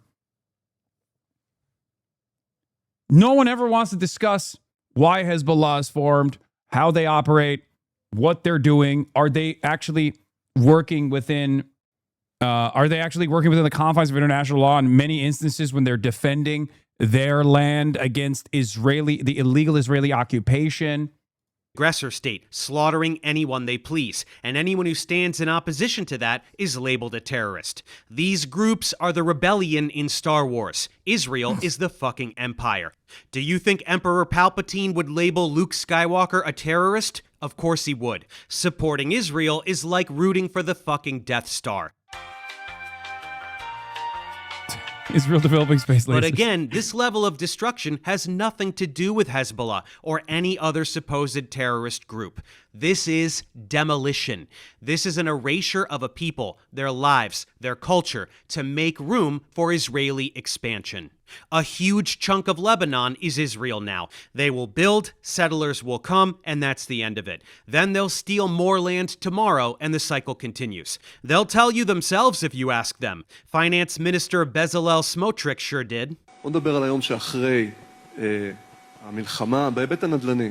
אתה כבר התבטאת לא פעם לגבי חידוש ההתיישבות היהודית ברצועת עזה. שאלה פשוטה, איפה מבחינתך צריך לקום היישוב הראשון ברצועה? אני מודה שלזה לא ציפיתי, אני מוכן להתחיל מהתוחמת הצפונית, אבל סתם, תדעו לכם, זה לא מצחיק, יש תוכנית עסקית, תקשיבו לי טוב, יש תוכנית עסקית שנבנתה על ידי אנשים הכי מקצועיים שיש, שנמצאת על השולחן של הנשיא טראמפ, לאיך הדבר הזה הופך לבוננזה של נדל"ן, אני לא צוחק, מחזיר את עצמו. אגב, אני התחלתי משא ומתן עם האמריקאים, ואני אומר את זה לא בצחוק עכשיו, כי אני גם דורש, הרי אנחנו שילמנו המון כסף על המלחמה הזאת, אז אנחנו צריכים להתחלק איך אנחנו עושים אחוזים על שיווקי הקרקע אחר כך בעזה, אבל עכשיו לא בצחוק. את שלב ההריסה, שהוא תמיד השלב הראשון בהתחדשות העירונית עשינו, עכשיו צריך לבנות, זה הרבה יותר זול. It's not funny. There's a business plan. Thanks to Trump, the real estate mogul, cosplaying as the president of the most powerful nation on earth, it's gonna be a bonanza. When you decide that you want to steal some land, first, you demolish everything. That's always the first phase. If people are already living there, kill them by the hundreds of thousands if you want. What's the difference? They're not chosen people like us. Murder them, displace them, whatever you have to do. Destroy absolutely everything in the region until not a single building is left standing. Then go in, clear the rubble, and build luxury condos or whatever the fuck you want. Easy peasy. Do you understand now what has been happening since October 7th? Do you understand that it was never about terrorists or protecting Israel or getting back hostages or anything of the sort? Not for a single second was it ever about any of those things. Israeli officials didn't give two shits about hostages. They were an excuse to keep bombing. There were deals on the table early on that involved a ceasefire in exchange for all of the hostages being returned, and they refused. In October of last year, they got all of the hostages back that they didn't kill with their carpet bombing. That still didn't stop them. And I wish I had saved my tweets from early in the genocide, but I didn't, so you'll just have to take my word for it. But I was saying all of this. From day one, I knew that this was premeditated ethnic cleansing and land acquisition, belligerent imperialism in the 21st century. Everything I was saying came true. That Gaza would become Israel, that they would do it to Lebanon too, and I was silenced for it. Anyone who didn't have their head up their ass could smell it, but if you couldn't see... That's why any point from like the 1920s onward until October 7 and certainly after October 7, if you were doing a pro-Palestine rally, if you were organizing a pro-Palestine rally, you were on the right side of history. The idea that like, oh, October 8th is far too soon to have a fucking pro-Palestine rally is ridiculous, because October 7 did not happen in a fucking vacuum.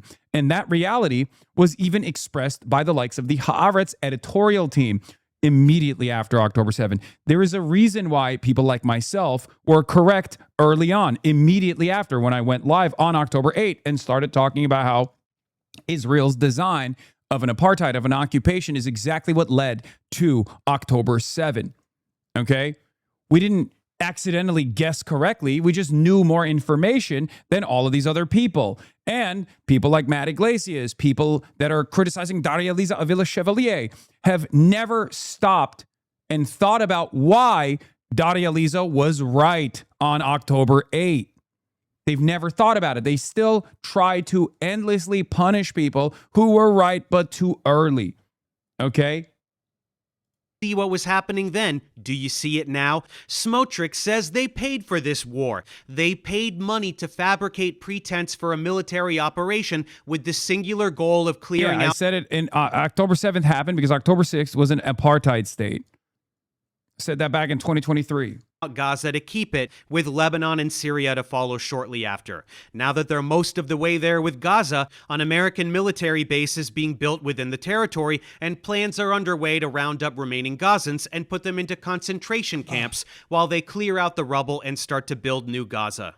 You heard that correctly. Zionist Jews are going to put people in concentration camps. And you heard the other thing correctly too. New Gaza is already being sold to the American public. Jared Kushner, Ivanka Trump's husband and haunted marionette, unveiled the plans for New Gaza, which will be luxury resorts as far as the eye can see, with some land carved out for Trump as a thank you for greenlighting all of this.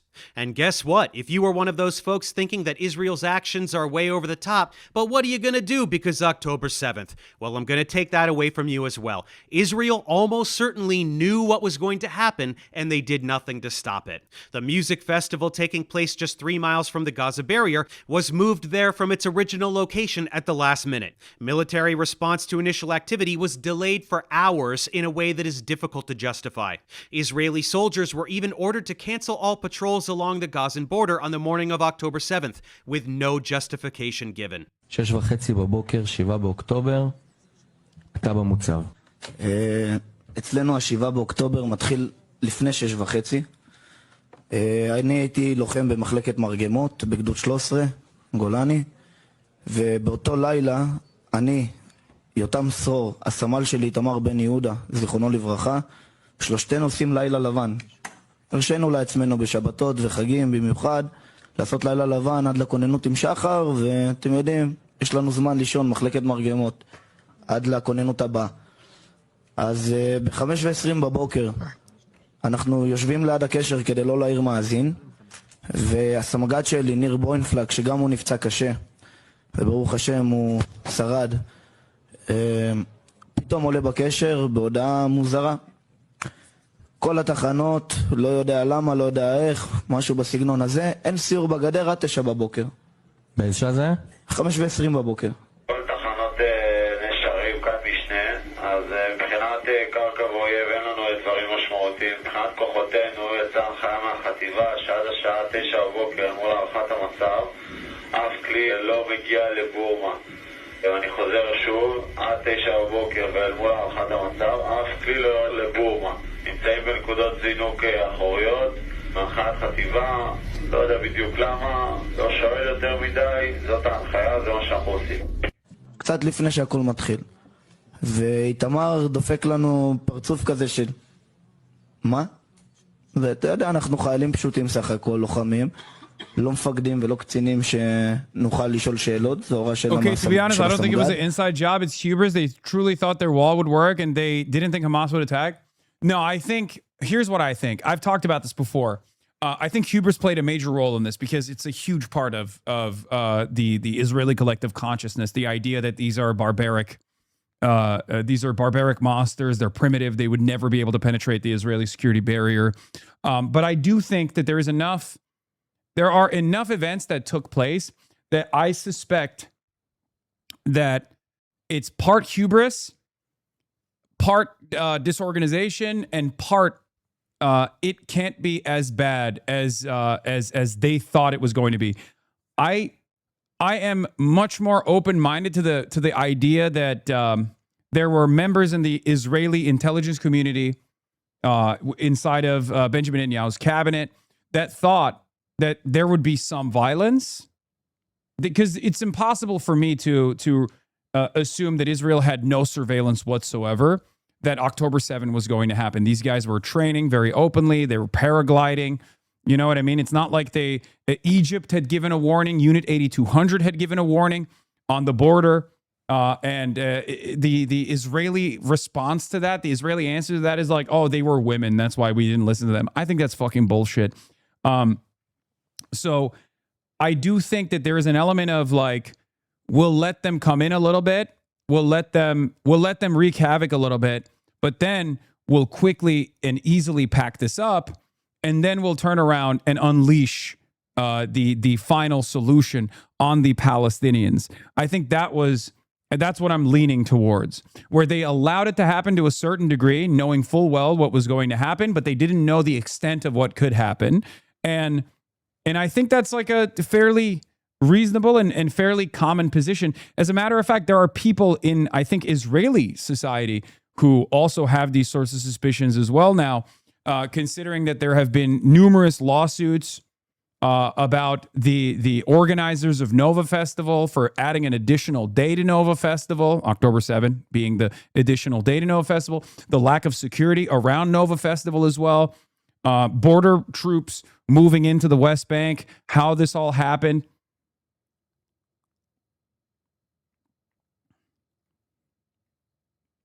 So I think that, like, my assumption on this, again, this is purely speculative, but my assumption on this is, at this stage, it's mostly hubris, it's mostly supremacist ideology that the Israeli security forces thought this would be a sufficient justification to do the final solution on the Palestinians, but it would never be 1,200 Israelis, including 400 soldiers and 800 civilians that were killed, some of which were killed by the Israeli security forces themselves with the Hannibal Directive. As we know, we will never know the full extent of like how many of the people that were killed on October 7 were directly killed by the Israeli security forces. But I suspect that they thought that there would be a number of acceptable casualties in the hands of the Israeli state, that they could use a sufficient response to justify what comes next. So that's what that's my assumption. But the hubris part of it is maybe they thought it was going to be like 20 to 30, and then they would be able to deal with it, and it turned out to be 1,200. And that was a egregious wound on the Israeli collective psyche.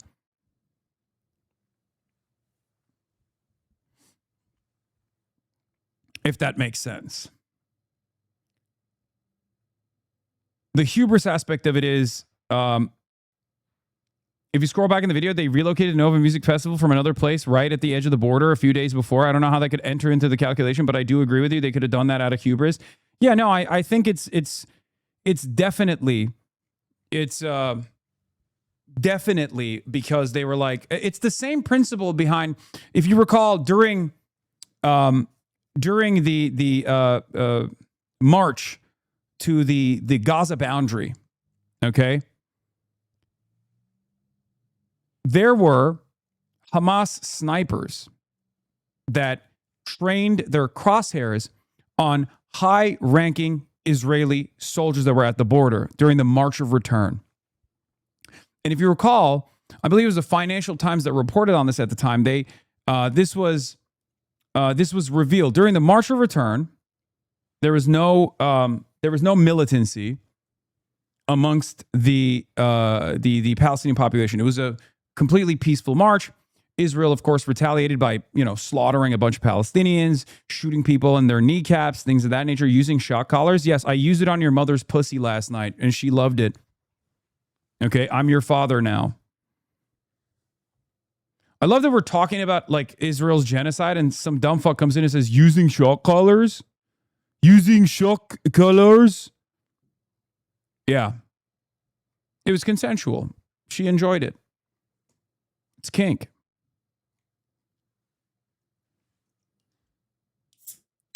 I'm your father now. Not your stepfather, but the father that stepped up. You're grounded.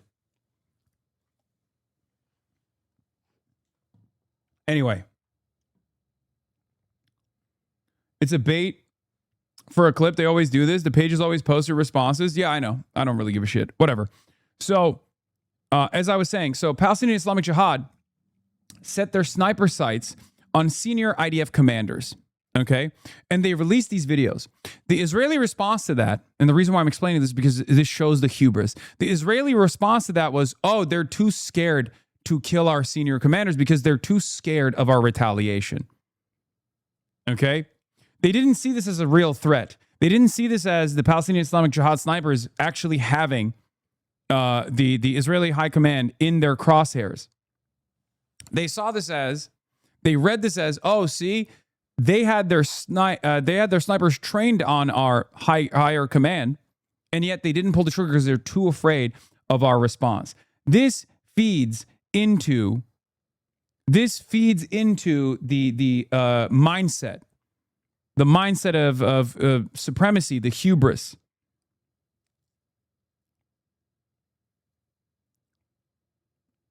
מקבלים את הפקודה הזאת ולא שואלים שאלות. הורדת פקודה רגילה. ובאמת, אחרי שעה, 6:30, פתאום אזעקות. תראי, אני אגיד לך את האמת, אני חייתי עם זה מה-7 באוקטובר, ומאוד חששתי לדבר על זה, וכשהגעתי לכנסת, זה היה אחרי תקופה ששאלתי כמה שצבא בכירים, מה בעצם קרה שם. והיו כאלה שבהתחלה אמרו לי, תשמע, היה צליפה של... Iran launched a wave of ballistic missiles. We're going to get back to situation monitoring after we monitor this situation. תתים על הגדר, לכן לא רצינו לשלוח חיילים, כדי שלא ייפגעו. ואז עם הזמן קצת נפל לי האסימון, ואמרתי, רגע, אם יש איום צליפה, איך יכול להיות שאני סך הכל 200 מטר מהגדר, לא יודע שיש איום, איך יכול להיות שחברים שלי נלחמים בלי וסט, עם תחתונים וגרביים, ואף אחד לא יודע שיש משהו, אנחנו סך הכל 200-300 מטר מהגדר. ואז זה עוד הפעם ישב לי בראש, ובאמת הזמינו אותי פתאום לכנסת. הרגשתי שזו ההזדמנות באמת לפתוח את הנושא הזה ולדבר עליו ולהבין בעצם מה קרה שם. והנה, את אומרת, כמו שאת אומרת, הרבה אנשים זה נשמע להם תמוה, ומה בעצם קרה שם. ואנחנו עוד פעם חוזרים לזה, ואני אגיד לך את האמת, איילה, אני חי עם איזשהו חור במוח, מאז 7 באוקטובר, שמשהו בלב מרגיש לי תשמעי, אני לא יודע מה היה שם, אני רוצה להבין. A little coincidental, no. Beyond this, hundreds of the civilian casualties were the fault of Israel, due to both friendly fire from incompetent teenage pseudo-soldiers, as well as the Hannibal Directive, which involves killing their own citizens. Which, by the way, this is proven at this point. Like, it's no longer speculative. It's no longer it's no longer like a theory that Israel killed people on October 7. Israel killed its own citizens and maybe even its soldiers on October 7. We know that it was confirmed by current war criminal and former defense minister Yoav Gallant. Yoav Gallant openly stated that they deployed the Hannibal Directive on October 7. So there's no suspicion on this. That is 100% real. Citizens on purpose to prevent their captivity. And we knew about it on October 8 pretty much because some of the kibbutzim were peppered with tank shells, with artillery from Merkava tanks. And there were eyewitnesses that offered testimony to this. It was mostly buried, unfortunately, at the time. Including a tank firing on a kibbutz. This is how much Israeli officials value the lives of their citizens. When you remove military and police casualties, which are absolutely fair game, as well as friendly fire and Hannibal Directive deaths, you're left with a number of civilian casualties that are exceeded by Palestinian deaths on any decent day for Israel since October 7th, and countless days before as well. Gaza was the most heavily monitored population on the planet. Israel knew that this was their opportunity to get 9/11 levels of support for murdering Arabs, and they took it, plain and simple. Now, if you thought that Israel was only a menace to its Middle Eastern neighbors, think again. Israel is a threat to the United States and every single American too. Let's go over the countless ways that Israel is specifically... Netanyahu said that when he became aware of the Hamas attack on October 7, he ordered that the border be closed immediately. Newly released documents prove that he lied. One, he was first aware of the attack at 6:30 a.m. when he received the call. The scale of the attack was unknown and no such order was given at the time. Later, WhatsApp logs show that no such order was given. In the coming hours, at 9:55 a.m., the head of Shin Bet asked, did we seal the border with Gaza? Because I was very concerned that they would take hostages. Netanyahu said that at this point, he ordered the border closed, but there's no evidence of that. By 10 a.m., it was clear that there was a serious danger that kidnapping would occur or had occurred. That is when the Air Force started to enact the Hannibal Protocol. But the Air Force cannot close a border. Only at 1 p.m. did the IDF Chief of Staff finally order the border closed. By then, the crisis could not be halted. If so, why did Netanyahu lie? Why didn't he order the closing of a border even when advised that hostage-taking was very likely? Why wouldn't he allow an investigation into the matter? These are very good questions. I do think that there was, an element of assumption that it wouldn't be as bad as it became for Israeli society. And there was definitely prior knowledge that this was inevitably going to unleash. And they thought they could use it as, to mount a genocidal response, with the rest of the world, totally turning a blind eye to the atrocities. Ruining the U.S. Let's start with some recent news. Israel is trying to force the United States to formally merge the American and Israeli militaries. Did you hear what I just said? There's video evidence of Ben Gvir of that morning. Yeah, October 7th, 2023, early morning, Israeli Police Command Center. Strike Gaza, break it apart, along with the soldiers who got abducted. In the first hours of Operation Al-Aqsa Flood, while conversing with Israel's police chief, Kobi Shabtai, another senior officer, calls to implement the Hannibal Directive and destroy Gaza along with the Israeli captives. Minister Itamar Ben-Gvir later arrives and orders to stop filming the meeting. This was aired on Channel 12 on February 12th, 2026. We have so much evidence that the Hannibal Directive was ordered on October 7th. There's direct evidence right here of some of the security forces openly talking about implementing it. Israeli officials are trying to force America to merge its military with the military. The Hannibal Directive is the Israeli military doctrine that dictates that it's better to kill your own civilians and your own soldiers if they are held captive by Hamas. Because of the imbalance within Israeli society, born out of supremacist values, that any kind of hostage exchange would require 1,000 Palestinians to be released for one captive Israeli soldier, as it's happened in the past. This is how Yahya Sinwar was released, ironically enough.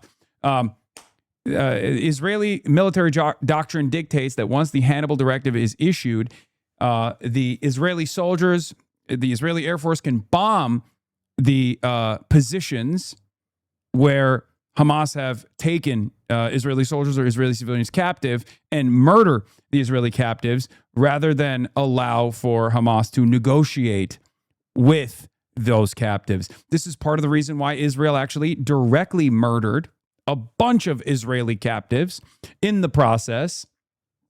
And there are first-hand testimony from the Israeli captives themselves that Hamas militants and Palestinian Islamic Jihad militants would put their bodies on top of the Israeli hostages to save their lives during some of the most intense periods of Israeli bombing. Because a live and alive Israeli hostage was far more valuable to Hamas. This is why I always said over and over again, the idea from Israeli society that that Hamas were just like slaughtering the Israeli captives, or they took hostages just so they could torture them inside of Gaza, was ridiculous. Why the fuck would they do that? Their goal was to negotiate with the apartheid state. Military of a foreign country, the one committing genocide. Moving from aid to partnership is how Bibi tried to sell it on Fox News, and even the Fox News anchor said, "It certainly brings up some issues of sovereignty, but we'll have to work that out later." While you're sitting there thinking about how incredibly fucked up this is, let me explain how it's way more fucked up than that. First, all those billions of tax dollars that we send to Israel every year, the ones that are used to murder children? Now that money will not require congressional approval. It's just part of the federal budget that the executive branch can arbitrarily provide at any time. This already exists in many ways within the Pentagon. This is a similar program that already exists as how Israel gets all of its jet fuel for the F-35 fighter jets and numerous other fighter jets in the Israeli Air Force. They purchase from us, sometimes with our money. So this already exists to a certain degree. The Tamir Interceptors, the Iron Dome program, is a joint merger cooperative program. It is already an aspect of the American collaborative agreement that we already have with Israel. Okay. So the joint merger already exists. This is just increasing the merger. It's making the merger deeper, so that it's more difficult to demand an arms embargo. Time and in any amount.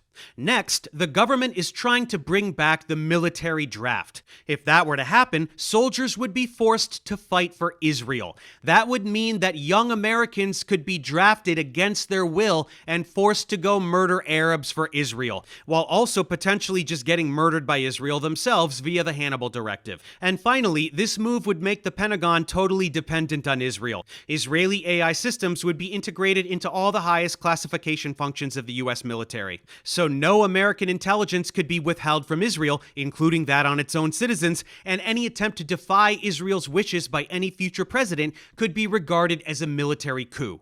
I need you to really wrap your head around the treachery here. Israel is another country, a totally separate country from this one. If it were suggested that the American military merge with that of Switzerland, that already would be fucking insane. Now replace Switzerland's army with a literal terrorist organization that rapes and tortures and murders civilians every single day to expand the borders of a colonial ethno-state that violates international law. This is not a dystopian novel. This is real life, and it is happening. Zionists in Congress are trying to sneak this bill through as part of a defense spending bill. This is happening because public opinion is so firmly anti-Israel that Israel has to find ways to thwart the public and entrench itself in the American power dynamic in ways that will be nearly impossible to undo, no matter how much we protest and boycott. This is a hostile takeover of the American government by a foreign entity. This is Netanyahu trying to place himself formally in charge of aspects of the American government. Every politician supporting this motion is guilty of treason, and nobody's doing anything about it. What's next? Well, it is common knowledge that Gaza is a testing ground for experimental weapons. New weapons are routinely tested on Palestinian guinea pigs. Who will they be used on next? Whoever Israel wants, including American citizens. The techno-fascism that is taking over the American government is nearly indistinguishable from the Zionist lobby. Take a look at Palantir, co-founded by Peter Thiel and Alex Karp. Viewers of my channel need no introduction to Thiel. He's a disgusting gremlin who directly finances an overwhelming percentage of the... Also, this is who J.D. Vance is a blood boy to, just so you know. These guys did get their hand-selected pick inside of the White House. That's who J.D. Vance is. He is responsible for every aspect of J.D. Vance's political career and was able to quickly elevate him from Ohio Senate to the White House. So just remember that. The anti-science propaganda I debunk, whether coming from puppets like Eric Weinstein or Christian theocrats promoting intelligent design. CEO Karp proudly describes himself as the most publicly supportive CEO of Israel. And it's really funny because Alex Karp is also half black, and he never talks about that. And I don't know why. For those of you who didn't know. Did you guys know that?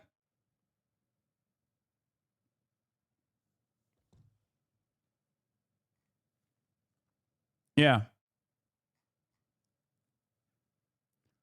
Light skin discourse nuke? That's crazy. Dude. Or is he a quarter? I thought he was half, but he might be a quarter. Dude, this is where... Dude, I swear I'm not racist, okay? I know this is where you guys find out about people being black when you're like, there's no way, like Andrew Tate. Andrew Tate is also black. Andrew Tate is half black.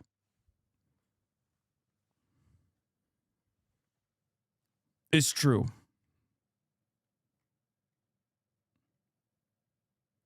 Andrew Tate is from Gary, Indiana. Originally.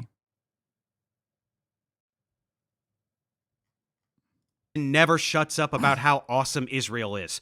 Thiel is right there with him. Palantir has a strategic partnership with the Israeli Defense Ministry, providing AI models for the IOF. Basically, Palantir is a key component of Israel's ability to commit genocide. Guess what else Palantir is up to? Huge contracts with the Department of Homeland Security to give ICE the exact same tech that Israel uses in order to perform its own human rights violations, while also lending its tech to federal agencies who use data mining software to aggregate information from every single American. Palantir is a major entity pushing us towards an Orwellian police state here in America. More on that in a moment. Let's see, who else? Elon Musk, he has a direct relationship with Bibi, agreements with Israel regarding Starlink, AI collaborations, plans for an Israel-exclusive autonomous Tesla rollout. Mark Zuckerberg, along with Musk, both routinely censor pro-Palestine content on Facebook, Instagram, and Twitter. Posts, stories, and entire accounts are regularly deleted, most notably anything depicting Israeli human rights violations. If content is not outright deleted, viewability is altered such that it is seen only by followers and does not show up in general feeds. This is in direct response to my account requests from Israel's cyber unit. In 2025, an investigation published by DropSite found that Meta complied with 94% of takedown requests issued by Israel since October 7. That same year, The Intercept reported that YouTube removed 700 videos published by official... Yeah, Blasian. Oh my God, Alex Karp is actually half black. Ain't no way. Ain't yes way. Yes way. Palestinian human rights organizations. And we heard, frankly, from high-level officials at Facebook who said, my job is to defend Israel. You know, so like, this isn't some sort of wild conspiracy. This is a thing that, you know, is happening in broad daylight, and there's nothing we can do about it because of these consolidation of these monopolistic companies that manage the entire global internet space. Why would tech oligarchs who fancy themselves above the law comply with requests from a foreign government? Ponder that. Then, of course, there is Zionist billionaire Larry Ellison, who purchased TikTok in January of this year. This was the platform where young people were most consistently learning about Israel's war crimes, so the Zionist lobby decided to put a stop to that. Ellison has long-standing personal and political ties with Israeli leaders, and he has personally donated tens of millions of dollars to the IOF, as well as investing in AI data centers in Israel. I don't even need to tell you that once Ellison acquired TikTok, pro-Palestine content was censored almost completely, and prominent Palestinian journalists were abruptly banned, in a last-ditch effort to maintain a sliver of support among the younger demographics. But don't worry, social media manipulation is just the tip of the iceberg. Israeli tech firm Cognite is installing its system FalcoNet in American police SUVs. This is tech that pretends to be a cell phone tower, such that every phone in the vicinity connects automatically and all its data is compromised. Texas, New York, Florida, and New Mexico are all currently using this tech. A foreign company has built invasive surveillance technology that tracks American citizens in American streets. A foreign company has unlimited access not only to private data of American citizens, but also the details of how American law enforcement surveils its population. And the contracts are redacted. Nobody can see what data is being collected, why it's being collected, how long it's kept, or who has access. Mass warrantless cellular tracking without consent and with zero transparency. This would be unconstitutional even if being done by the US government, but for Israel to be doing it here is fucking insane. What could this lead to? Well, to see what could happen to Americans tomorrow, we only need to look at what Israel is doing to Palestinians today. Check out this newest insanity. Unmanned cranes with machine guns are being used to murder Gazans. UNICEF reported a 12-year-old girl shot in the chest while in a tent. Another 5-year-old girl killed in her home. These cranes fire randomly and continuously at tents and exposed neighborhoods. Where will we see these next? Major intersections in American cities to protect all the patriots from dangerous Antifa? Preparation for the crackdown on American citizens has already begun. Anyone who criticizes Israel is being monitored by the FBI. A new legislation known as the National Security Bill grants the government broad powers to prosecute almost anyone under terrorism charges simply for doing routine journalism or peacefully protesting. Countless supporters of Palestine have been arrested under such pretenses already. Same with protesting ICE. 8 anti-ICE protesters were recently each sentenced to 30 to 100 years in prison. One of them wasn't even at the fucking protest. He just moved a box of pamphlets. And yet they will spend their lives in jail. Why? To establish precedent for labeling the activity of individuals.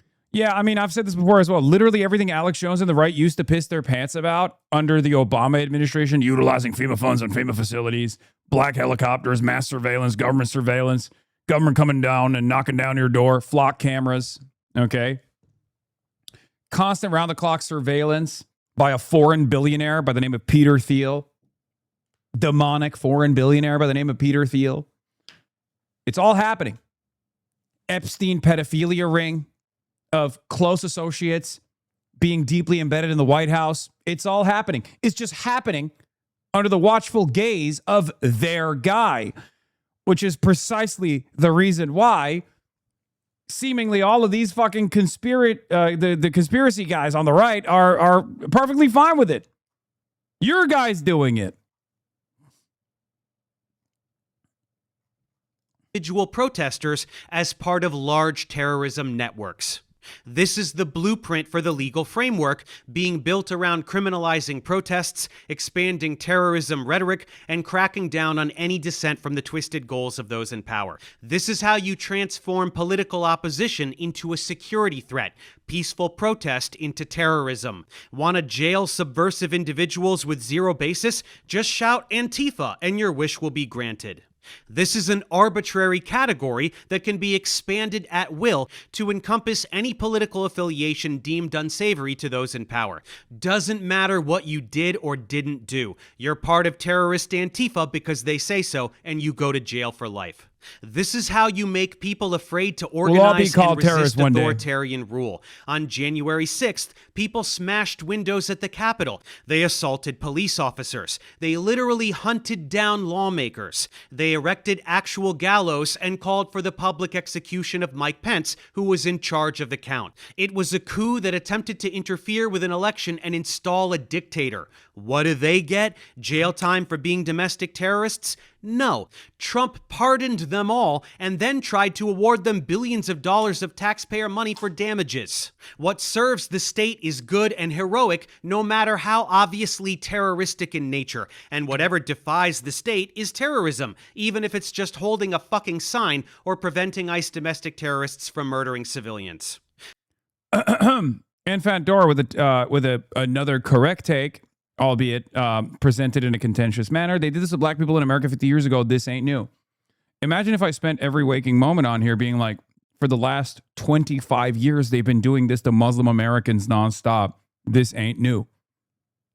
You're not wrong, Enfant Door. You are right. I know. Don't know why you're bringing it up as though it's a contentious matter. They've also done this to Muslim Americans and just Muslims in general all around the world, if we're being real, for the last 25 years.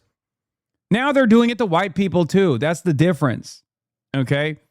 They're doing it to white people as well. This doesn't somehow negate the past wrongdoings. I mean, we cover that all the time. Okay? It's not new. You're right. You're not making a wrong point. It's just, it is a severe escalation at this point. This is already codified. The National Security Presidential Memorandum 7, or NSPM 7, officially directs federal agencies to aggressively investigate and disrupt groups and individuals that they decide are linked to political violence, which just means a legal way to target nonprofit organizations and absolutely any activist they put. Also, as the case with the Nazis, the initial, the first targeted attack was, again, with communists, both black, Jewish, white, doesn't matter. It was literally initially anti-communism. Anti-communism is the other canary in the coal mine of fascism. More often than not, when you meet someone who's an avowed anti-communist, there's a very high likelihood that they are fascist or fascist adjacent. That's what the Red Scare was as well.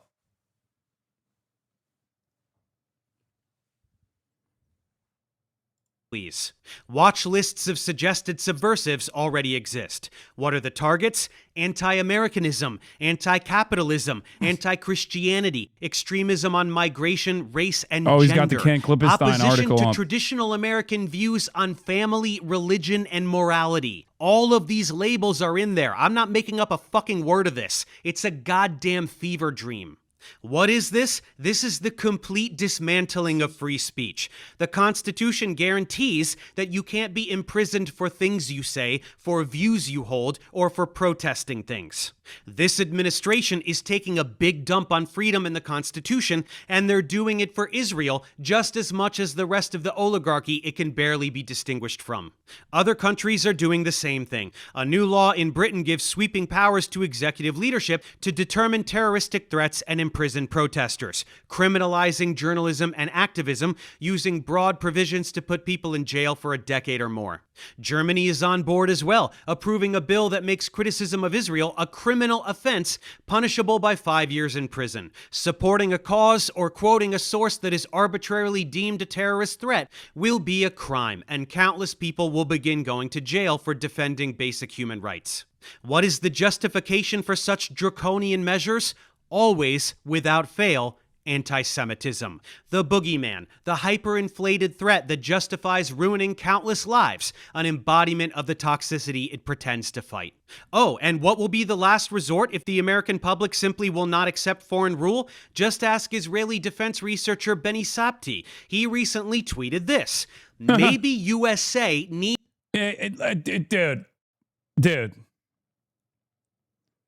Remember when I sarcastically quipped the last time the Trump administration was entertaining giving Saudi Arabia nuclear arms with a civilian nuclear program and the capacity for uranium enrichment? I said, wow, America is going to do 9/11 too. Great. This time with nukes. Fox News took that and said I was hoping for another 9/11. This guy actually is.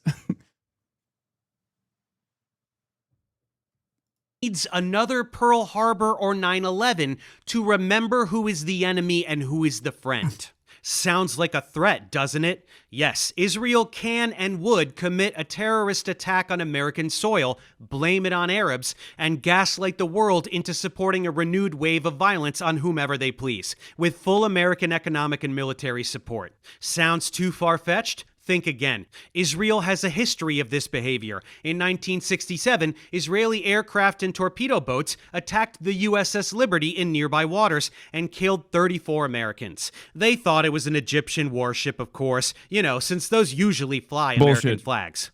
This was an attempt at precisely this type of false flag operation. Sink an American ship, blame it on Egypt, and lure America into war on their behalf. Benny knew he fucked up by saying the quiet part out loud, so he edited the tweet to seem less obvious, but it was too late. The internet never forgets. Anyone who thinks that Israel would only massacre Arabs and never white people clearly isn't paying attention. Look at what they did very recently to the European aid flotillas. Hundreds of European activists were detained, beaten, tortured, and raped. Israel did it proudly and brazenly with full knowledge that there would be no consequences for them. And there wasn't. There were no consequences. Serious consequences ever did befall Israel, they can always resort to the Samson option. This is Israel's military strategy of massive nuclear retaliation as a last resort if the country is facing imminent destruction and existential collapse. Basically, if Israeli officials think everything has gone irreparably south for them and they are about to be destroyed by literally anyone, they will just nuke everybody. Israel refuses to confirm or deny having nukes, and they refuse to sign the Nuclear Non-Proliferation Treaty, which means they aren't obligated to be inspected for nukes, which means they absolutely have nukes. Meanwhile, over here in America, every effort is being enacted to ensure that nothing can slow Israel down in its quest to destroy everything. Anything deemed a threat to unchecked belligerence and imperialism must be eliminated. The international... Here, this is just from today from Maggie Haberman. New, Netanyahu and Graham worked in coordination to get a bipartisan group of U.S. lawmakers to denounce the ICC as the organization was on the verge of issuing an arrest warrant for the Israeli Prime Minister. A video from filmmaker Alex J. Holder shared with New York Times shows. What's really interesting about this is you want to know who some of the other bipartisan Democrats were on the other side. One of them is currently running for Senate in the state of Michigan. Her name is Haley Stevens. Haley Stevens voted to sanction the ICC.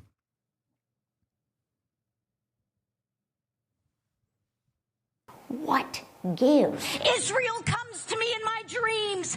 That's right. If you're wondering where the $40 million of outside expenditures coming from AIPAC and AIPAC subsidiaries, what that price is for, well, you know, she's just getting paid back for her wonderful servitude to the nation state of Israel. International Criminal Court regularly calls out the war crimes of both Israel and the United States. So Trump and Bibi, along with thirsty Marco Rubio, are trying to dismantle the ICC entirely. The ICC makes light of American war crimes in Afghanistan, the Caribbean, Venezuela, and of course literally everything Israel does, so they are deemed a radical threat to democracy. Here's Marco whining about American sovereignty just because someone dares push back on Western barbarism and crimes against humanity. Basic accountability is tyranny to the gaslighters who don't want to stop bombing and murdering and seizing land. Marco and Bibi do look cute together though, don't they? And of course, any country reliant on U.S. assistance that does not go along with the campaign to destroy the ICC. It's just so funny that, like, there is such tremendous cooperation and collaboration with this foreign country, right? And the only thing that Israel defenders can deploy here is to be like, after a barrage of information, the only thing that Israel defenders can say is like, why do you care about this so much? Okay? Why do you care about, oh, just, you care about it because they're Jewish, right? That's why. It's like, no, dude. I care about this because there is no other country that has this level of penetration in American domestic affairs and American foreign policy. None whatsoever. Okay? And even with countries that we have cooperative security agreements with or you know, a far kinder relationship with,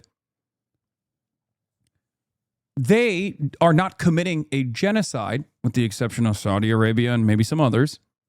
But none of them have the same level of commitment from the United States of America regardless. Because, I mean, look at what we're allowing to take place in the Gulf right now at the behest of Israel. Ironically enough, Saudi Arabia is getting fucking bombed. Israel is not. You know? UAE as well, of course, the United Arab Emirates in Sudan. But again, there is no direct cooperation to this degree. There's no direct cooperation and collaboration to this degree. None whatsoever. Okay? Those are countries that are getting fucking lasered right now with Iranian missiles. Part of the reason why they are allowed to get lasered with Iranian missiles because we put the bases there.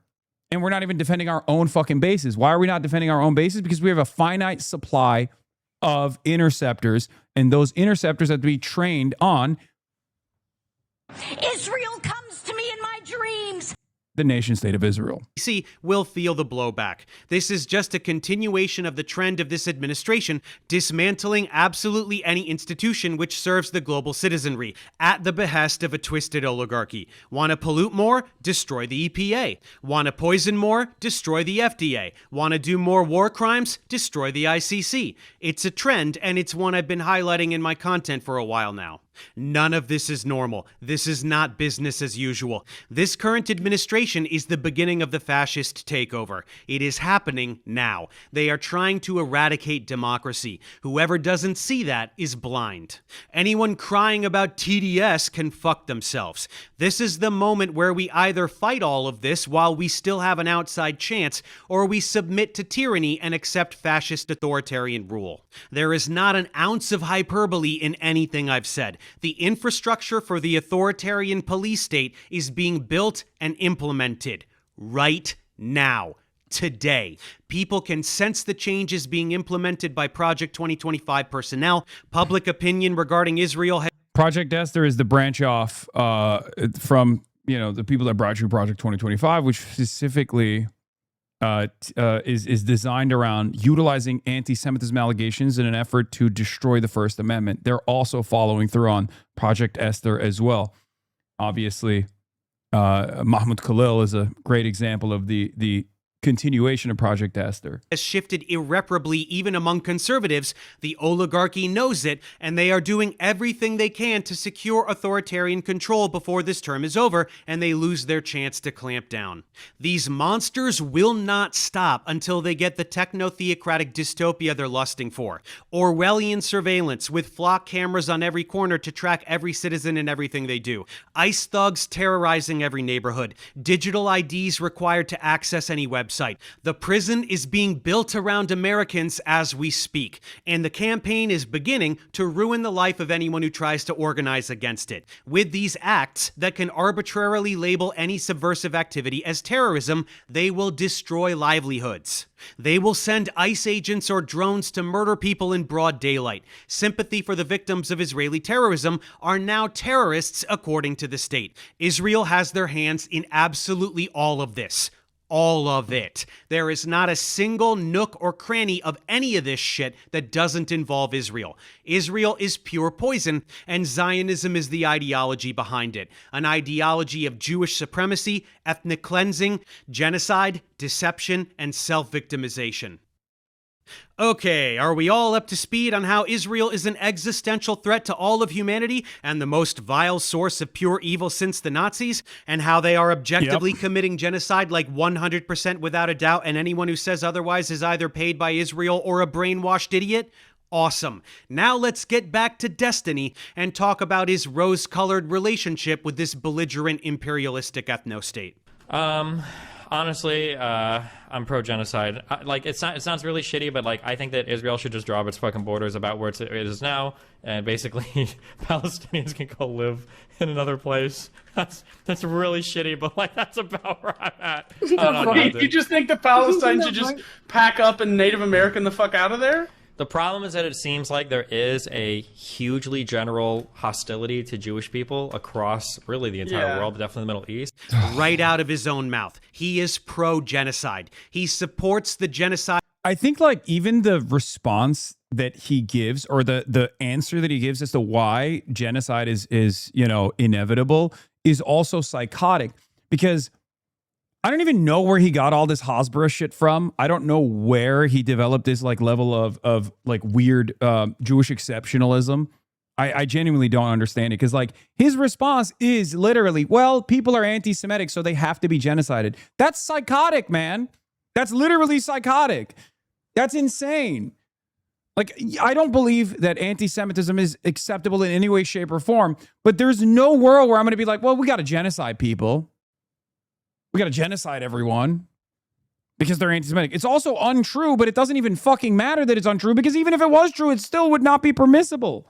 Of Palestinians in Gaza. He thinks they should either be killed or removed, and that land should be Israel, because the whole world is just a bunch of dirty anti-Semites, so poor Israel gets to do genocide. Ethnic cleansing is super awesome, according to Destiny. Did you think I was exaggerating about this piece of shit? I'll take your apology now. And don't worry, we're just getting started. This is a fucking rabbit hole. Again, this was a group of civilians, including children, who were waving white flags. They had done everything that Israel had told them to do. They were in an Israeli-declared safe area, and they were in the process of evacuating to a different safe area. So what did Destiny think about this? Oh, God. Well, the interview complete, our cameraman walked away. So, why? So he is interviewing the guy who's about to go do some shit to get himself killed, basically. That's what's going to happen. We know from this point, that's what's going to happen. So he walks away, gets back a little bit, and then he sets up behind this thing, right? Is this concealment, I guess? Not cover, concealment, right? Because I think the tank's over here. Dave, don't do it, Dave. Dave, don't do it. He used the clip, but notice he didn't say who was talking. Dave. Big mistake, Dave. I've been there, okay? I've been there, Dave. I'm gonna keep it $150, Dave. Let me tell you, okay? I've fallen down that rabbit hole before, okay? Oh man, that I blame you for bad empanada. Oh God. Yeah, he trying not to touch the stove. I've touched that stove. So now he can capture the footage right here. He sees the guys walking, knowing that they're about to get shot, because that's what's going to happen. And then eventually they get shot, and everything is, this is it. It's Act 1, 2, and 3. It's all here. I'm sorry. The tracking live movement shot of the lady running up to her dead husband? What is this? But they probably were hoping to get shot at, or maybe, so you're saying the woman was acting? I don't think the woman was acting. She probably was sincerely sad. Her husband got fucking killed. But I think they were farming TikTok clips. I mean, remember, these people, I mean these people, farming TikTok clips. Suicide bombers. So it's not that big of a stretch to imagine that they would be willing to get shot. Who is this guy? Like, so much of the fucking underlying argument comes from just assuming that all Muslims are like barbaric terrorist, primitive psychopaths. Like, that's literally it. That's his argument. The premise is literally they do suicide bombings. What the fuck are you talking about? They do suicide bombings. So of course they don't, the value of life for the average Palestinian is lower. Do we even know if he's actually fucking dead? Like, we don't actually see the wound. Right? It seems like they don't have any problem showing anything else. Like, why just the white flag so that it can look all bloody? Like, show us the actual gunshot. You have no problem showing other violence, right? What Pallywood means is that you're capturing intentional video footage to sell a certain narrative about what's going on, basically. And you kind of ignore the fact that, like, okay, well, they're in a battle zone in an area they were told to evacuate from, and they're going back to try to release somebody that was captured. Like, that's like Pallywood, I think. You're essentially provoking the enemy to take what is largely a justified action and then trying to say that it's like indiscriminate civilian killing. That's right. When people are executed by Israel, especially in what is deemed a safe zone, they deserve it because they were farming for TikTok clips. They have to provoke Israel into violence because Israel would never be violent on their own. The rhetoric here is beyond vile. This is like telling a rape victim she was asking for it because of her short skirt, but 1,000 times worse. Anyone who uses the term Pallywood is a fucking monster. Once again, if you actually truly want to see what happens in Gaza on a daily basis, you can head over to archivegenocide.com and look for yourself. Bring a barf bag. People are ruthlessly slaughtered every single day, and the thousands of videos on that site are only a tiny fraction of the carnage that has been inflicted on Palestinians over the past 2.5 years. Pretending that they're faking it is identical to Holocaust denial, except way... It's interesting that he's using Deborah Lipstadt, Biden's anti-Semitism czar, and also a prominent critic of Holocaust deniers, except she herself has become a Holocaust denier in recent years. Worse since this is happening today. Now here he is doing a fan meetup in Israel, giving advice to young IOF soldiers on how to hide their war crimes. I do have this little worry that in the media and in the global, opinion, it's not such a good thing to be an IDF soldier. It's not. It's absolutely. The opinion is really bad. Yeah. Here's the one piece of advice I'll give you, okay? If you're joining the IDF, okay? Leave your fucking cell phone at home and stop taking stupid fucking videos, okay? Because everybody's fucking you with them, okay? And if you see a soldier, okay, going through a fucking drawer, and listen, if you want to fucking wear a dress and you think it's funny, just don't fucking take a fucking video picture of it, okay? Jesus. Yeah, Destiny agrees it's cool to murder Palestinians, and when you're done, it's super funny to go through their belongings and even try on their clothes like a little trophy. If you didn't know that IOF soldiers... Like, if we had any justice in the world, there would be 100 times the coverage of just that alone, and there are a litany of different clips like that, then Hasan Piker wears Chinese suit to College Democrats of America speech. Okay? It's fucking insane. It's insane. Like, what he's saying there is he's advocating for soldiers to do war crimes, just hide it. Like, he's giving them tips and tricks to hide. Do this all the time, now you know. Anyway, Destiny is totally on board for the post-slaughtering fashion show, but you guys, stop taking pictures and posting them to social media. You don't want the world to know what complete fucking monsters you are, making a joke out of genocide. By the way, he literally met with the Israeli propaganda minister but claims you are affiliated with the Chinese government. I know. It's fucking insane. Keep it's all projection. Yourself, okay? By the way, this little tidbit was part of a 2-week spree in June 2024 where Destiny went all around Israel interviewing dozens of Israeli officials and media personalities in what was very clearly an Israel-funded propaganda trip. Here he is with Eylon Levy, the shit stain who served as Israeli government spokesman during the first stretch of the genocide. So basically, he's the guy who sold the world on this genocide more than anyone else. He's the one who amplified narratives about beheaded babies and a baby in the oven on October 7th that definitely didn't exist. Hamas using Palestinians as human shields when that's actually what Israel does. The ultra-sophisticated Hamas bases under the hospitals that were never there, shouting about how anyone exposing Israeli propaganda is part of an anti-Semitic propaganda campaign. Destiny is right at home here, naturally. Here he is with Yishai Fleischer, an Israeli settler in the West Bank where Palestinians are brutally terrorized every single day as illegal settlements continue to expand against international law, and a Kahanist who served as a political advisor to Ben-Gvir. Here he is with Benny Morris, an Israeli historian who tried to whitewash the 1948 Nakba, which is the true beginning of this campaign of ethnic cleansing and dispossession of Palestinians. He also did a 2-on-2 debate with Benny against Norman Finkelstein and Muin Rabbani on Lex Fridman, where he spewed a bunch of Zionist bullshit and got humiliated by Finkelstein, which is well worth a watch. Then here he is with Yair Golan, former Israeli politician, Naz Daly, a content creator who whitewashes the occupation, Yossi Beilin, former Minister of Religious Services of Israel. That was the Israeli agent that followed me to Cuba, Naz Daly. That was the one who tried to fucking clip farm in the Havana airport.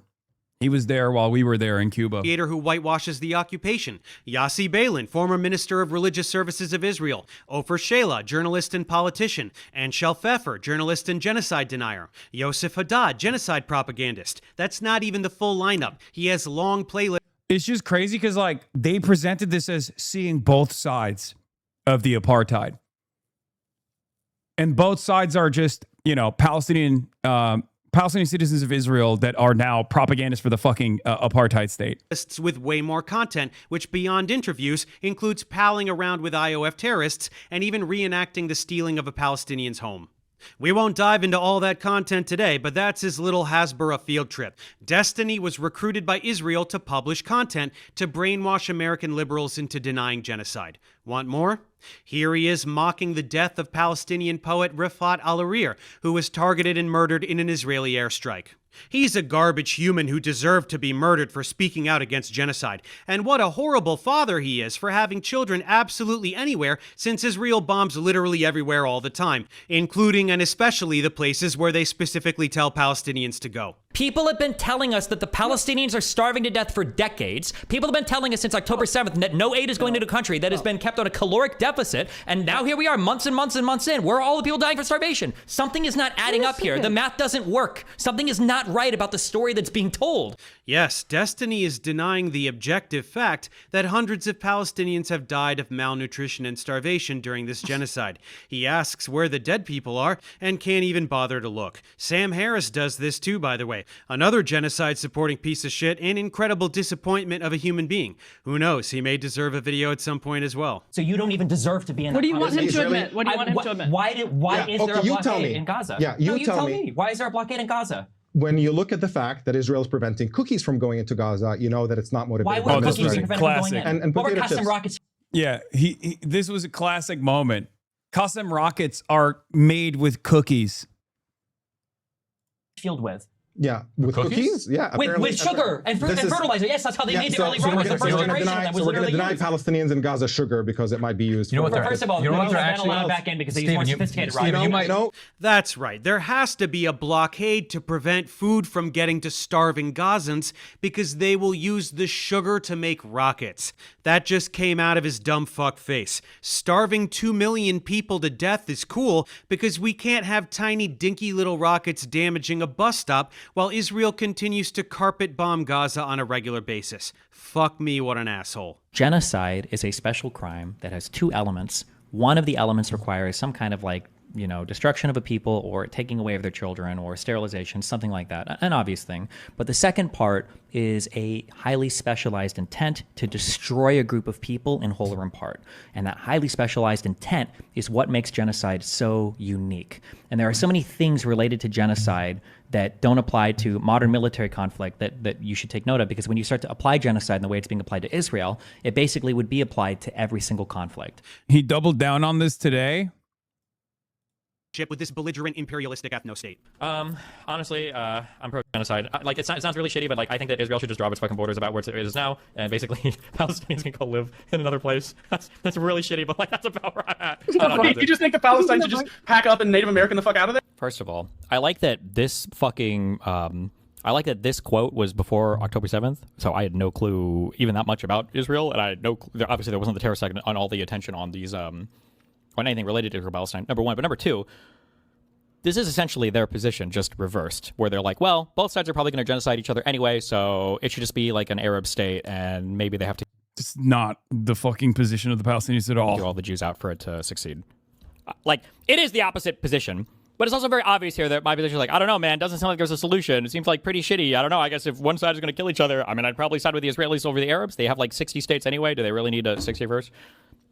I mean, obviously, we don't want either side to genocide them, but the problem is that it seems like there is a hugely general hostility to Jewish people across really the entire world, definitely the Middle East. Right out of his own mouth. He is pro. Yeah, maybe don't say things like that, to be fair. No, I will say things like that, and I'll stand by it, because the people on your side literally watch terrorist fucking videos and they cheer them on. So suck a People on your side. I wonder who he's talking about. Yeah. Really, really getting a lot of mileage out of the terrorism designation not being deployed evenly to Israel, which would be a far greater terrorist than Hamas ever could be, as they are literally doing a genocide, is you're defending them doing a genocide right now after they have done the genocide. It's so crazy that it's just always his butt Hamas's butt Hasan. Fucking dick. It is such the tone policing by you loser fucks that also don't care about this conflict and don't know anything about it. Like, maybe you shouldn't actually say you're pro-genocide. Well, sit here with your fucking kafayas backwards and you're in the most retarded fucking statements you could ever make about like, oh, Hezbollah is just like the government of Lebanon and blah, blah, blah. Suck a fucking dick. Don't sit here and fucking virtue signal now.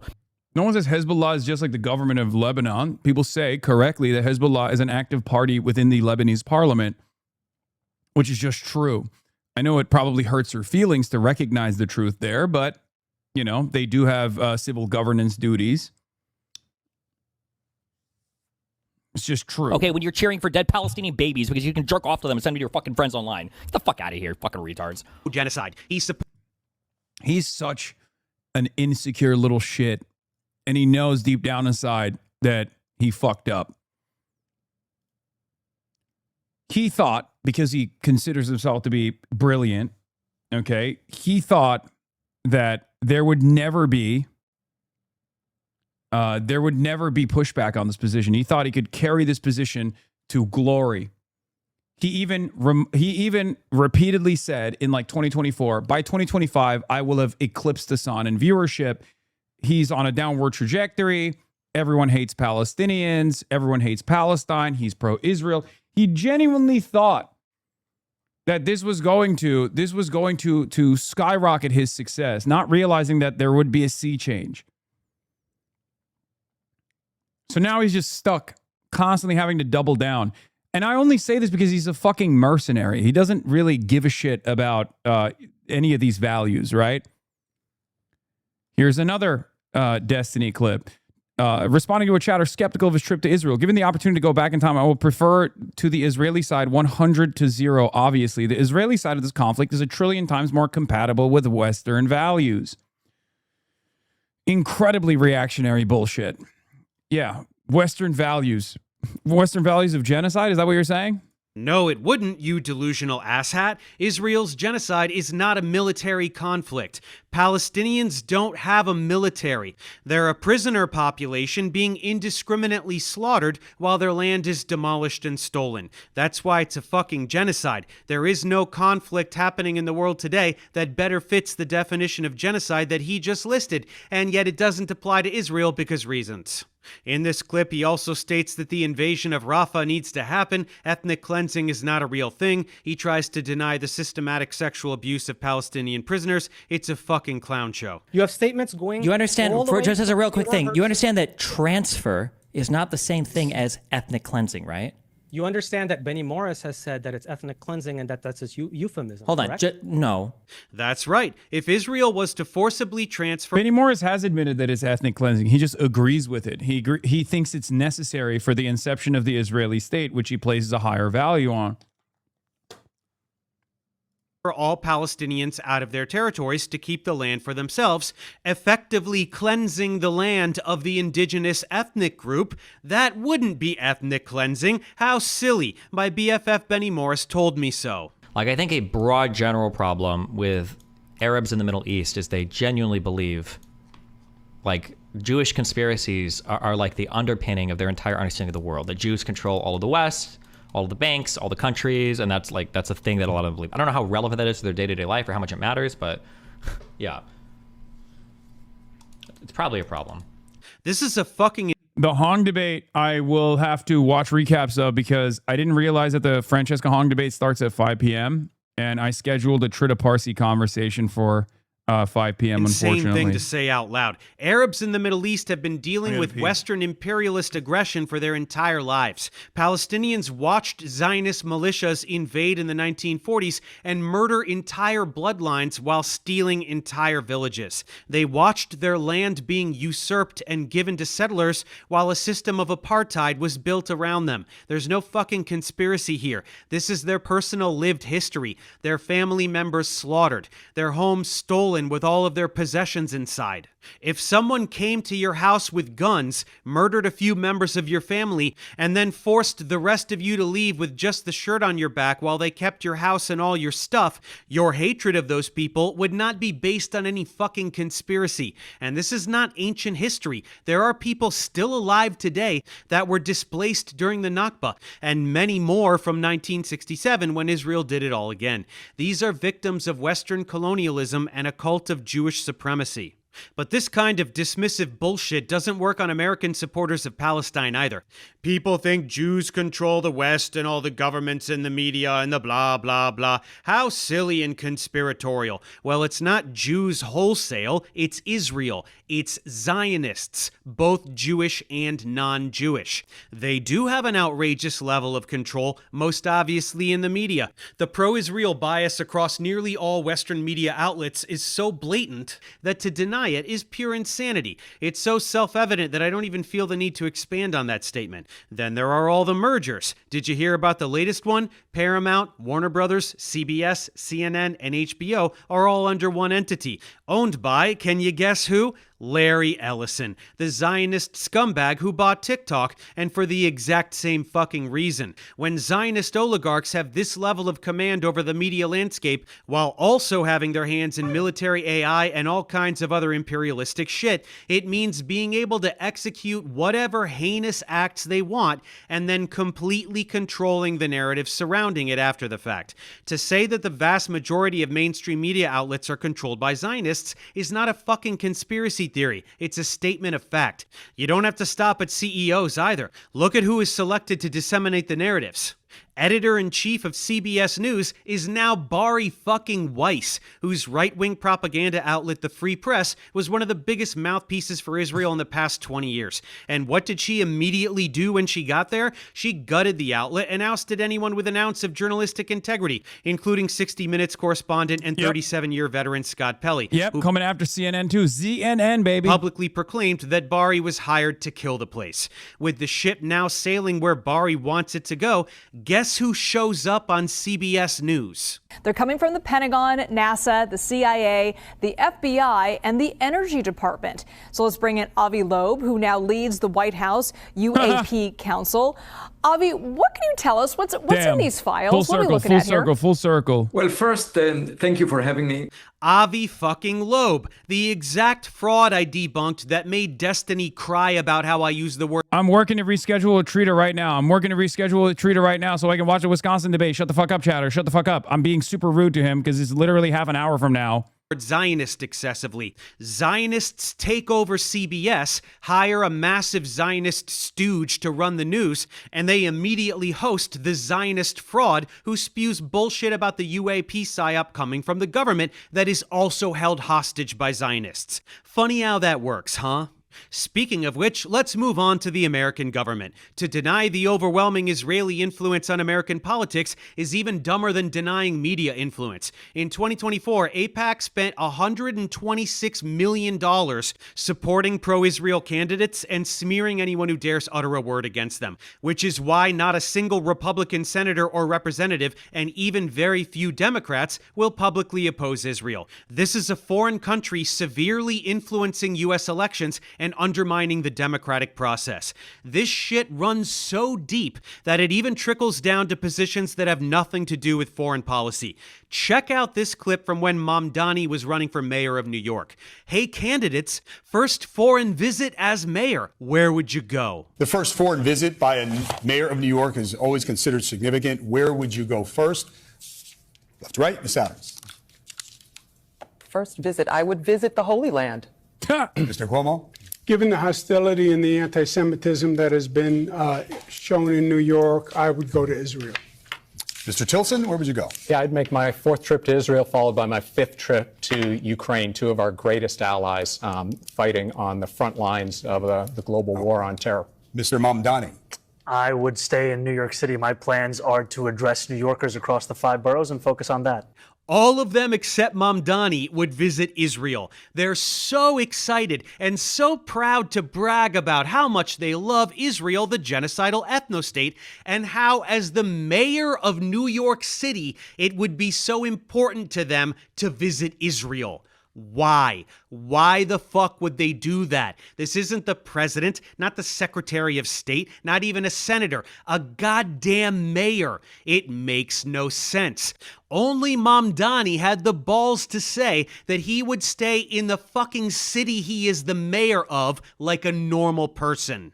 When Israeli influence has infected American politics so thoroughly that it shows up in bizarre ways like this, you know the system is completely broken. Anyone who denies this is a gaslighting asshole. Well, Destiny is one such asshole, and it's finally time to listen to him talk some shit about me. Ready for this thing? Let's dive in. I wish you'd mention anti-Semitism less. You have genuine important points to make regarding Zionism and genocide, arguably more, or important as debunking pseudoscience, but bringing them into all sorts of pseudoscience debunking just muddies the water.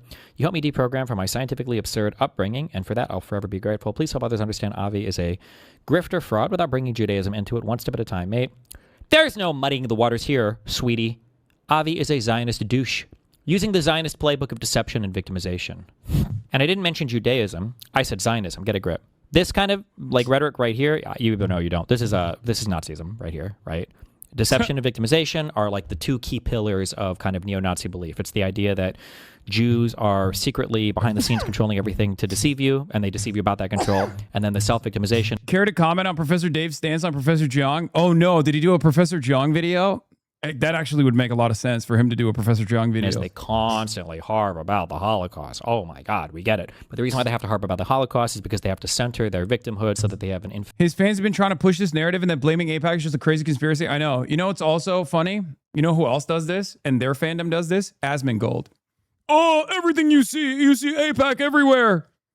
That's what they always do. And it's so funny because it's like, dog, it is deeply embedded. Okay, it's deeply embedded into American discourse. Why the fuck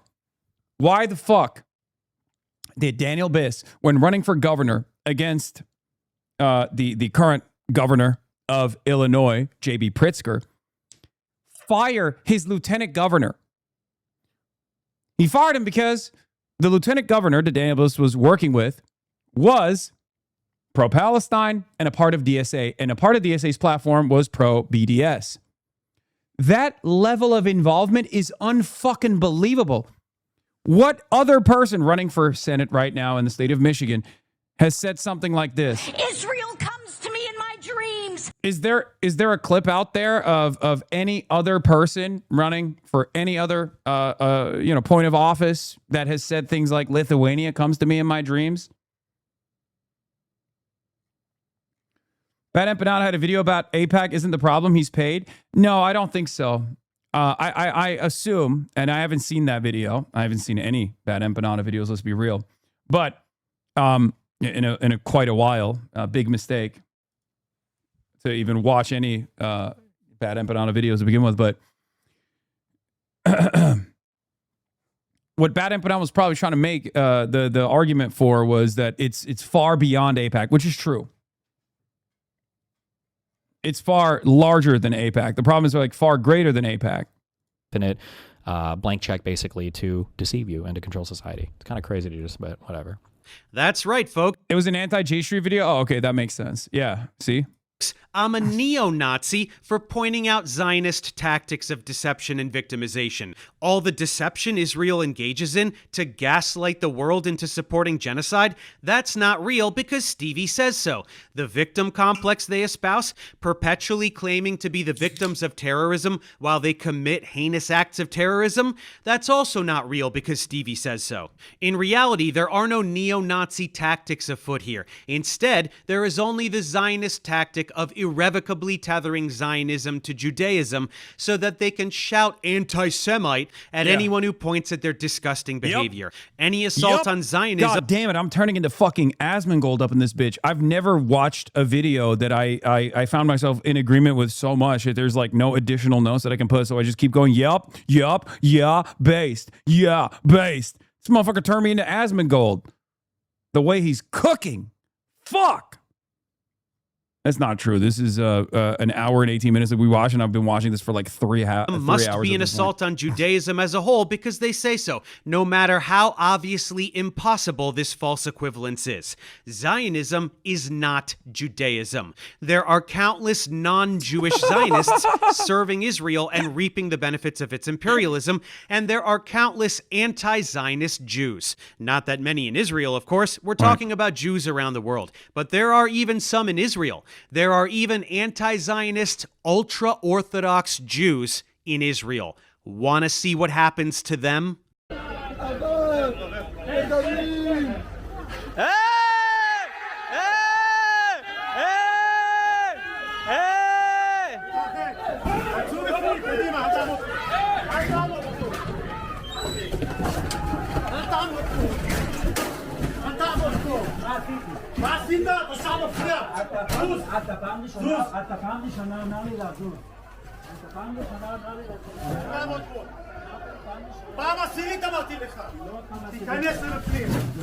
Serves those anti-Semites right, don't you think? No, I wasn't talking about the police officers beating up Orthodox Jews. For the record, so the Haredi population, the Orthodox Jewish population, there are those who are West Bank settlers and like super pro Israel, super Zionist. And then there are some, many of which who live in Jerusalem, who are actually, ironically enough, anti-Zionists. These happen to be the anti-Zionist Orthodox Jews. That's not anti-Semitic, you silly goose. I'm talking about the Orthodox Jews standing with Palestinians in defiance of Zionist ideology. They're anti-Semites, obviously.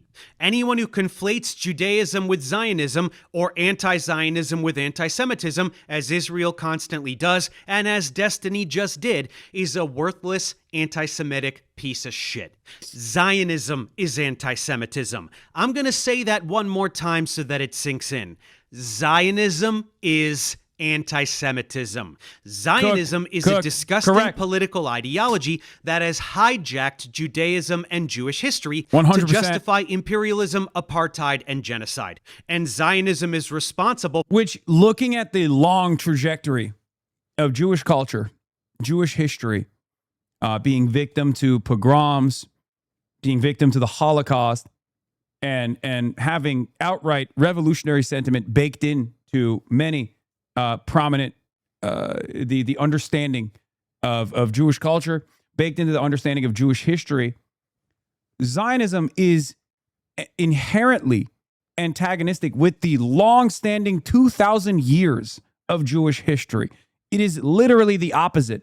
And yet, over the course of the last 80 or so years, it has completely revamped Judaism as a civic nationalist religious substitute.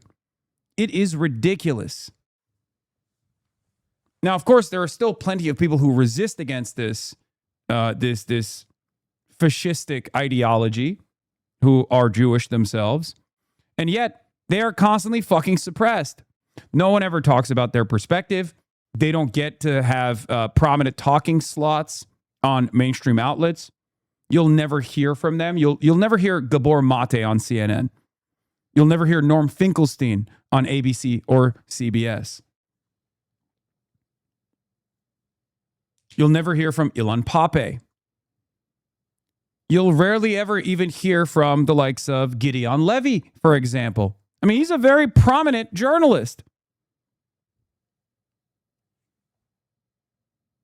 For the lion's share of actual anti-Semitism that exists around the world as people react to Israeli aggression and misplace their anger on Jews as a whole. All moral Jews know this and speak out against Zionism the loudest, as it is their cultural identity that is being shattered by these monsters. Zionism is to Jewish supremacy as Nazism is to white supremacy. They are indistinguishable. Zionism is Nazism. I guess Destiny's little pea brain isn't big enough to wrap his head around that. Are you really implying that anyone who is Jewish can lie about science as much as they want, and if anyone exposes those lies, they're automatically an anti-Semite? What, bro? This guy reaches so hard. Holy shit, he's obsessed. Avi lies a bunch about science. I exposed his lies, and in response, he just called me an anti-Semite. Exactly like the Zionist lobby that banned me from Twitter and tried to smear me for exposing their lies and propaganda. Same tactic. Literally 1 minute prior, you listened to Avi say he puts a viral YouTube video to make money in which he makes anti-Semitic claims, while making zero attempt to dispute any of the science I presented. You heard him say that. He was exposed by me, therefore I'm an anti-Semite. That's the logic he's putting forward. I'm articulating that logic clearly, and you burst into laughter like I'm pulling something out of my ass? Yeah, this is the other side of the story, which is a classic Epstein defense. When he has no counter narrative, when he has no counter argument, when he has nothing to say, he'll just try to ridicule to his own audience, signaling to his own audience that you're actually wrong. He doesn't have to refute your point at all. Oh, you're just obsessed. You're just obsessed. You're obsessed with Jews, which is, again, classic Zionist Hasbara technique. Really? Furthermore, what's funniest about this tired angle is that you and all your piece of shit Zionist cronies are not Semites. Ashkenazi and Sephardic Jews like you and Bibi and all the rest are European. You literally are not a Semite, while Palestinians are Semites. Therefore, Zionists are, in reality, anti-Semitic. It's quite shocking that Destiny doesn't bite on this and go on a tirade, especially since this was the main thing that upset a lot of people when I posted this video. He just giggles and then moves on. But for the record, this is accurate. Ashkenazi Jews like Bibi are way more European than Middle Eastern. That's why with services like 23andMe or Ancestry.com, Ashkenazi Jew is literally listed under European. I follow Reggie Watts on Instagram, and he recently posted his results. He's 11.1% Ashkenazi Jew, which is listed under European. He's also 0.1% Arab, Egyptian, and Levantine, a totally separate category under Western Asian. This categorization makes sense since Ashkenazi Jews look fucking European. This is also why these ancestry kits are tightly regulated in Israel and can't be purchased in Israeli pharmacies. They don't want citizens to find out that they're not fucking Middle Eastern. They pretend to have a divine claim to a region that they're not from. For the record, I don't give a shit. Even if Ashkenazi Jews could trace back their like ancestral lineage all the way to Israel, it still wouldn't justify Zionism. It still wouldn't justify Israeli apartheid, occupation, and ethnic cleansing. Also, it's just not true. DNA testing isn't illegal in Israel, and Israelis know that Ashkenazi Jews are from Europe. Yes, it's actually a big point to the inception of the Israeli state to turn this desert land of scary barbaric Arabs into a Western style country. That's part of the reason why there was a lot of eco-terrorism that took place as well. Like that's the reason why the previous names of certain villages and towns after they were destroyed were given European style names as well. It's like a big part of the whole settler colony mentality. Early Zionists also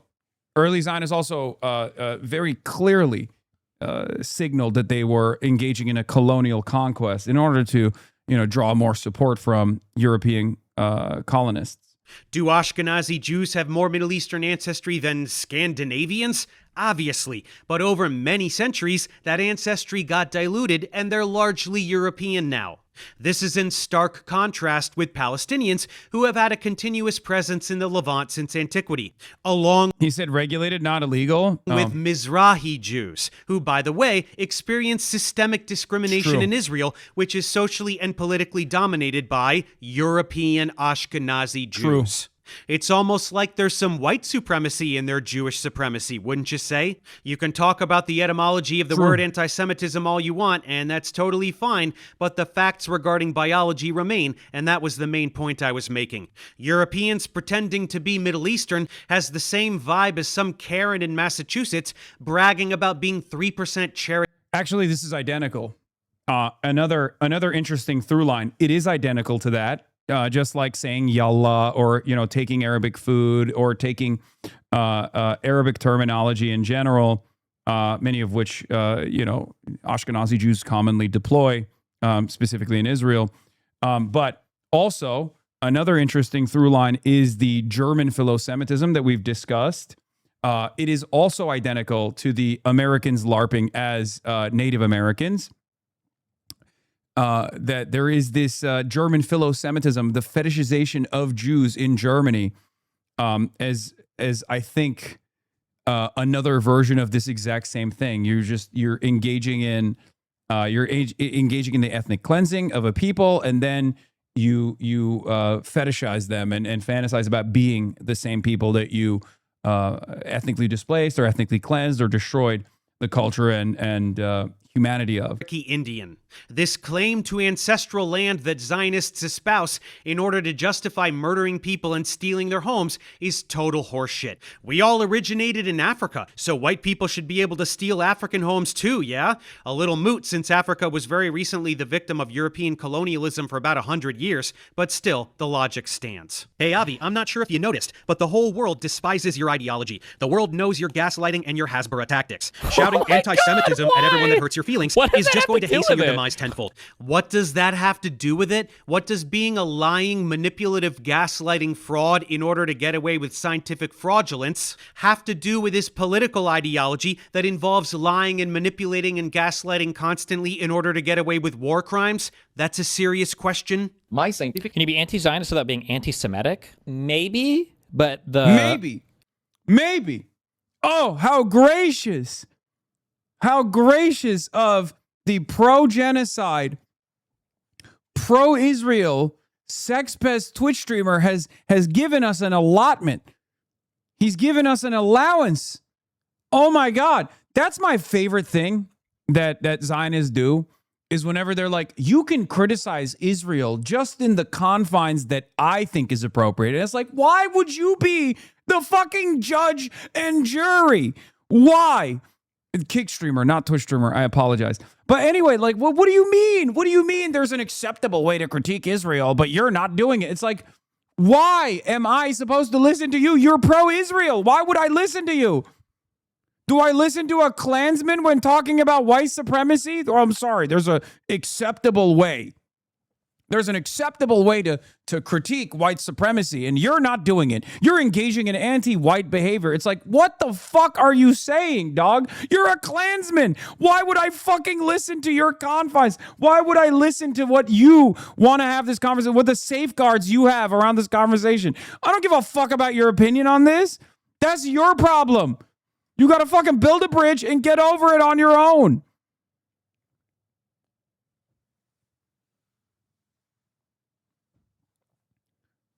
Yeah, I guess the only appropriate way to criticize Israel is if you go to Israel and you talk to Israeli occupation forces directly on camera and critique them on, how they're doing their war crimes. Like, do the war crimes is fine. Just don't film yourself doing the war crimes. That's the only appropriate way to be critical of Israel in the Hasbara manual.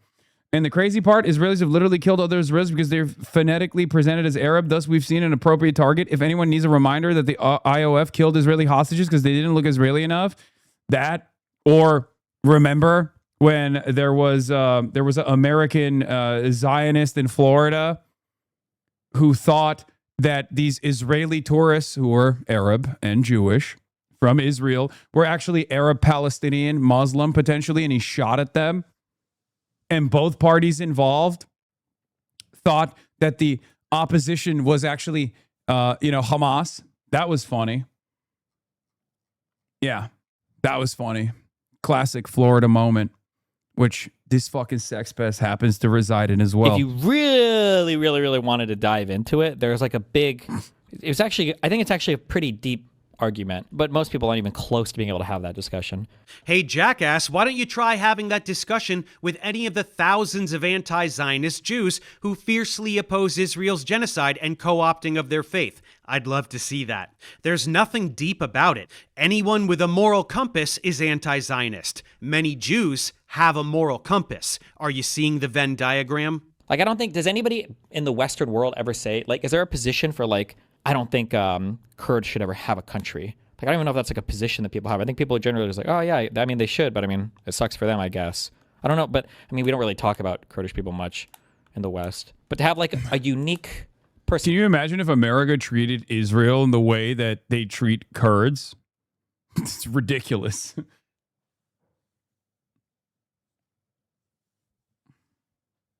Fact to be opposed to a Jewish state is a little bit weird.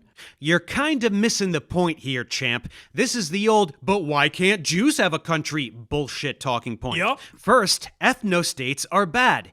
Equality is good. Supremacy of any group of people over another being codified into the laws of a nation is bad. But way more important is the fact that this particular ethnostate was established on inhabited land through the slaughtering and dispossession of the indigenous population. That's the more bad part.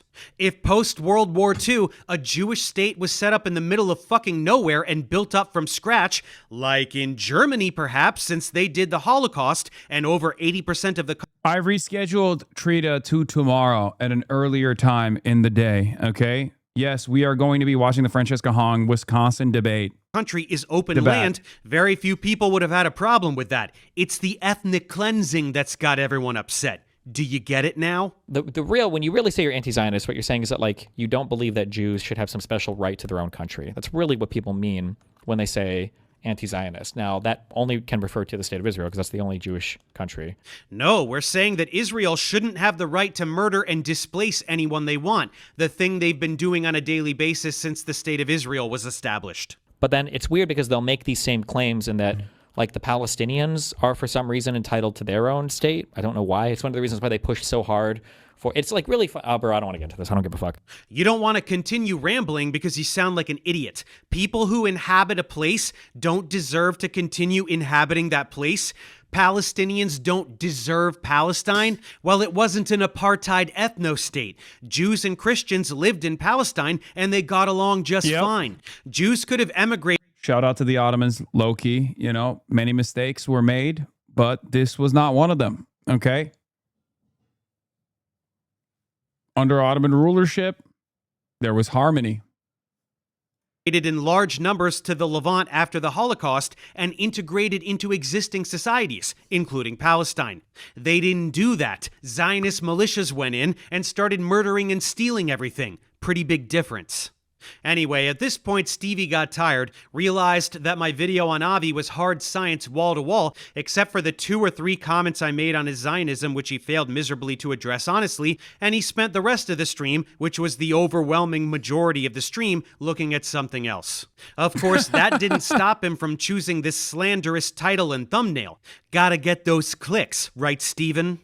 Oh yeah, I promised some other dirt on this guy. As if the genocide denial wasn't enough, here's a few other tidbits. Here he is advocating for white nationalists murdering BLM protesters. The rioting needs to fucking stop. And if that means like white redneck fucking militia dudes out there mowing down dipshit protesters that think that they can torch buildings at 10 p.m., then at this point they have my fucking blessing because holy shit, this fucking shit needs to stop. It needed to stop a long time ago. White supremacists should mass murder protesters. They have destiny's blessing. What a great guy. Now let's shift from the disgusting to the creepy. This will be courtesy of another creator named Ryan Beard, who seems to have already done the deep dive on this stuff. A common defense that Destiny fans will give when he says that he wants to have sex with children is that he's just joking. For example, these tweets where he says, "You were hot at 10? Any pics? Check DMs. Jesus, I've never wanted to bend someone over the hood of their little tyke so bad." I do think these tweets are jokes, very strange jokes, but I don't think that him saying he wanted to hook up with this 15-year-old was a joke. You know that classic prank where you send your friends pictures of kids in bikinis and say how hot you find them as a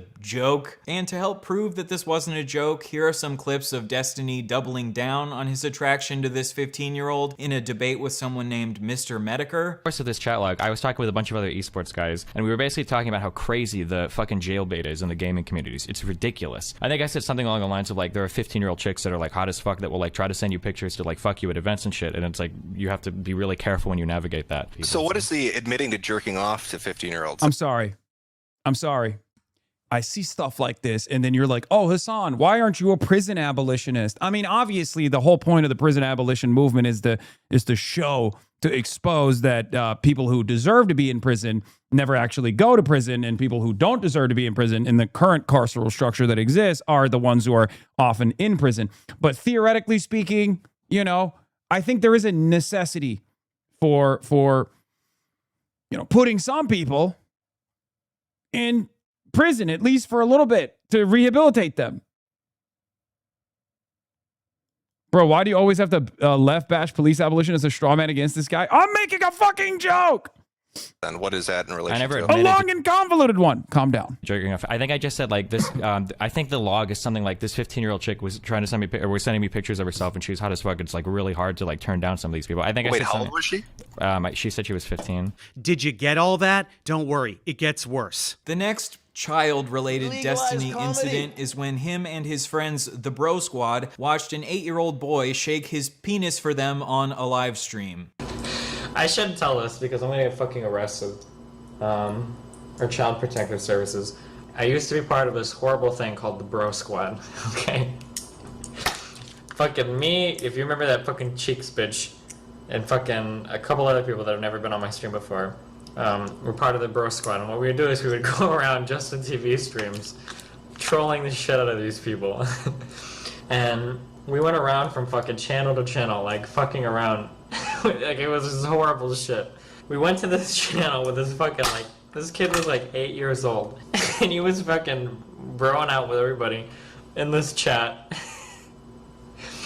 And for whatever fucking reason, this kid decides to fucking take his pants off and fucking wiggle his 8-year-old dick on stream. I can't even believe it. Oh my fucking god. It was like, I didn't even know, like, we were on Skype, we were like, holy shit. Like, we had to do like a double take because we didn't even fucking know, like, what the fuck was on. Like, we were looking at like an 8-year-old dick, like, on the fucking screen. Yeah, don't just immediately quit the stream or anything. Really soak in that prepubescent penis. But at least he's not grooming anyone, right? Even though a lot of these situations involving children happened quite a while ago, I still think Destiny has been spreading harmful rhetoric around children even quite recently. A couple years ago, Destiny said that a 30-year-old randomly sexting a 14-year-old would not be grooming. Let's say there's a person that's like 30 years old and tries to like randomly sext like 14-year-olds and 15-year-olds. Yeah, Shannon Watts supports this guy, by the way. And so does the Bulwark. So does the Bulwark Network. So do all of the former neocon, now turned liberal, Liz Cheney defending Bulwark Network, and David Pakman. And Smiratandon, I suspect. Just, you know, they love this guy. They love this guy. That wouldn't be, I don't think that would be considered grooming. So that clip sounds pretty bad, right? But we don't want to approach Destiny in bad faith or take him out of context, so let's try to understand the actual argument that Destiny is making. That wouldn't be, I don't think that would be considered grooming. Now, let's say there's a person that's 30 years old and they're specifically seeking out like 14, 15-year-olds to kind of just like talk. Brian Tyler Cohen, too. He's a regular guest there. Gross. I didn't even know that. Brian Tyler Cohen as well. Gross. Yes, we're gonna watch this. We're gonna watch this in a little bit. Let me finish this video first. To them about their school life, figure out what the It's almost problems done. are. You know, We be got cool 5 'cause you're minutes all in your remaining. Experience, and then you kind of weasel in like sex. That's like grooming, right? That would be like grooming. So Destiny's argument is that a 30-year-old randomly sexting a 14-year-old isn't grooming, but if a 30-year-old tries to weasel their way into a 14-year-old's life and slowly manipulate them into sexting them, this would be grooming. But this argument goes against the definition of grooming. The definition of grooming is the action of attempting to form a relationship with a child or young person with the intention of sexually assaulting them or inducing them to commit an illegal act. Guess what, Destiny? Nowhere in that definition does it say that grooming has to be a slow process. Okay, that's weird, but those are just words and not actions, right? Alright, let's recap all of Destiny's treatment towards women. Destiny sexually assaulted a woman. Destiny has a long history of sharing women's nudes and sex tapes without their consent. Destiny allegedly recorded a woman having sex with him without her consent. And in his messages to his Discord kitten Rose is Coming, he sent her audio recordings of men that he had slept with from Grindr and said, "I went out and sucked a guy off a few nights ago and recorded the audio. It's really scuffed in my pocket, lol. Did I ever send it to you?" He has a history of calling 15-year-olds attractive and sharing pictures of them in bikinis. He has a long history of getting very mad at women when they post about their sexual assaults on social media. He has allegedly abused at least one of his female orbiters and was psychologically abusive towards his ex-wife. And he also admitted to choking out another one of his exes multiple times. However, he claims that this was done in self-defense. Because you better fucking believe I had to fucking choke her out a few fucking times. Finally, Destiny has a history of doxing and threatening to leak the nudes of women that get on his bad side. Yeah, I didn't feel like spending a lot of He's gotten far worse at doxing too since then. time I mean, on he's this a since it's serial not the doxer point of at the this video, point. but that's a tidy summary. Sexual assault would be the big one, but he is also currently being sued for non-consensually sharing nudes of a minor, and the person suing makes it clear that this is a pattern of behavior from him. I'll link to that Ryan Beard video and this Substack post if anyone cares to follow up and get more details. I just wanted to briefly make people aware that there is a pattern of predatory behavior that goes along with Destiny's genocide denial, so it's a rich tapestry. Speaking of being a sexual predator who supports Israel, do you think there could be a connection there? After all, Israel is a safe haven for rapists and child molesters. That's a whole separate rabbit hole we won't go down, but this is a very well documented fact that foreign sex offenders can relocate to Israel and exploit its laws to evade justice. Especially Zionist Jews, of course. Maybe that's why he's getting so cozy with Israel? Food for thought. Oh, and did you know that Destiny has a son? He's 15 and a full-blown Nazi. The real kind, which actually hates Jews and flirts with Holocaust denial. Destiny is such a shit dad that his son rebelled against him by becoming an actual anti-Semite who entertains Holocaust denial. How fucking hilarious is that? Anyway, we can go ahead and wrap things up here. There's no point in trying to summarize everything we went over regarding Israel, but we can say a few last things about people like Destiny. This desperate insistence of conflating Zionism and Judaism is a Hasbara tactic. It is a Zionist talking point that is used to deflect from crimes against humanity. Zionism is not Judaism. Zionism is anti-Semitism. Trying to insulate Zionists from criticism by shouting anti-Semitism is itself anti-Semitism. It is a deflection from the very obvious facts that incriminate Zionists, which reveal who they are and... Yeah, isn't it crazy that this isn't even 5% of the shit Epstein has done and continues to do with regular frequency as well? Every single thing that community has concocted as a smear campaign is just pure projection and grasping at fucking straws. What they're doing, something that any anti-Zionist Jew will gladly tell you. So when someone accuses someone else of being a Nazi simply for opposing what is essentially Nazism, they sound like a moron. Like, even Dave didn't dive deeper into this stuff, considering his allegiance with numerous white supremacists, white nationalists, neo-Nazis, including Nick Fuentes, Sam Hyde, former neo-Nazis, current neo-Nazis that he's dated. So the idea that he claims that people who are critics of Israel are actually Nazis or anti-Semitic is fucking ridiculous when he has prominent anti-Semites on his broadcast. So go ahead, Stephen. Do your little reaction video to this. Make an even bigger fuss about what a vile, Jew-hating neo-Nazi I must be. Dig yourself even deeper into this hole, because what you think you're doing to me, you're doing to yourself. You are exposing yourself. All right. Let's get into it. Who's united all shades of blue of the Democratic Party, as I have before. Now, that race in 2022 is the closest U.S. Senate race in the state in over 100 years. It's the closest challenge to any incumbent across the entire country. No incumbent lost statewide. Now, while D.C. insiders like Chuck Schumer didn't see the race as winnable, Republican billionaires certainly did. They spent over $50 million to defeat me, and I only lost by 1 point, 26,000 votes. Now, I can tell you, having been the only person on this stage who's actually won statewide in 2018, when we kicked Scott Walker out of office for good, that race was also decided by 1 point. Now, I've been on both sides of the coin. And you learn a whole lot more when you lose. When you win, you think you did everything right. But when you come up that short, you have a whole lot of time to think about the things that went wrong. You learn about the devastating impact of big money in politics. You also learn about how low Republicans can get. And I can tell you, right now, we have the resources and we have the support to get it done. And on the terms of Governor Evers, I have zero interest in upholding the status quo. I have zero interest in being the establishment candidate. That is the difference right here on the stage, because I am pushing the envelope to make sure that we are as bold as we can possibly be in the Donald Trump era, because that's what people have been calling for Democrats to be all along, and we have not truly met the moment. Thank you. Mr. Brennan and Ms. Royce, you are both polling in the single digits and have been since the start of this race. At this point, are primary voters wasting their vote on a vote for you, Mr. Brennan? Well, here's what I would tell you is I don't think primary voters have been paying much attention until the last 2 weeks and all the upheaval that you have seen. This is what I find when I am going out around the state is that, and this has been verified by polls that was done here by my alma mater at Marquette, because about half the people at this point haven't made a decision, and so that is a lane that's opening up. The challenge that I have had from day one is not that anybody thinks I'm unqualified for the office. I served as the top appointee to Governor Evers. We created the largest budget surplus in state history. We increased the rainy day fund. We got billions of dollars out to family farms to. Bro, when that question is asked of you, you're supposed to just quietly say, you know what, you're right, I'm leaving the debate stage. Okay? That's it. That's what you're supposed to do.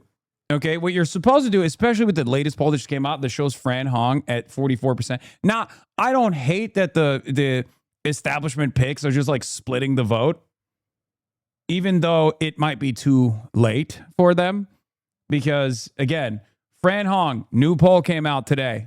Okay, we've been waiting for this poll nuke. This poll nuke that showed she's at 44%. It's fucking over, I hope. But we're going to keep pushing. If you want the best public schools in the nation for your children, if you want to open up the state's healthcare plan so that everyone can buy in and we can lower costs for all Wisconsinites, if you want a candidate who is going to stand up and fight Donald Trump and bring an end to this authoritarian regime, then you should vote for me. I am the candidate in this race that brings the most experience in and around state government with 10 years of service in the legislature. Get the Fran. This is boring. I need to hear from Francesca. And nonprofit sectors, and for over she looks so good I've in the been green a candidate suit. That has turned progressive She's ideas, suit mogging. like the kind that all of us have on this stage, into law. I missed that Fran kind of speaking. I know they asked her about the DSA platform. She said, I don't need to endorse the think national DSA not platform, just and who can beat the Tom national Tippy, organization although has that not is endorsed me. Not just who can deliver a democratic legislature, although that is vitally important, but who can actually do the job on day one. And I am proud to have earned by far the most endorsements of any candidate in this race, including the most endorsements in Milwaukee County, the most largest labor union endorsement with WEAC, the state teachers union, and the endorsement of former Lieutenant Governor Barbara Lawton. Thank you all. Last week, a Madison police officer shot and killed a man. Look at this. Tonight, the investigation and the protests continue. Governor Tony Evers has called for transparency and accountability and urged for peaceful protests. Ms. Hong, in the hours following the shooting, standing alongside protesters, you said, quote, the state-sanctioned violence was an execution. Would you make those immediate declarations as governor, even though an investigation had not yet started? You know, the governor has the largest microphone in the state, and there comes deep responsibility with that. But what we saw in videos and what I had talked to folks who had witnessed that, I think what we saw, it was clearly the type of violence where no one's life should have been taken. My thoughts are with Corey Ruiz and his family, and I hope that the accountability and transparency that both the Governor Evers and I have called for, the independent investigation, the investment in body cameras. We want local governments to be able to invest in public safety, to be serious about public safety, and I plan to be a partner in that. You have also called to defund and abolish police before, while saying your ideal world is one without prisons. Would you sign a bill or budget that cuts funding for police departments? No. No. Why not? The governor cannot defund police, and I'm not here to govern by slogan. I'm here to make sure that I am the governor that is most serious about public safety, and that means investing in the things that we know prevent crime, and getting resources to victims, and ensuring that the people who are incarcerated and the folks who are working in our prisons are able to live a life of dignity and work with dignity. I think it's important that we invest in communities, including our public schools, out of school programs and mental health resources, and attacking the opioid epidemic. These are things that are proven to prevent crime, and this is what will help to make sure that we have a government that is serious about public safety. Mr. Barnes, you have previously shown support for reducing police funding and abolishing ICE. Following the Madison shooting, you said you were deeply disturbed and pained. Would you sign a bill or budget that cuts funding for police departments? First of all, we should all be very disturbed by what we saw in those images, what we saw in the video, and we should fight as hard as we possibly can. They gave her the bad mic. As a state, as a people, as a society, to make sure that never happens again. And body cameras, of course, are the norm. It should be the norm. And I wish that the Madison Police Department did have those body cameras. So, of course, I would not sign a budget that reduced funding, because obviously that police department needs the funding to have body cameras. Ms. Roys, after the Madison shooting, you said we do not have to accept this as inevitable. We can create a more fair, safe world. Would you sign a bill or budget that cuts funding for police departments? No, but I think we need to actually fund local communities so that we can do evidence-based programs that actually reduce and prevent crime. At the end of the day, I'm a mom and stepmom of 5. I want my kids and every kid to be safe in our communities, and I want law enforcement officers to be safe in our communities. That means that we have to invest in proven strategies that actually do that, unlike what Republicans like Tom Tiffany have done, which is cut funding to local governments and take away local control so that communities don't have the resources to be able to actually solve these problems effectively. I am really proud, as the only attorney on the stage, to be someone that has fought for and passed criminal justice reforms to make us more safe and more just. I have taken on racial disparities in areas from health to criminal justice. And I believe that Wisconsin can be a place where everyone has the freedom to thrive, but not if we aren't willing to tackle these really tough issues. Mr. Brennan, after the shooting in Madison, you are also calling for a full DOJ investigation. Would you sign a bill or a budget that cuts funding for police departments? Of course I wouldn't. And I think, as others have said here, there's been a generation of disinvestment and a broken system between the state, the broken partnership between state and local government. And so we need to make sure that we're robustly funding that. It has been demonstrated this 115-year-old contract that we have had between state and local government worked pretty well for the first 80 years, and then the Republicans just turned off the spigot and stopped funding local government. So we need to make sure we do that. On the larger issue of criminal justice reform, we need to look a little bit to our neighbors to the west. Who the fuck are these guys, and why are they getting far lighter coverage? Criminal justice in that state. They're about the same size. They have about the same crime rate. We have about 3 times as many people incarcerated. In Wisconsin, we spend about $315 per capita on that. As a long-term target, spending that $600 million difference that they spend on other things in Minnesota, spending those on early childhood, on K-12 education, on other programs in Wisconsin, that would be the kind of investment over the long term that would put us in better stead and keep us from having fewer of these incidents, because they should outrage all of us, but there are ways that we can make a difference on those by spending our money differently. Mr. Brennan, thank you. Mr. Crowley, without first seeing any video, you said that you were horrified by the reports of the shooting and immediately pointed to other police shootings in Kenosha and Minneapolis.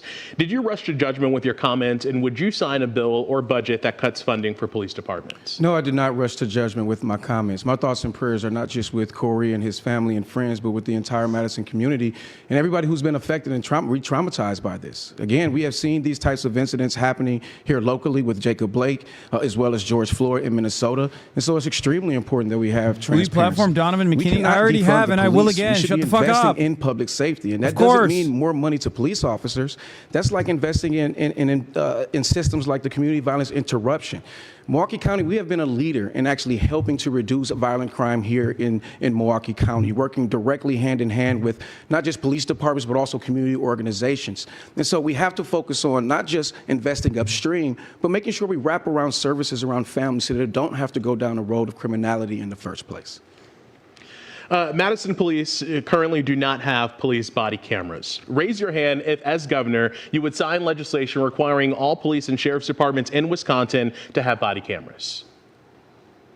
All of you. All candidates. Let's move on to the economy. Tonight, Wisconsinites overwhelmingly say inflation and the cost of living is the most important issue ahead of this election. The failed tax relief deal negotiated by Governor Tony Evers and Republican leaders would have delivered rebate checks to Wisconsinites, directed money to local schools to lower property taxes, increased special education funding, and eliminated taxes on tips and overtime. It failed in the state Senate. I'd like you to raise your hand if, as governor, you would have signed that deal into law if it passed. If it passed? If it passed, would you have signed it into law? 1, Mr. Crowley. Ms. Royce, you were one of the 15 Democratic senators who helped kill the deal. Why? Because at the end of the day, my job is to be a responsible steward of taxpayer dollars. And this would have created a $2.9 billion deficit down the road, which our schools and our healthcare system and our local governments cannot afford. I'm sorry to say this, Wisconsin, but you're getting local news mogged by Michigan local news. It's kind of sad to see. When we are spending money that Wisconsin is getting a little bit local news mogged by Michigan local news. They have cooked up incredible debate formats. Calm, collected, calculated, insightful. And making sure that we have a more fair, just tax system. All we are doing is throwing that money away on a political gimmick that was frankly cooked up by Robin Vos as he sees the blue wave coming and wanted to do anything that he could to either protect his members from losing their seats and run away from their terrible record on public education, which Tom Tiffany is partially responsible for. Quickly, that projected deficit factored in zero economic growth. Would you consider zero economic growth? Would that be part of a Roy's administration if you cite that deficit? I'm looking at having a president who is hell-bent on making things as expensive and challenging for families across the state, and a congressman running for governor who has done nothing but rubber stamp Trump's agenda 100%. Thank you. Mr. Crowley, you were the only one who raised your hand to sign What the deal. Comey says, thank you for the 25 at the subs. Well, I would have signed it into law because we would have gotten a bipartisan deal actually done. I think folks understand here in the state of Wisconsin, when you have divided government, it can be a bit chaotic. Were there things in this bill that I did not like? Absolutely. I love the fact that we were going to give relief to our schools and property tax relief, and there are other things in this bill that I didn't like. At the end of the day, we know that there are many Wisconsin families who are desperate. We should be focusing on how we lift them up and not playing politics. And so I would have signed that bill because that means it would have passed with bipartisanship. Congressman Tom Tiffany is campaigning on the fact that he would return the entire surplus, he says, to taxpayers. Ms. Hong, would you return the surplus to taxpayers, or how would you spend the projected $2.5 billion? Those are the taxpayers' dollars, but investment is what we need, thinking about our shared future, our kids. It is an investment when we invest in public schools and ensuring that we are cutting property taxes but doing right for our kids. Our campaign is about permanent affordability and putting all of those surplus dollars back into taxpayers' money. I think that it would be irresponsible, and the reason reason why that surplus deal was so problematic is that those who are on fixed income would not have received that check. Folks who are lower income would have received less. I think it's important to think about some of the working class families across our state that deserve real relief, durable relief, and that deal was not it. We should mention you did vote against that in the Assembly. Quickly, what would you spend the surplus on? Public education and health care. Mr. Brennan, would you return it to the taxpayers, or would you spend it, and how would you spend it? Well, I think Tom Tiffany and the Republicans have already shown their hands about how they'd return it to the taxpayers. There are 3 sections in the studio audience here tonight. If the poor people and the people on fixed income and Social Security were sitting over here, they would get nothing. The rest of us who are doing okay would get the $300 and $600. And by the way, if you want a stimulating effect by putting money into the economy, you put it in the hands of people who are going to spend it. And so that was part of the deal. The thing that I would have exercised in all of this is caution, because we live in a Trump economy. I put together as the Secretary of Administration 2 budgets for Governor Evers, and we need to make sure that we are doing everything possible to be cautious in this time of Trump. The way that I would spend it, one, it would be cautious, but the first thing that I would spend, the first $100 million, which I will do in January, will go into child care and early childhood education. It is a system that is broken. $1 billion of productivity sits on the sidelines Can every we change year, the name money to merit? especially from Yes. women, mainly from women who can't find affordable, accessible, or high-quality childcare. It is a K-12 and workforce issue. That's the first place I'd spend $100 million. Then I would restart the Knowles Nelson Stewardship Fund with another $100 million. Like, those are the types of things that we can do. That's bipartisan effort. Those are bipartisan things that have been successful. The Knowles Nelson Stewardship Fund, 90% of us live within a mile of a project that's been enhanced by that over the last 40 years. It's as Why are all these bipartisan candidates as it good gets, speakers? and What the it fuck is now- happening? Because you got primed by Haley Stevens into thinking that everyone that goes on a fucking debate stage is like, oh yeah, don't you know? That's not the case, okay? A lot of these people really want it, and they don't have $60 million propping their fucking candidacy Fail the up. people of Wisconsin. Our school districts are going to referendum every single year just to keep the lights on. And we also see gaps in healthcare because we Like, are one Mandela of 10 Barnes states that is has a yet to very expand charismatic our- individual, which expand is our Medicaid fucking program annoying. under the Affordable Like, Care Act. I'll admit we that. are in a world of trouble, and Robin Voss has never Like, been he's a good negotiating great partner. So, speaker. no, I And certainly even wouldn't sign Crowley's the deal, but actually the way decent. We give more money back to people the way we And I say even actually Crowley because return money to folks he was polling is at by like taxing the 1% wealthy, when he taxing the dropped out. billionaires, taxing these corporations that have been getting over on us, making money hand over fist while communities continue to starve for resources. This is how we can most effectively return money back to folks. And on the issue of affordability, the What best was way the we can close the surplus, though? affordability gap is to put more money It's in the rather pockets of striking how hardworking progressive the tenor of the arguments are. It's because Francesca Hong is on the stage. That's it. When you have, this is what happened with Bernie Sanders in 2020 and also in 2016 as well. Well, I guess not to the same degree in 2016, but in 2020, certainly, a big chunk of the candidates were trying to basically moderate to the left and shift the Overton window to the left just to be appealing to Also now, a base and of also support. because of Trump's big ugly bill, there's going to be Happened some with Zoran, stresses too. when it comes to expanding Badger care, which I still support. It is the right thing to do for us. So many folks are staring down medical debt, medical bankruptcy. We're going to move on. Put money into healthcare. We're going to move on to taxes. We did bring up taxes, so let's move on to taxes. You all, in some degree, have used phrases like making the wealthy pay their fair share and discussed raising taxes on the rich to fund your priorities. Wisconsin already has the second highest top income tax rate in the Midwest at 7.65%. So we want to know what all of you define as rich. So, Mr. Barnes, under your plan, what is the specific income level where taxes would go up, and what percentage would that top tax bracket pay? Yeah, so I think that incomes over $1 million should be taxed a little bit higher, even if it's temporary. The fact is we are in a real crisis right now, and our necessities have not been seeing the resources, have not been seeing the funding. Again, there's no reason these school districts should be going to referendum every single year just to fund basic services. And if we increase that tax rate by less than 1%, 0.9%, 0.8%, we do a great deal to be able to provide much more funding to our school districts and also help close the shared revenue Is gap. that what you're proposing, 0.8 or 0.9%? Well, I'm saying this is all. I'm happy to negotiate. This is Okay. what we need to negotiate. But this is the arena where I'm in right now. Ms. Hong, the income level that you would raise taxes and how much? Those who are making the $1,000,001. I think that the billion as well, to increase that to 0.9%.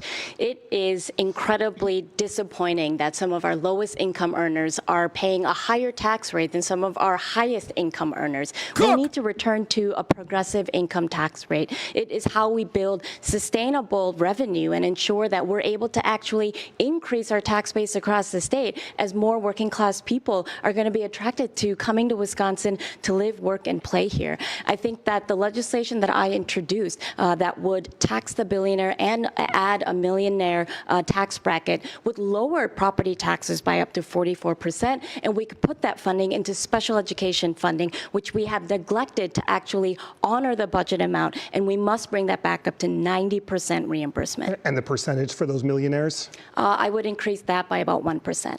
You would increase that to about 8.65. Correct.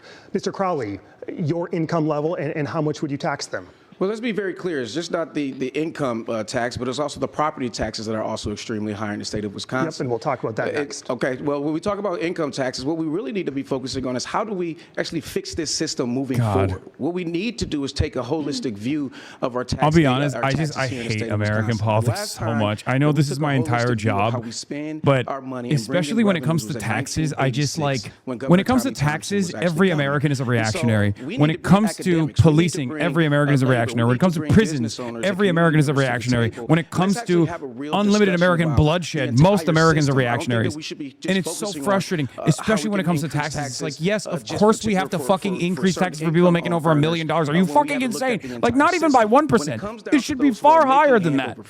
It should be far higher, but I know that is electoral poison. The moment that you bring that shit up to an understandable rate, and I say this as someone who is certainly in that income bracket, okay? But as soon as you fucking bring that up, every American that makes $30,000 a year loses their dang minds and starts fucking freaking out. They're like, oh my God, they're gonna garnish my wage. They're gonna take away my Honda Civic. Shut the fuck up. You make 30 grand a year. That have run rampant over the last 15 years of Republican rule. We have rolled out the red carpet for Foxconn. The AI data center tax breaks are estimated to cost us $2 billion. All that at a time when we are spending $0 on early childhood education, when our public schools have been starved of resources, jacking up people's property taxes just to help our kids keep teachers in the classroom. So as a small business owner, it offends me that the largest businesses in the state are not only not paying their fair share of taxes, but they're often getting public resources. These are going to big polluters, big corporations, out-of-state corporations. They're not tied to job creation, and we need to not just tax the wealthy, but make sure that big corporations pay their fair share too. Do you have a specific percentage in mind? I think it's concurrent with what my colleagues have talked about. Mr. Brennan. You're going to find that I have general agreement that people making over $1 million should pay a little bit more, and we could talk about what that is. But I also think that there are other things, the manufacturing and agricultural tax credit, which is generally not paid to farmers, and which has continued to increase. Where's the disagreement? Everyone is Francesca Hong, actually. You guys don't understand. Everyone is Francesca Hong except for Francesca Hong. Okay? Is making sure that we have had middle class tax cuts and ensuring that we can continue to do that. Now, the other thing about this, however, is that I like to win, and we are losing right now to Ohio, we're losing to Michigan, we're losing to Minnesota when it comes to economic development. And so if we're truly going to get to the Wisconsin that we need, if we're going to increase our population, if we're going to increase what we're getting out of our government, it's going to come from economic growth. And I think we need to make sure that we are aggressive in those things. You don't need to tell me about Foxconn. I spent the first year of the Evers administration trying to figure out how do we get out of that $3 million obligation. Ultimately, we brought that down to $80 million, and we were able to invest and treat them like virtually every other company, and then be able to invest in Main Street businesses. So this is not just about how do we raise revenue, it's how do we raise revenue by taxes, it's how do we raise revenue through growth and making sure that we are growing our own and investing in economic development in our state. Real quick before we move on, what if all the millionaires leave the state and go to a state near us that has a flat tax rate or a lower tax rate? Then all of these plans collapse, correct? I think that's why that's why this needs to be a holistic strategy. You know, there's a whole bunch of ways in which people don't trust government and don't trust Democrats, and we better be in a position where we can demonstrate to them that when we're spending these things, they're also getting some benefit on it. So if all we're talking about is raising taxes, and if this is all going to be about in your scenario, I drive a Honda Civic and make 30 grand a year, I also have to shut the fuck up. Yes, if you're literally worried about a millionaire tax, then please see yourself out of this fucking conversation, dumbass. We're trying to get the millionaires, myself included, to literally pay a fucking tax rate that is maybe a little bit more reasonable. Okay?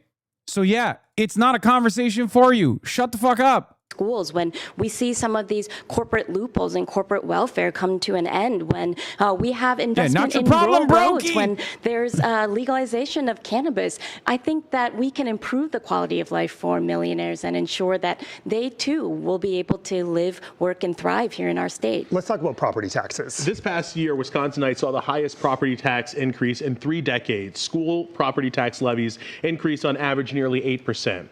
Raise your hand if you as governor would commit to an across-the-board property tax decrease.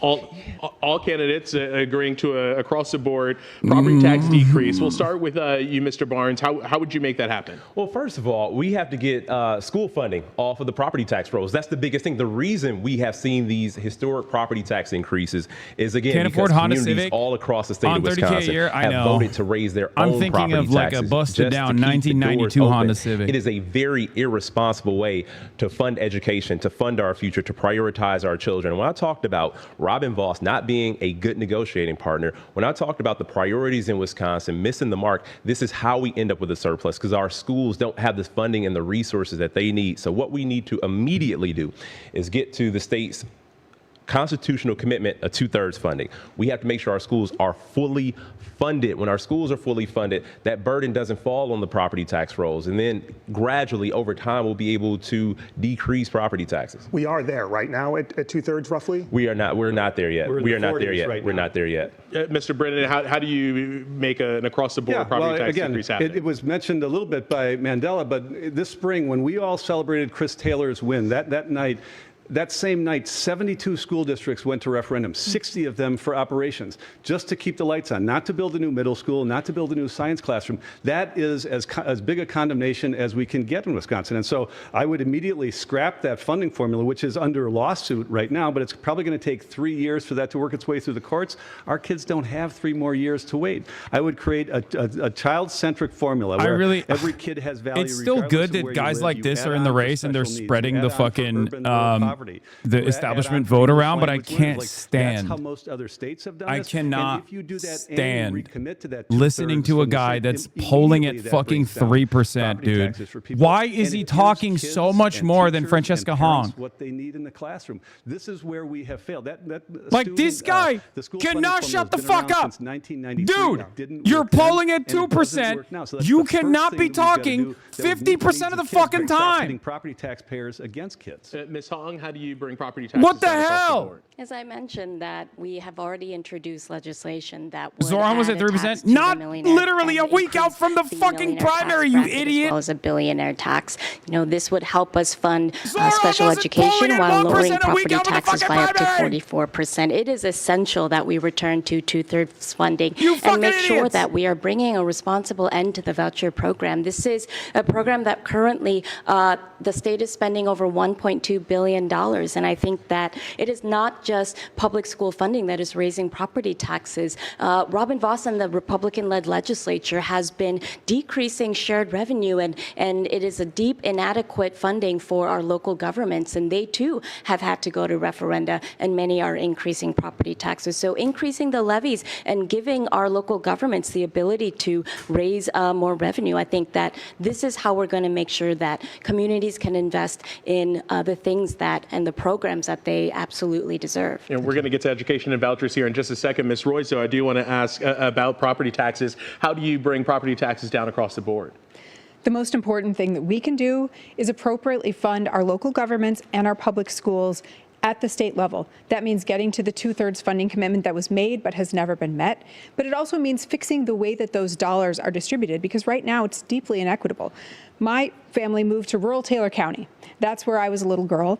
And they moved because of the quality of the public education system here in Wisconsin 47 years ago.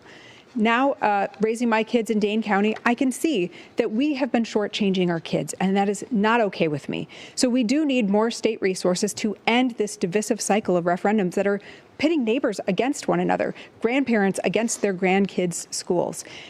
I also am the only candidate in this race that actually has a plan, not just a wish, but an actual plan to bring that private voucher scheme to a responsible end, because the actual number is closer to $1.8 billion in each budget that is going directly out of the coffers of our local school districts into these private schemes. And they are unaccountable and they can discriminate against kids. And none of us as taxpayers should find that acceptable. Mr. Crowley, how do you bring property taxes down across the board? Property taxes are extremely high here in the state of Wisconsin. It's not just affecting the senior who's on a fixed income. It's also affecting that young person who may want to buy a home, and everybody's getting squeezed in every direction. And it's not just affecting homeowners. It's also affecting renters as well, because when property taxes go up, landlords, quite frankly, pass those down to those renters as well. And so we have to tackle property taxes by, one, investing in our education system, increasing the reimbursement rates as well for special education, because our school districts shouldn't have to choose between mandated services and whether or not they're going to have teachers. But as the only elected official who runs, county government, representing 19 different municipalities, close to 1 million people, we have a lot of state mandated services. And with those state mandated services, those resources don't come down the pipeline. And so it's extremely important that we work at the state to make sure that we are getting, local governments are getting enough resources to invest in things like public safety, because the state of Wisconsin is near the bottom or dead last when it comes down to investments and such. We brought up vouchers, so let's talk about vouchers. Right now, about 30,000 Milwaukee children attend private schools using taxpayer-funded vouchers. Milwaukee was the first school choice program in the nation to help families who felt failed by the public school system, and still do so today. The program has since expanded statewide. As we've heard, some of you are calling to end the voucher program. Mr. Crowley, do you support eliminating or I get all the reducing candidates vouchers confused. in This the is city the one of you tried to Milwaukee? poison, right? Look, I didn't try to poison her. It was just MPS cheese. graduate. Went to Milwaukee Public Schools. All three of my daughters go to public schools. So I believe in the power of our public education. I think to say that we're going to fully eliminate the voucher system overnight really doesn't take into account the impact towards our family, towards our teachers, and quite frankly, toward the public school system. We've talked about how we went to referendum to make sure our public schools have what they need. And if we're going to referendum for the current capacity of students that they have now, how will we be able to bring on those students and make sure that we have great public schools moving forward? And so I don't think the question is whether or not we should have vouchers. The question should be, how do we continue to invest in our public schools to make sure that they are the school of choice? So would you sign a bill that eliminated or reduced vouchers in Milwaukee? To eliminate or reduce vouchers, no, but I don't believe in expanding vouchers in the state of Wisconsin. Mr. Barnes, you're proposing a multi-year sunset of the program as you've described it. What does that look like specifically in the city of Milwaukee? Well, let's first talk about the reason why parents feel failed by public schools. This all goes back to the lack of funding. This goes back to the state not meeting its 2/3 funding requirement, and schools have been starved of resources. So it will only be natural for parents to feel that way. I am also a proud Milwaukee Public School graduate, but I know, having gone to a school that was starved of resources, what that impact meant on a lot of my classmates. And I was very fortunate to know where I was going to go home at night. I was very fortunate to not have to worry about where my next meal came from. But that's not the reality that far too many of our students face. And when we're talking about education, we truly have to talk about the societal factors that impact how our students do or do not learn. If we have these exorbitant rates of child poverty, it is going to impact the way that they learn. And as I have talked about vouchers, the main line is accountability, because we have seen horror stories where voucher operators close doors overnight. These operators moved to Florida on the public dime. And so we have to first get the bad actors out of the system. Now, I believe public dollars belong in public schools. And if you receive a dime of public money as a private school operator, you should have to operate by a uniform set of standards. That means public governance, that means public accountability, public scrutiny. And if you cannot meet those standards, you should be taken out of the system. And I can tell you. But do vouchers go down, or are they eliminated in the city of Milwaukee? Well, I think that the income caps being lifted is a travesty, because that is what makes it a scheme. This no longer becomes a program for lower income parents to put their children in private schools. So there could be less vouchers in Milwaukee. It becomes a handout, and we can no longer, there's no justification for expansion of vouchers or lifting the caps if we have not fully funded our public schools. So yes, I would sign a bill that reduced them, because we have seen so much chaos with this system. We have seen, and look, a lot of students, and this is not an overnight thing by any means, but we do have to get serious about the delivery of education, specifically here in Milwaukee, but we also have to get serious about the societal issues that continue to plague our system. Everyone's we always have the filibustering. conversation Everyone is about education, but never filibustering. about poverty. Thank you, Mr. Barnes. Ms. Enough. Royce, at what point in your plan do vouchers go away for tens of millions of children in Milwaukee, tens of thousands of children in Milwaukee? No student in Milwaukee or Racine who is currently enrolled in a voucher program and is happy there will be displaced, and they will be allowed to continue their education until they graduate, as will their siblings. However, all programs that take public money need to be subject to the same rules and regulations that public schools are. Right now, you can do corporal punishment in a voucher school. You don't have to have licensed teachers that undergo background checks. You can discriminate against teachers and against students, including cherry-picking students and saying, no, we don't want a student with a disability. I think that's totally unacceptable as a taxpayer and certainly as a parent. Every single child deserves a high-quality public education. And what we have with the statewide expansion is essentially a program that has subsidized the private choices of wealthy parents. The vast majority of students in the statewide expansion were already in private school at their parents' expense before taxpayers started picking up the tab. I believe that public dollars belong in public schools, and if you take even $1 of public money, you need to be subject to accountability. And yes, over time, I am going to bring the private voucher scheme to an end as we increase the quality and the capacity of our public schools, because the most important thing to me as a parent, and what I hope my legacy will be as governor, is to restore Wisconsin in our rightful place as the best public education state in the nation. So a 3-year-old child, for example, in the city of Milwaukee would not qualify for a voucher under your plan?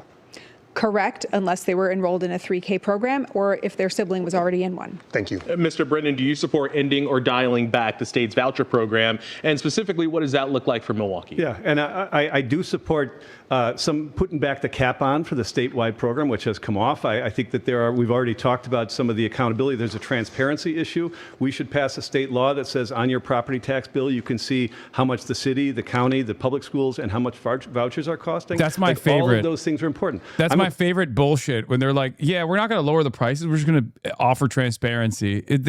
Trump tried to do this with the fucking pharmaceutical prices too. Remember?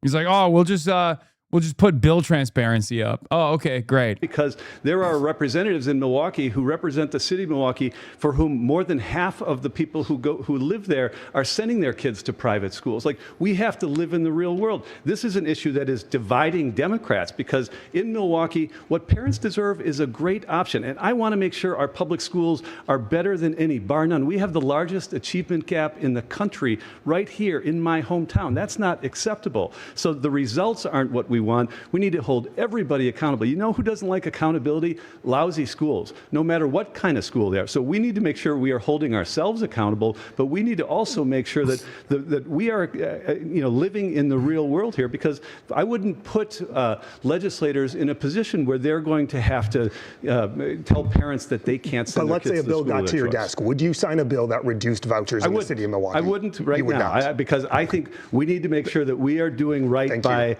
everybody in the city of Milwaukee. There are changes to be made. The largest recipient of vouchers in the state, $44 million to a virtual school. Like, Thank you, those Mr. are the Runyon. types of things we can change. Ms. Hong, you are calling for a responsible transition away from the, quote, unfair voucher program. Does that include fully eliminating vouchers in Milwaukee? You know, I'm a very proud daughter of immigrants, a single mom where my son is going to the same public school district that I came through in my hometown of Madison.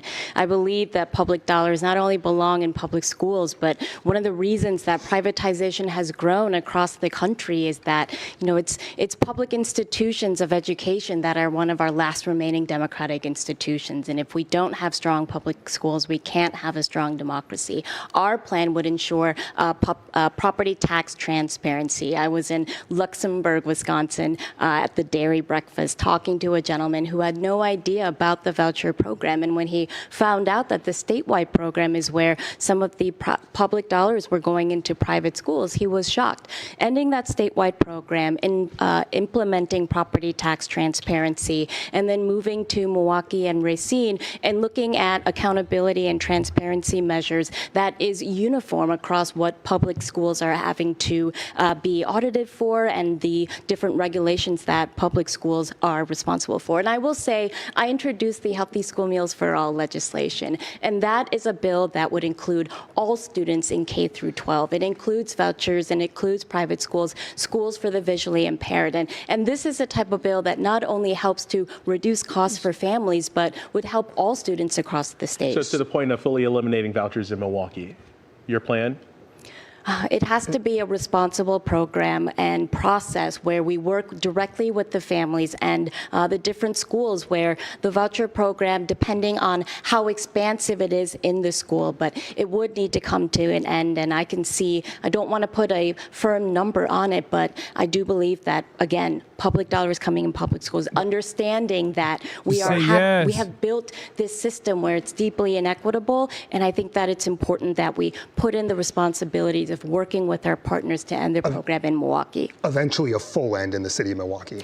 I believe that that is what bringing a responsible end to the voucher program is, Matt. Thank you. Let's talk about data centers. In Marquette's latest poll, 76% of Wisconsinites say they believe the costs outweigh the benefits, and that includes a majority of Democrats, independents, and Republicans. You've all outlined varying plans on how you would approach the boom in data centers, from new regulations to construction moratoriums. State lawmakers recently attempted to pass a series of regulations, but they failed to pass the full legislature. If lawmakers can't agree, and if you believe in local control, what really can you do as governor, Mr. Crowley? Well, one, we need to, it's unfortunate that the legislature actually left session without actually putting any guardrails in place. And so as governor, we need to make sure that we're protecting ourselves from the data centers that are currently here. I do have the same concerns that many folks have across this state, but I think a moratorium, a short-term moratorium, doesn't address the long-term concerns that we have. And so as governor, we will make sure that we hold these data centers accountable, that they pay for the energy use, they pay for the grid upgrades, and they bring the Beyonce approach, bring your own new clean energy.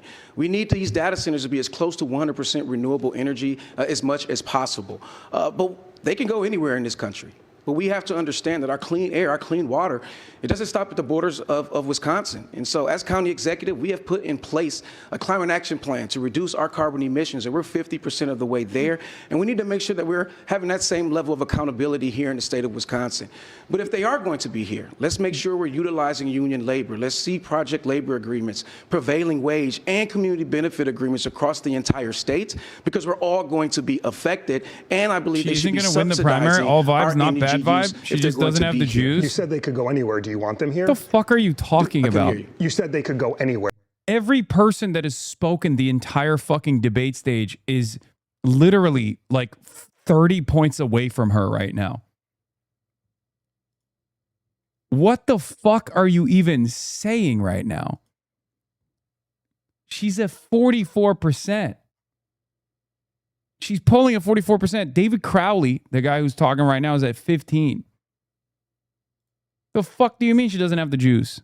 Or the other Democratic legislation that had been introduced by my colleagues, and yet Robin Vos ended session early. I think it's important that we have enforceable regulation, that we bring union workers to the table, that this is very similar to what I believe could be seen as more collective bargaining, to make sure that we're protecting union jobs, and that, you know, the natural resources, we're letting some of the big tech companies know that they are not for sale. And until we fully fund the Department of Natural Resources and we have the actual regulations to hold polluters accountable, that we are including in the Public Service Commission, you know, different types of phases where we have stricter legislation and clear definitions of how data centers can actually move forward. This moratorium is necessary so that we can responsibly and put in enforcement mechanisms to protect communities. And seeing local governments already put moratoriums into play, we want people to have local control, but we also want to make sure that there are the guardrails, the legal resources, and that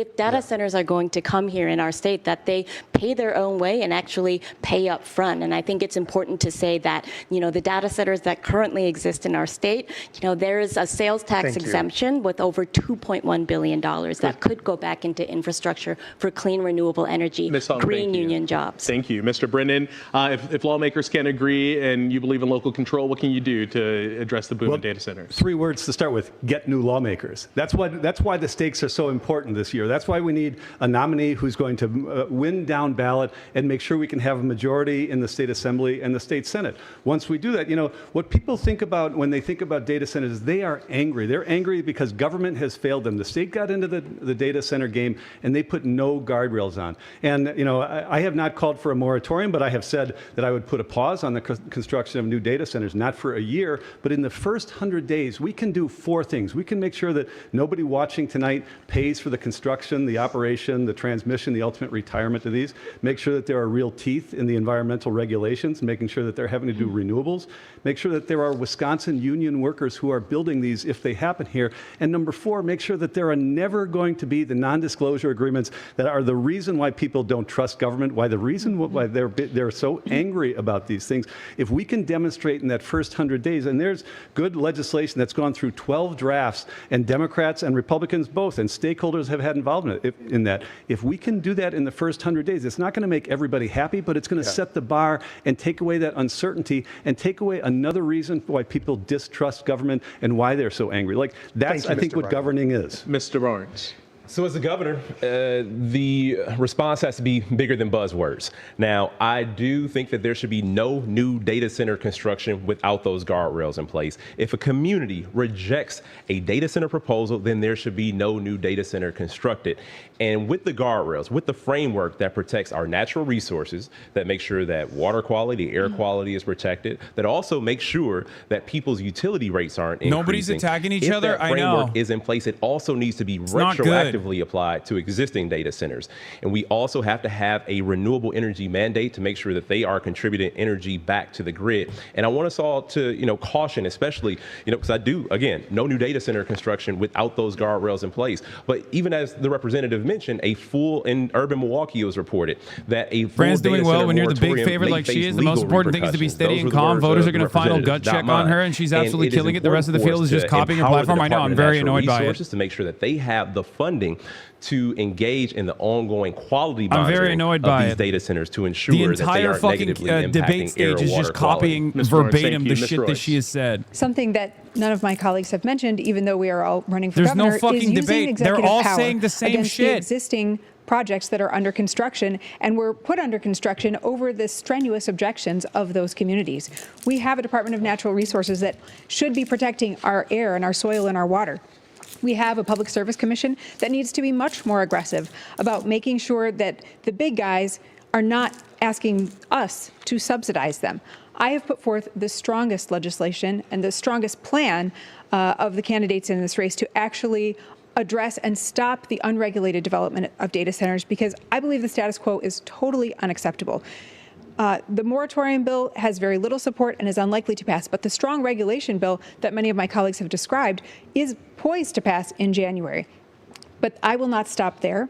I will also establish a public negotiating team. I think they literally realize Francesca Hong is unbelievably popular for good reason, because her policies are really popular, her platform's really popular. So they were like, oh, we're more electable, but we have the same platform. Like, that's the argument that they're trying to present, which, by the way, you can't make an electability argument when you're trailing the fucking front runner by like 30 points, obviously. But that's literally what they're trying to do. They're trying to left bait to the best of their ability without any of the fucking credibility of being on the left. They're all establishment candidates, or even Mandela Barnes is basically an establishment candidate himself. Every single one of them is basically saying, like, there's no distinction between me and Francesca. It would require K-12 schools to teach Asian American history. So much of working in government has to do with building strong relationships, and I have done that with Republicans. I am willing to work with anyone at the table who wants to actually deliver for working class families and improve lives and work on policies that are going to be deliverables. And I believe that shared revenue, healthcare, and public education education are three areas and some of my top priorities where Republicans have shown some support, and I've talked to them about these issues. And so I believe that even with the split legislature, my focus and my leadership will ensure that we are governing to actually deliver for working class families across the state. Thank you, Mr. Barnes. How do you get anything done with Republicans? Well, I can tell you that's why this race is so important. That's why rejecting this broken system matters so much. That's why rejecting the status quo is so important when people go to cast a ballot. Look, we'll never be as bold as we need to be as a state if we continue down this path that we've been going. And it's been mentioned that the county executive had his campaign resurrected by special interests in a dark room with people with their thumb on the scale. This means things will always be the same with that sort of leadership. We should be asking for more. We should be demanding more. And if we lead with a bold platform, we implement a mandate. We have a mandate to govern in the interest of people in a way that we have never done before. And that's what this race is about. Thank you, Mr. Crowley. How do you work with Republicans? Get anything done? You know, I served in the state legislature like many of my colleagues here, but none of them have actually run local government. You know, I'm the county executive of the largest community. And when I was elected in 2020, we had to work to get Act 12 passed. And we worked with Democrats and Republicans, and we've done it in Republican-controlled legislatures, and I do believe that we'll get a lot more done. Thank you. Believe it or not, it is now time for closing statements. We did choose randomly with the campaigns present to determine the order. Each candidate will have 30 seconds for a final thought, and we will begin with Mr. Brennan. Thank you very much. While you've seen differences amongst us today, we have a common threat. It's losing to Tom Tiffany and Donald Trump. And the stakes have never been higher. We can build 100,000 new homes. We can expand Badger Care. We can stop having property taxpayers pitted against kids in Wisconsin. But we have to win in order to do that. For 25 years, I have been somebody who has solved problems. I'll be a governor who's more interested in results than rhetoric. I hope that I can get your support on August 11th and November 3rd. Thanks for tuning in tonight. Mr. Crowley. I want to first and foremost thank our moderators for hosting us, and I want to thank all of you who are tuning in today. You know, my story is like Wisconsin's story. I grew up learning the values of hard work, resilience, and to stand up when somebody tries to knock you down. But people all across this state are struggling every single day, and I know what that feels like. They need a governor who's going to deliver for them on day one. And that's why I have received the endorsements of folks like Tony Evers, Governor Evers, our labor unions, and folks all across our state, because they know I will be delivering the results that's going to make a great impact. I look forward to having your vote on August 11th. Mr. Royce. Yeah, these guys had an opportunity here, which was to attack Francesca Hong. None of them seized on that opportunity. And they all basically tried to carbon copy her policies and her platform. So good luck to all of them. I like in that sense, it actually hurts Francesca Hong because she can't distinguish herself as being different than the others. But she doesn't have to do that because she's already the front runner. These sorts of debates are an opportunity for someone who's trailing behind to come after Francesca Hong because she's the top dog. To everybody watching at home, I want you to know that the establishment is trying to rig this election. This was not a debate. They want you This to was choose an between agreement. their preferred candidate, and also Republican billionaires are lining up to the tune of $3.5 million to choose a Democratic nominee in this race. I'm here to say that's BS. I've been a progressive fighter who's taken on the tough fights, but also the only candidate on this stage who's actually defeating Tom Tiffany according to the most recent Marquette poll. We can get things done, but it starts on August 11th. I'm asking for your support so that we can go into November with the strength and that we can go into January with the mandate to govern in the interest of people. Ms. Hong. Thank you so much to the viewers this evening. I am your fighter, fighting alongside you and fighting for you. And this is a movement moment. Our campaign is one that has built a bipartisan coalition where we have reached voters in every part of the state. Republicans, independents, Democratic Socialists, and Democrats. They have come together and already uniting. We are already beating Tom Tiffany, whether it comes to the number of donors, whether it comes to the number of individual donations. I think it's time for this moment of unity, and I'm the leader to meet that moment. That was quick, and we did it. We made it. Our sincere thank you to the candidates this evening for being here tonight, and thank you to everyone watching at home. If you missed any part of tonight's debate, it will be available on the 12 News app, YouTube, and streaming on Very Local. Okay, she landed the plane. She landed the plane. Okay, listen. I'm going to keep it $150. I'm going to be a little bit critical. People might get mad at me. I think Francesca was a little too timid. I know that she's trying not to fuck up. I know Michael from Pennsylvania is right, but she is no longer she is no longer auditioning for the primary. She's now auditioning against Tom Tiffany. So she got to be way more ruthless in the general. And I hope she will, especially considering that, all bets are off when you're going up against a Republican, right? That's your green suit envy talking? Yeah, okay, go ahead. Yeah, it's my green suit envy. I'm envious because she has she rocked the green suit a lot better than me. I'm envious because I'm still hurt because she rejected my cheese that I put on the Korean food, the kalbijim. We'll take it up. We'll take it up with her in person when I'm in Wisconsin. Okay. Now, one of the areas that I think she could have distinguished herself, I don't know what the attitude on the ground in Wisconsin is, but like she could have distinguished herself a little bit further with the voucher stuff. It is kind of wild that virtually every single candidate on that fucking stage was in agreement with her entire platform. I cannot believe it. If you were tuning in for the first time ever to the Wisconsin primaries and you watched that, you'd be like, what the fuck? Why? They all agree. Where's the debate? They all have the same exact platform. And perhaps that's the goal. Perhaps that's the goal of the other candidates. Instead of attacking Francesca, who's the front runner right now, they're relying on people not paying close attention to the race so far, and that they can present themselves as like the more electable version of Francesca Hong, even though they have the same exact platform. Why won't you vote for me? Look, she's a toss-up. Everyone's saying she's scary. She's socialist. Perhaps that's their goal here. But at the end of the day, they didn't bring that up at all. Okay? They didn't bring that up at all, which is a good thing for Francesca, obviously. It's never good to feel super secure and super confident, and I certainly won't. But overall, not a lot of drama on the debate stage. Yes. Okay, dumps for Toby Durden. I don't care, guys. Come on. You guys are so excited about fucking Toby Durden. Jesus Christ.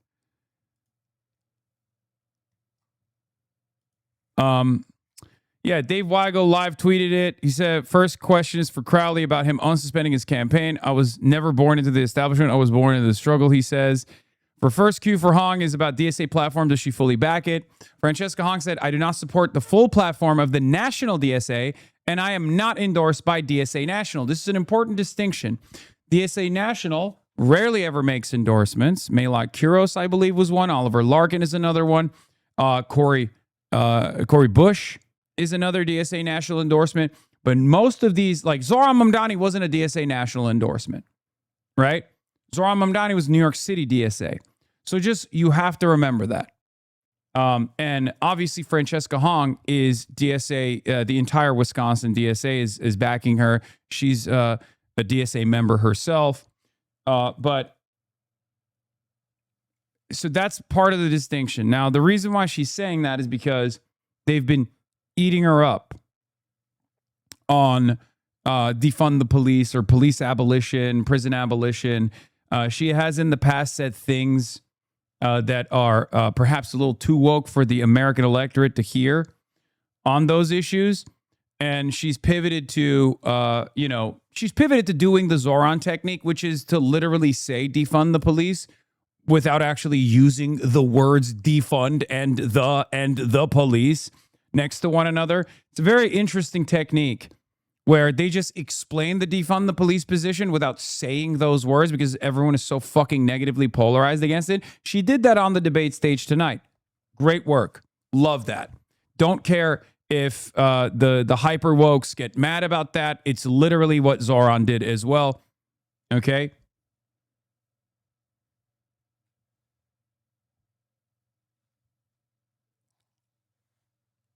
It doesn't mean that you're not invested in tackling the root cause in which crime, manifests. That's the whole purpose of defund the police, right? It's a good way to go about it. I don't necessarily care about the slogan. Like I like it. I think it was fine. I was very mad for years and years. You said the twice, just to be clear. Okay, defund the police as a slogan is unfortunately far too negatively polarized against. As long as you still maintain your position on what must be done to tackle crime broadly, and the solution is to tackle the socioeconomic factors while not increasing headcount, while not like funding the police further, right? Then that's good.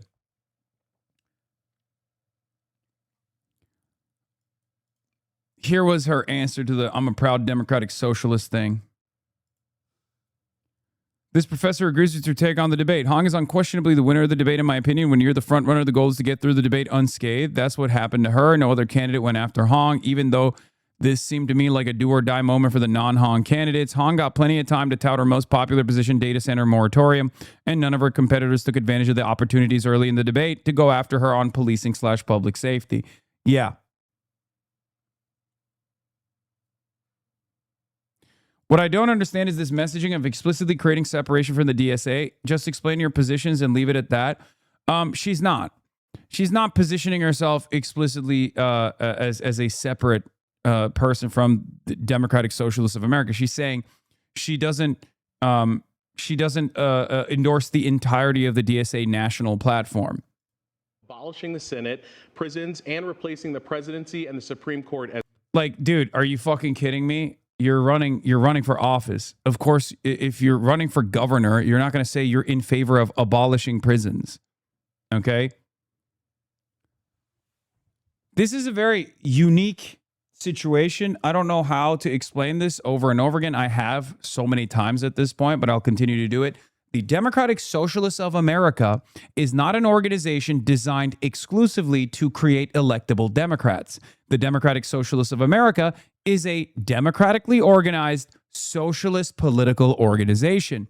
There's the DSA right, there's the DSA left. Obviously, there are people who are card-carrying members of the Democratic Socialists of America that are running for office that are not going to endorse all of the national platform.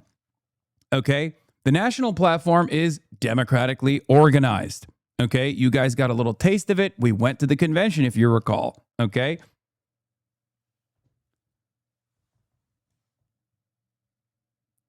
In any case, her response here makes sense. She's not distancing herself from...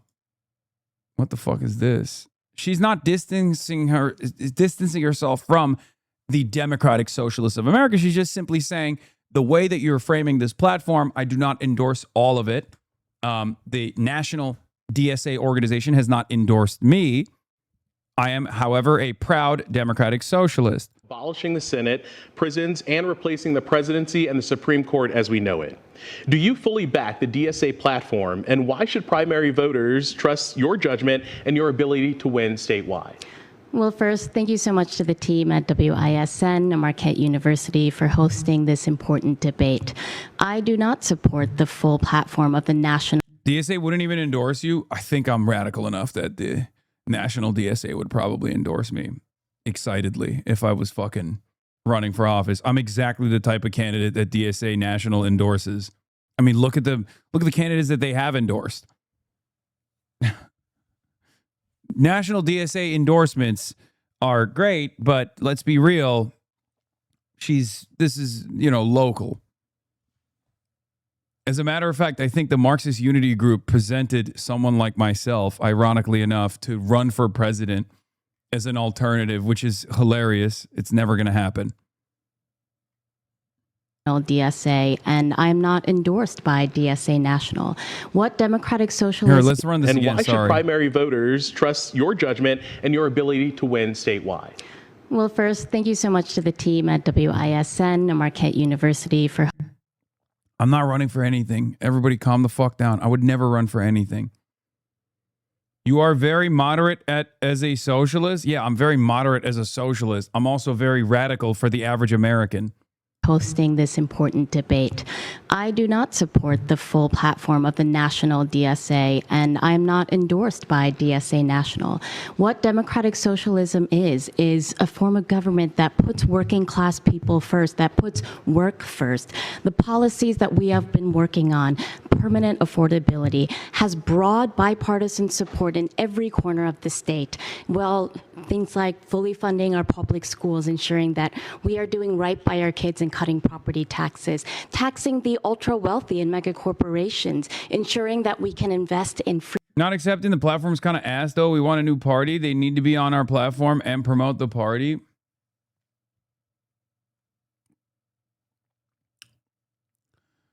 Considering that there is no opportunity to generate or create a new party right now, given the current material conditions, given the current political environment, given the current lack of class consciousness, the current lack of political education, we'll cross that bridge when the time is right. Okay? It's the same exact problem. The reason why DSA is not its own unique and individual party that distinguishes itself from the Democratic Party and instead runs Democrats on the, Democratic Party platform, or on a DSA platform, but on the Democratic Party line, is also the same reason why you can't currently, in this day and age, wholeheartedly sit there and endorse as a governor prison abolition, when the average American's understanding of prison abolition is you're going to empty out the prisons so rapists can be in my backyard and rape me. There's a time and place. DSA is a decentralized org. What matters is your local DSA. Exactly. Michael from Pennsylvania is right. If we want our electeds to endorse a platform, we need to probably have them in the loop with the national SIO platform. We probably need some reforms as to how the platform is developed.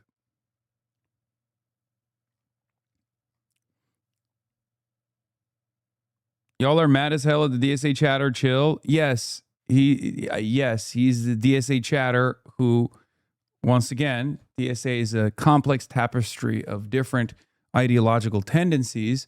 So the DSA chatter in the chat is speaking from a different wavelength on this issue.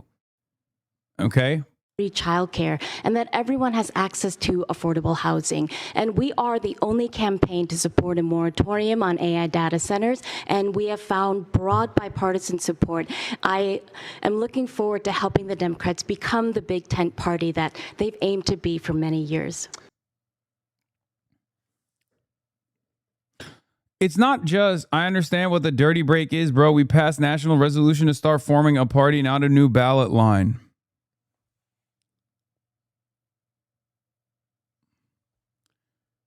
Slatty Matty, I think you and I both understand that I have no issues with the national DSA program or its platform.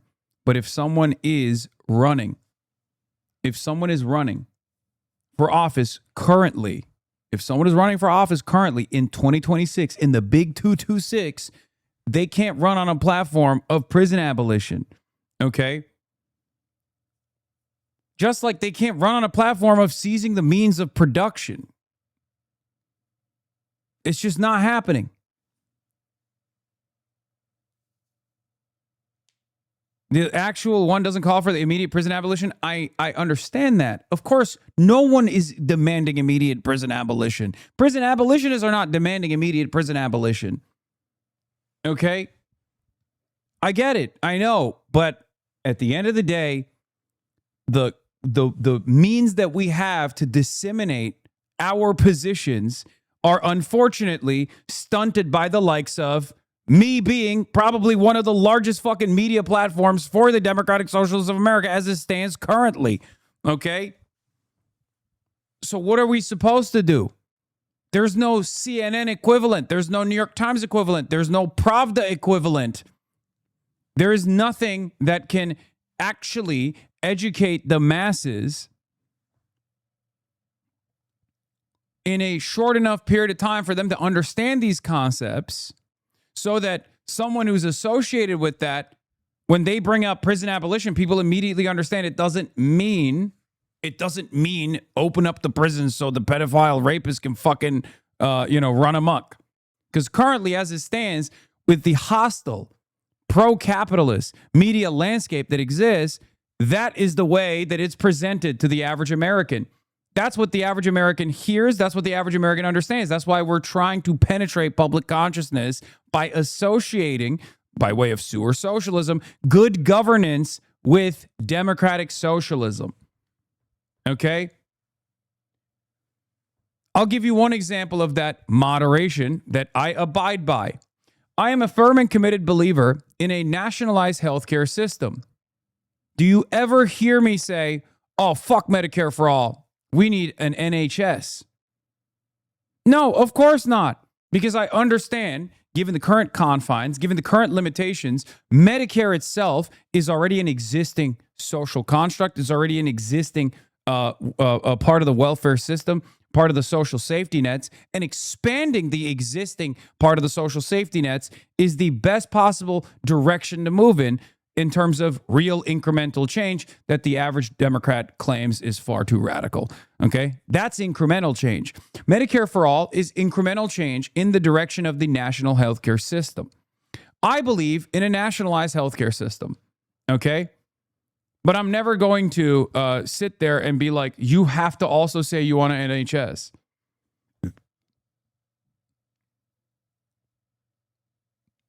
Medicare for all is incrementalism. That's the reality. That's the sad yet scary reality. That's the sad reality of American politics.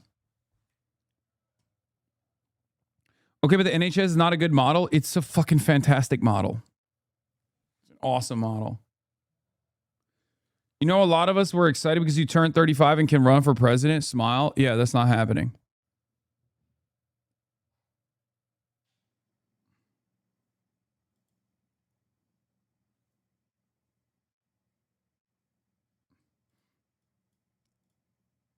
I think the American Long March should be a socialist Forrest Gump who runs around the nation giving people labor and class education. Okay. The real question is, what is the difference between NHS and Medicare for all? Currently, as it stands, none of the hospitals and none of the healthcare system, even under Medicare, is actually public. They're still private institutions. We have to change that. They have to be public institutions, inevitably. So right now, under an NHS-style system, all the nurses, all the doctors, they're all public servants. They're all a part of the nationalized healthcare system. They're all getting paid by the government. In the American system, I think the VA is the only one that is not dissimilar to the NHS, where like the VA has people who work in public service, like the doctors and the nurses are being paid by the government. They're not. VA is the only one that has public sector employees that are doing healthcare.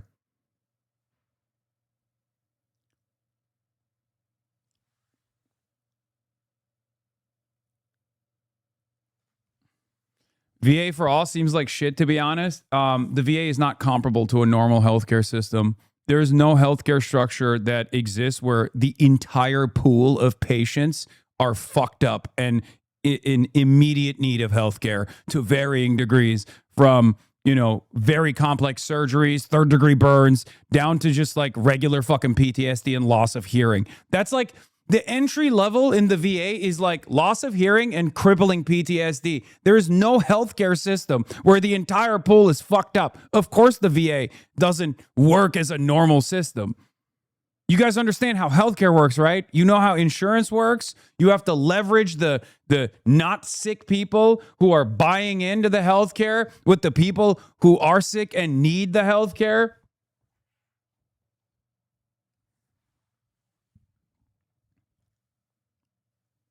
The VA doesn't work like that. The VA has a constant pool of growing, needy patients. There's no system. There's no leverage there. There's no like people who don't need the VA but are paying into it. It's just entirely tax funded. And the pool of people who need healthcare consistently grows because we keep sending people to die for Israel.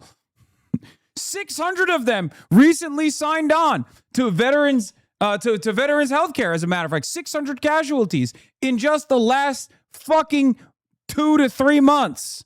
Okay? How the fuck is that going to work? Of course it doesn't work.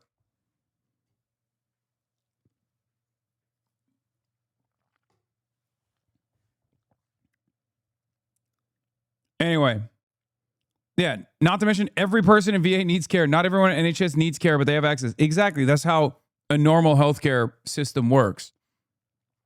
Everybody pays into it. Not everybody uses it at all times.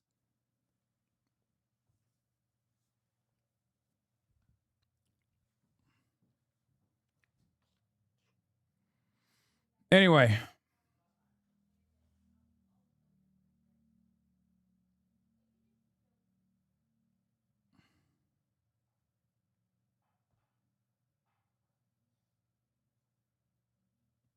Unpacking card stream Unk.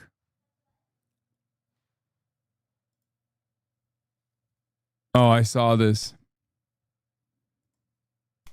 Okay, let's see what we got here. First one we got is Bernie Madoff. Pretty good. Yeah, that's from the 80s too. That's good. Yeah. I've seen a few of these around before. Up next. Solid Sam Bankman-Fried here. That's nice. Really nice. That's really nice. What's this made out of? I think he made it of balsa wood. This is balsa wood? Yeah. Oh. Wow. This is a vintage Zuckerberg. Yeah. 05? This is a vintage 05 Zuckerberg. Let's just check the back really quick. Oh. Yeah. There it is. That is a patch from his Fruit of the Loom boxer briefs. You can tell by the smell.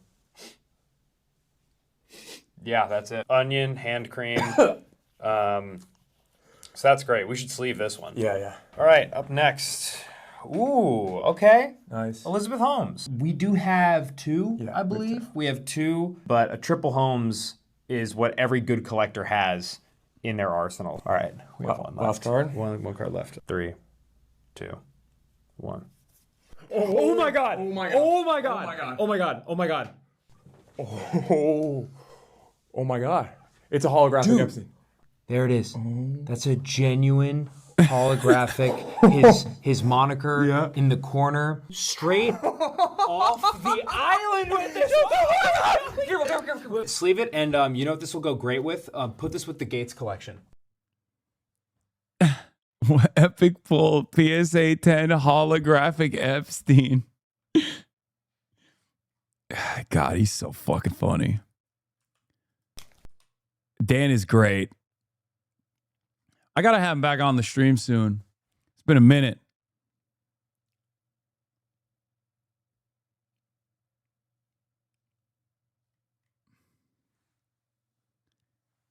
I wish HasanAbi would address the devastating news that has hit the beautiful nation state of South Dakota. No, Larry Roden, you yellow belly coward. Toby Durden is dead. What is this? What the fuck? 直男，你觉得下一个人会同意吗？绝对同意啊，包直男的，包直男。 Okay, what the fuck am I looking at, dude? Turby down! They did Turby dirty! South Dakota, you got a gem in your hands! And you missed it! Have you seen this Instagram post on you? What the fuck is this? Y'all. Stop. Related to today's news? You can't fill a Lindsey Graham hole. I don't want to brag, but I filled a Instagram hole. Closing thought.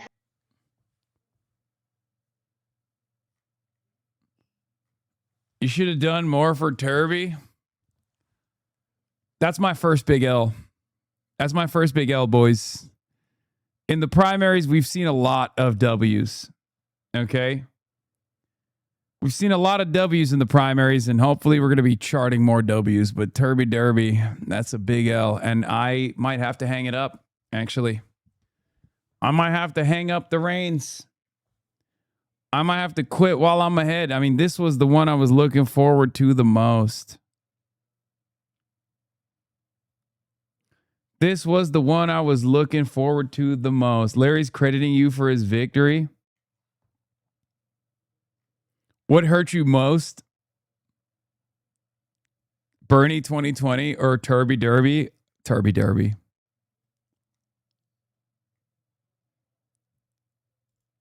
I got to play it one last time.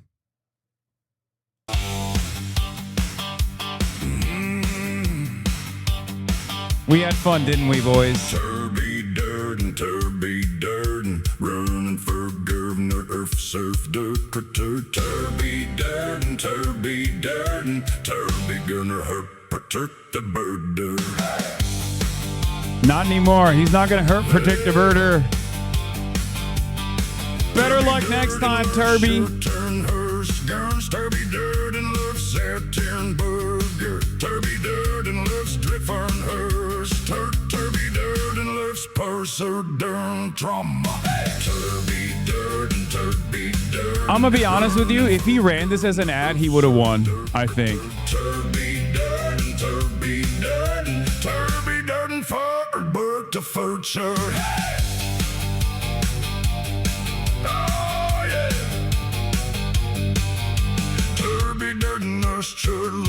Kirk, Turby Durden gonna curr the frame. Turby Durden farts for Thugger Sparl. Turby Durden gonna earn a hearse num ya. Turby Durden, Turby, running for governor of surf dog. Turby Durden, Turby Durden. It's a real sad state of affairs when a fucking state full of goddamn God-loving, God-fearing patriots couldn't make the right decision and vote for Turby Durbin and instead voted for Larry Roden. Larry Roden, who is, in many respects, a guy who probably loves Obama. Also, I will say, it's very funny that Larry Roden, in his image, is wearing a fucking cowboy hat. God, what a state. What a goddamn state, dude. Larry Roden, you goddamn cattle thief.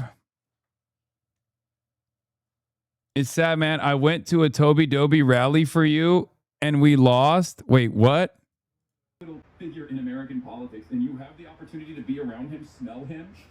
I have a message for you. You went to a Derby Derby rally? What the fuck? Have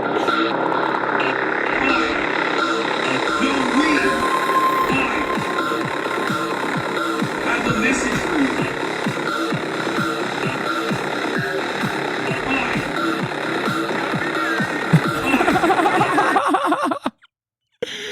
It's so funny because you can wear those shorts at a Derby Derby rally and people will be like, nice shorts, brother. They'd be like, nice shorts, brother. Hey, I like that. I've never seen real tree like that. Chatter single-handedly brought down the average age by 5 years. Oh, yeah. Oh, yeah.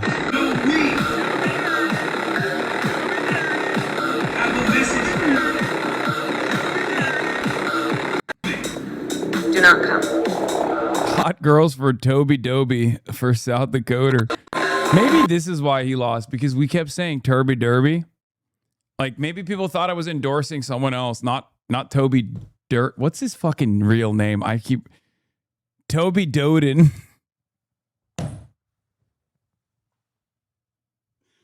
This is why he lost, because we got his name wrong. Oh, we just kept saying Turby Durden.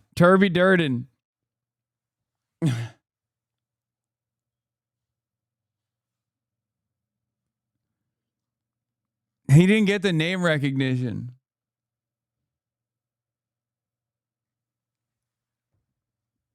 Yeah. There's a writing campaign.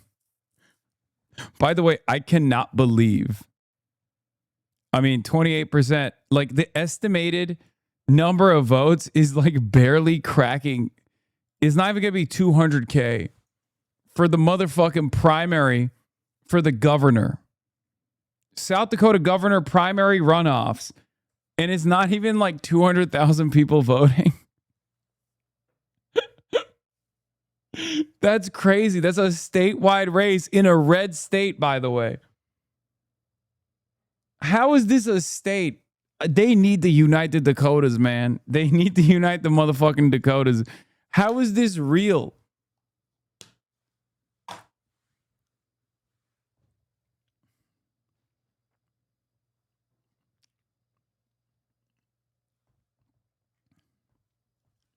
It don't make no damn sense.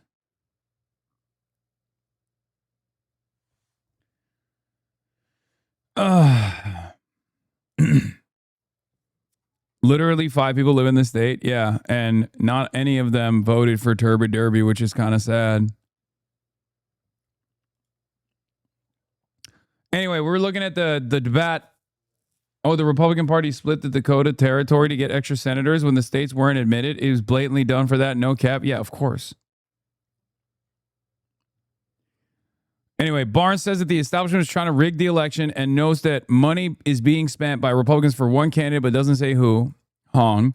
Hong has a sort of electability line after Barnes knows that only he's beating Tiffany in a Marquette poll. And Hong says, we're already beating Tom Tiffany when it comes to the number of donors and also on the ground excitement, like organizing. Also, it's very funny for Mandela Barnes to be like, well, I'm beating Tom Tiffany in the Marquette poll. Okay, big dog. But you can't be beating in the fucking primaries, the front runner, so. Weigel has it out for us for some fucking reason. He's just doing regular gumshoe reporting, okay? Maybe his politics are not as aligned with ours in recent years, but it don't matter. As long as he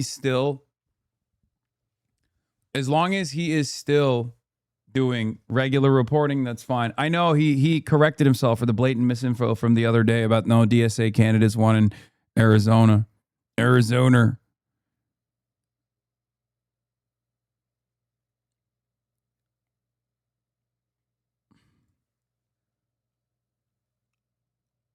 New Haley. What is this? Little bit of stick it to a better belief. I'm gonna be doing it because that's the Michigan way.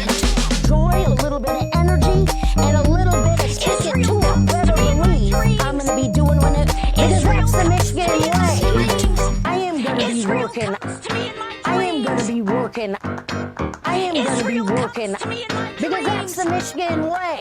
I am gonna be telling the stories. I am gonna be working. Better belief. I'm gonna be doing it because that's the Michigan way. With a little bit of joy, a little bit of energy, and a little bit of stick it to a better belief. I'm gonna be doing it because that's the Michigan way. Joy, a little bit of energy, and a little bit of stick it to a better belief. I'm gonna be doing it because that's the Michigan way. Haley Stevens is growing on me. I'll take the $7,000 in cashier's checks, please.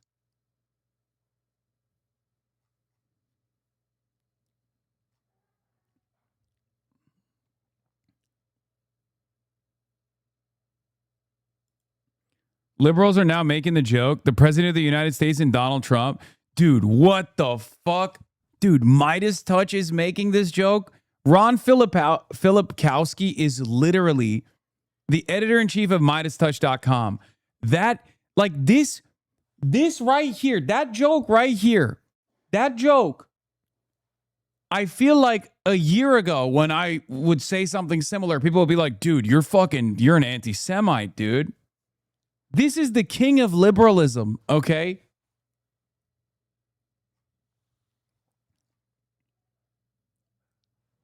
Look at the boomers. President, vice president, vice president. Oh, that's awesome.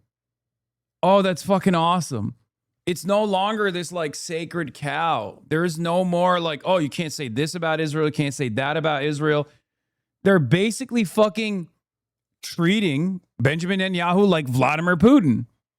Because this is exactly the type of humor that liberals would engage in all the time with Vladimir Putin. They'd be like, Vladimir Putin's the real president. Trump is sucking his ass from the front and sucking his dick from the back. Like they would say, Trump and Vladimir Putin are having gay sex. That was like the number one showstopper for liberals on Trump 1. Now they're doing that for Benjamin Netanyahu.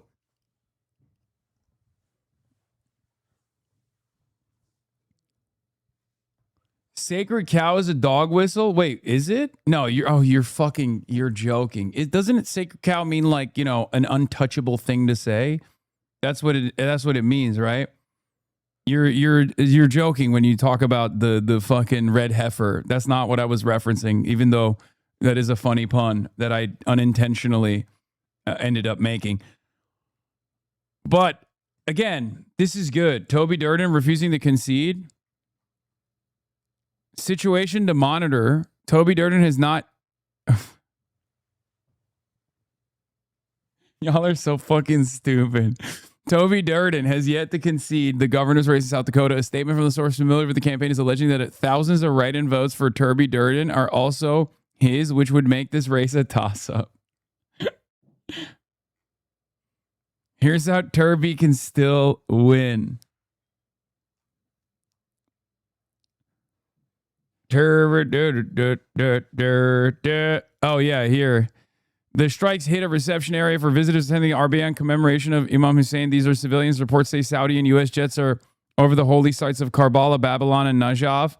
U.S. and Saudi Arabia attack on Nineveh, Iraq. Reports say in Karbala, 2 processions of stations serving pilgrims for the Arba'in pilgrimage were targeted. This is after, I think, Iran also launched ballistic munitions in the direction of Jordan. I don't know if America actually successfully intercepted them or not. But Saudi Arabia is hitting Iraq, I guess. I don't even fucking know. Sadly, we have to update. You took the L gracefully. Guys, stop. Dude, we're joking about Turby Derby, but like unironically, Politico is going to do a write-up tomorrow being like, is Hasan Piker truly the kingmaker he claimed to be? Another one of his candidates lost. Meanwhile, I've never claimed to be a kingmaker, and I didn't actually seriously endorse Turby Derby. Well, I guess I endorsed Turby Derby, not Toby Doden. His staff was mad at you? I know.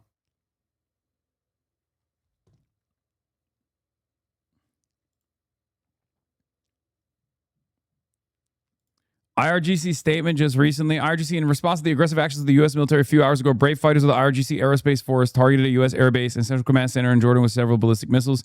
As long as the threats against the Islamic Republic of Iran continue, and as long as the illegal and malicious actions of the U.S. force against our interests are ongoing, the resistance will continue. The threats from American officials and their illegal interventions against our interests must be stopped.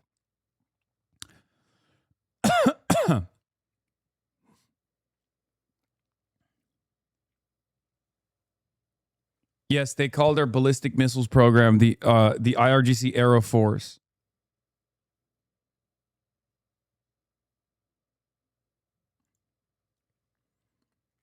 The Saudi strikes. CENTCOM announces joint U.S.-Saudi strikes against Iranian-backed groups in Iraq, which have been launching attacks against Saudi Arabia since the weekend. This op happened after Iran fired ballistic missiles at U.S. airbase in Jordan, a U.S. official tells me, who adds that these are separate occurrences. Officials say the strikes in Iraq, a sign that attacks against Saudi by Iran-backed groups will not go unanswered.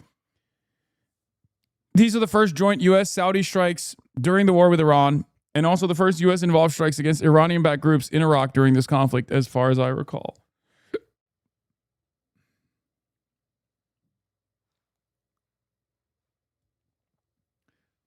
It was scary going to the Turby Derby rally in my hometown, by the way. I thought I'd be seen by some locals who know I'm a radical leftist. Toby Derby even paid off the one medical weed dispensary, and the owners forced them to put up Toby Doby signs.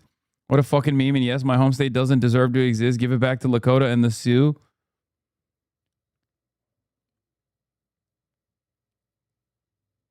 This indicates to me that Iraq is basically out of play because they can't control their own territory. Huge W for Iran. I mean, that's been the case. Been the case since the Americans had to evacuate the fucking different bases. So, anyway, that'll be all for today, folks. I will have Trita Parsi on tomorrow. And and we'll talk to him about situation monitoring, where the war is going, and all that stuff. No, South Dakota doesn't have a right to exist. It has a right to merge with North Dakota and become one major Dakota, one Omega Dakota. That's what it has a right to do. But yeah, once again, big shout out to what's his name? Dave, the science guy. Is that Professor Dave Explains? Big shout out to him. Not Dave, the science guy. Great video from Professor Dave Explains. Very beefy. And I think you can maybe send this to like the Sex Pestiny fans that you may know that you still keep in contact with, or some people who are on the edge. Yeah, he did a great video. Overall. No! Hey everyone, it's time for another reaction video, and this is going to be another one. I take back everything I said. I spoke too soon. He came after my goat, Professor Jong. I'm laughing my ass off at the one-state solution. Yes, one-state solution. One Dakota solution. Anyway, show some love to Professor Dave.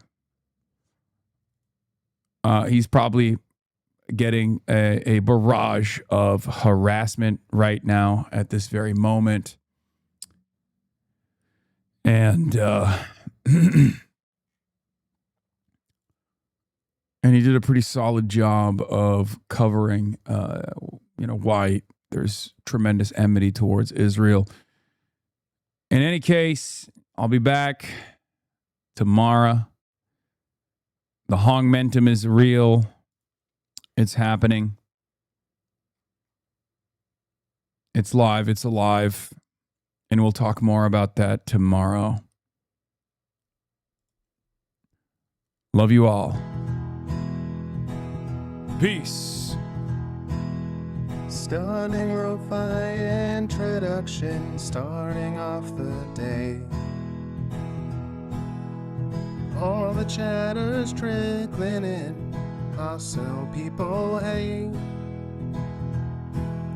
Sunny in Los Angeles, California, says Hasan. Stun luck to the stun luck to the topics just begun. 'Cause there he is again, Hasan is streaming. Hasan is streaming. There it is again, Hasan is streaming. Hasan is streaming. Reviewing a Chinese train, telling Kaya place. Sun and Asmin chatter loves, giving Greening's grace. Zoran winning NYC, woke two back with the force. The Rogan of the left, to me a dumb himbo still of course. The Charlie Kirk assassination, the Fear and Online show. 8 full fucking years of this, and plenty more to go. Doing fun stuff tomorrow, throw PBS up on the screen. A man-made horror reaction brought to you by this life's dream.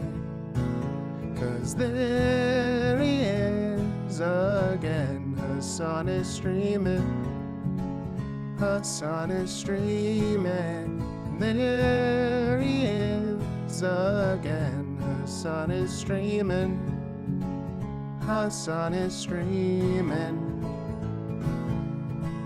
Kicked out of the DNC, IRL we march the goat. Combating the propaganda that shoved down people's throats. CBS Israeli news, a coup, a regime falls. A full-blown fascist takeover, and still the duty calls. Total radicalization coming out to sea. The system will always fail, it's up to you and me. On these daily streets, whether short or whether long, I've helped millions of people keep it moving right along. 'Cause there he is again, Hasan is streaming, Hasan is streaming. There he is again, Hasan is streaming, Hasan is streaming. But hey, what can you say? That's BBS for you. But he'll play games real soon. Just you wait. Say, hey, what can you say? That's BBS for you. But he'll move on real soon. Just you wait. Ba-da-da, ba-da-da, ba-da-da-da-da-da. Hey, what can you say? That's BBS for you. But he'll pull your lungs real soon. Just you wait. Sha-da-da, sha-da-da, sha-da-da-da-da-da. Hey, what can you say? That's BBS for you. But he'll do jet advice real soon. Just you wait. But hey, what can you say? That's PBS for you. Brought on by viewers like you. Just you wait. Just you wait.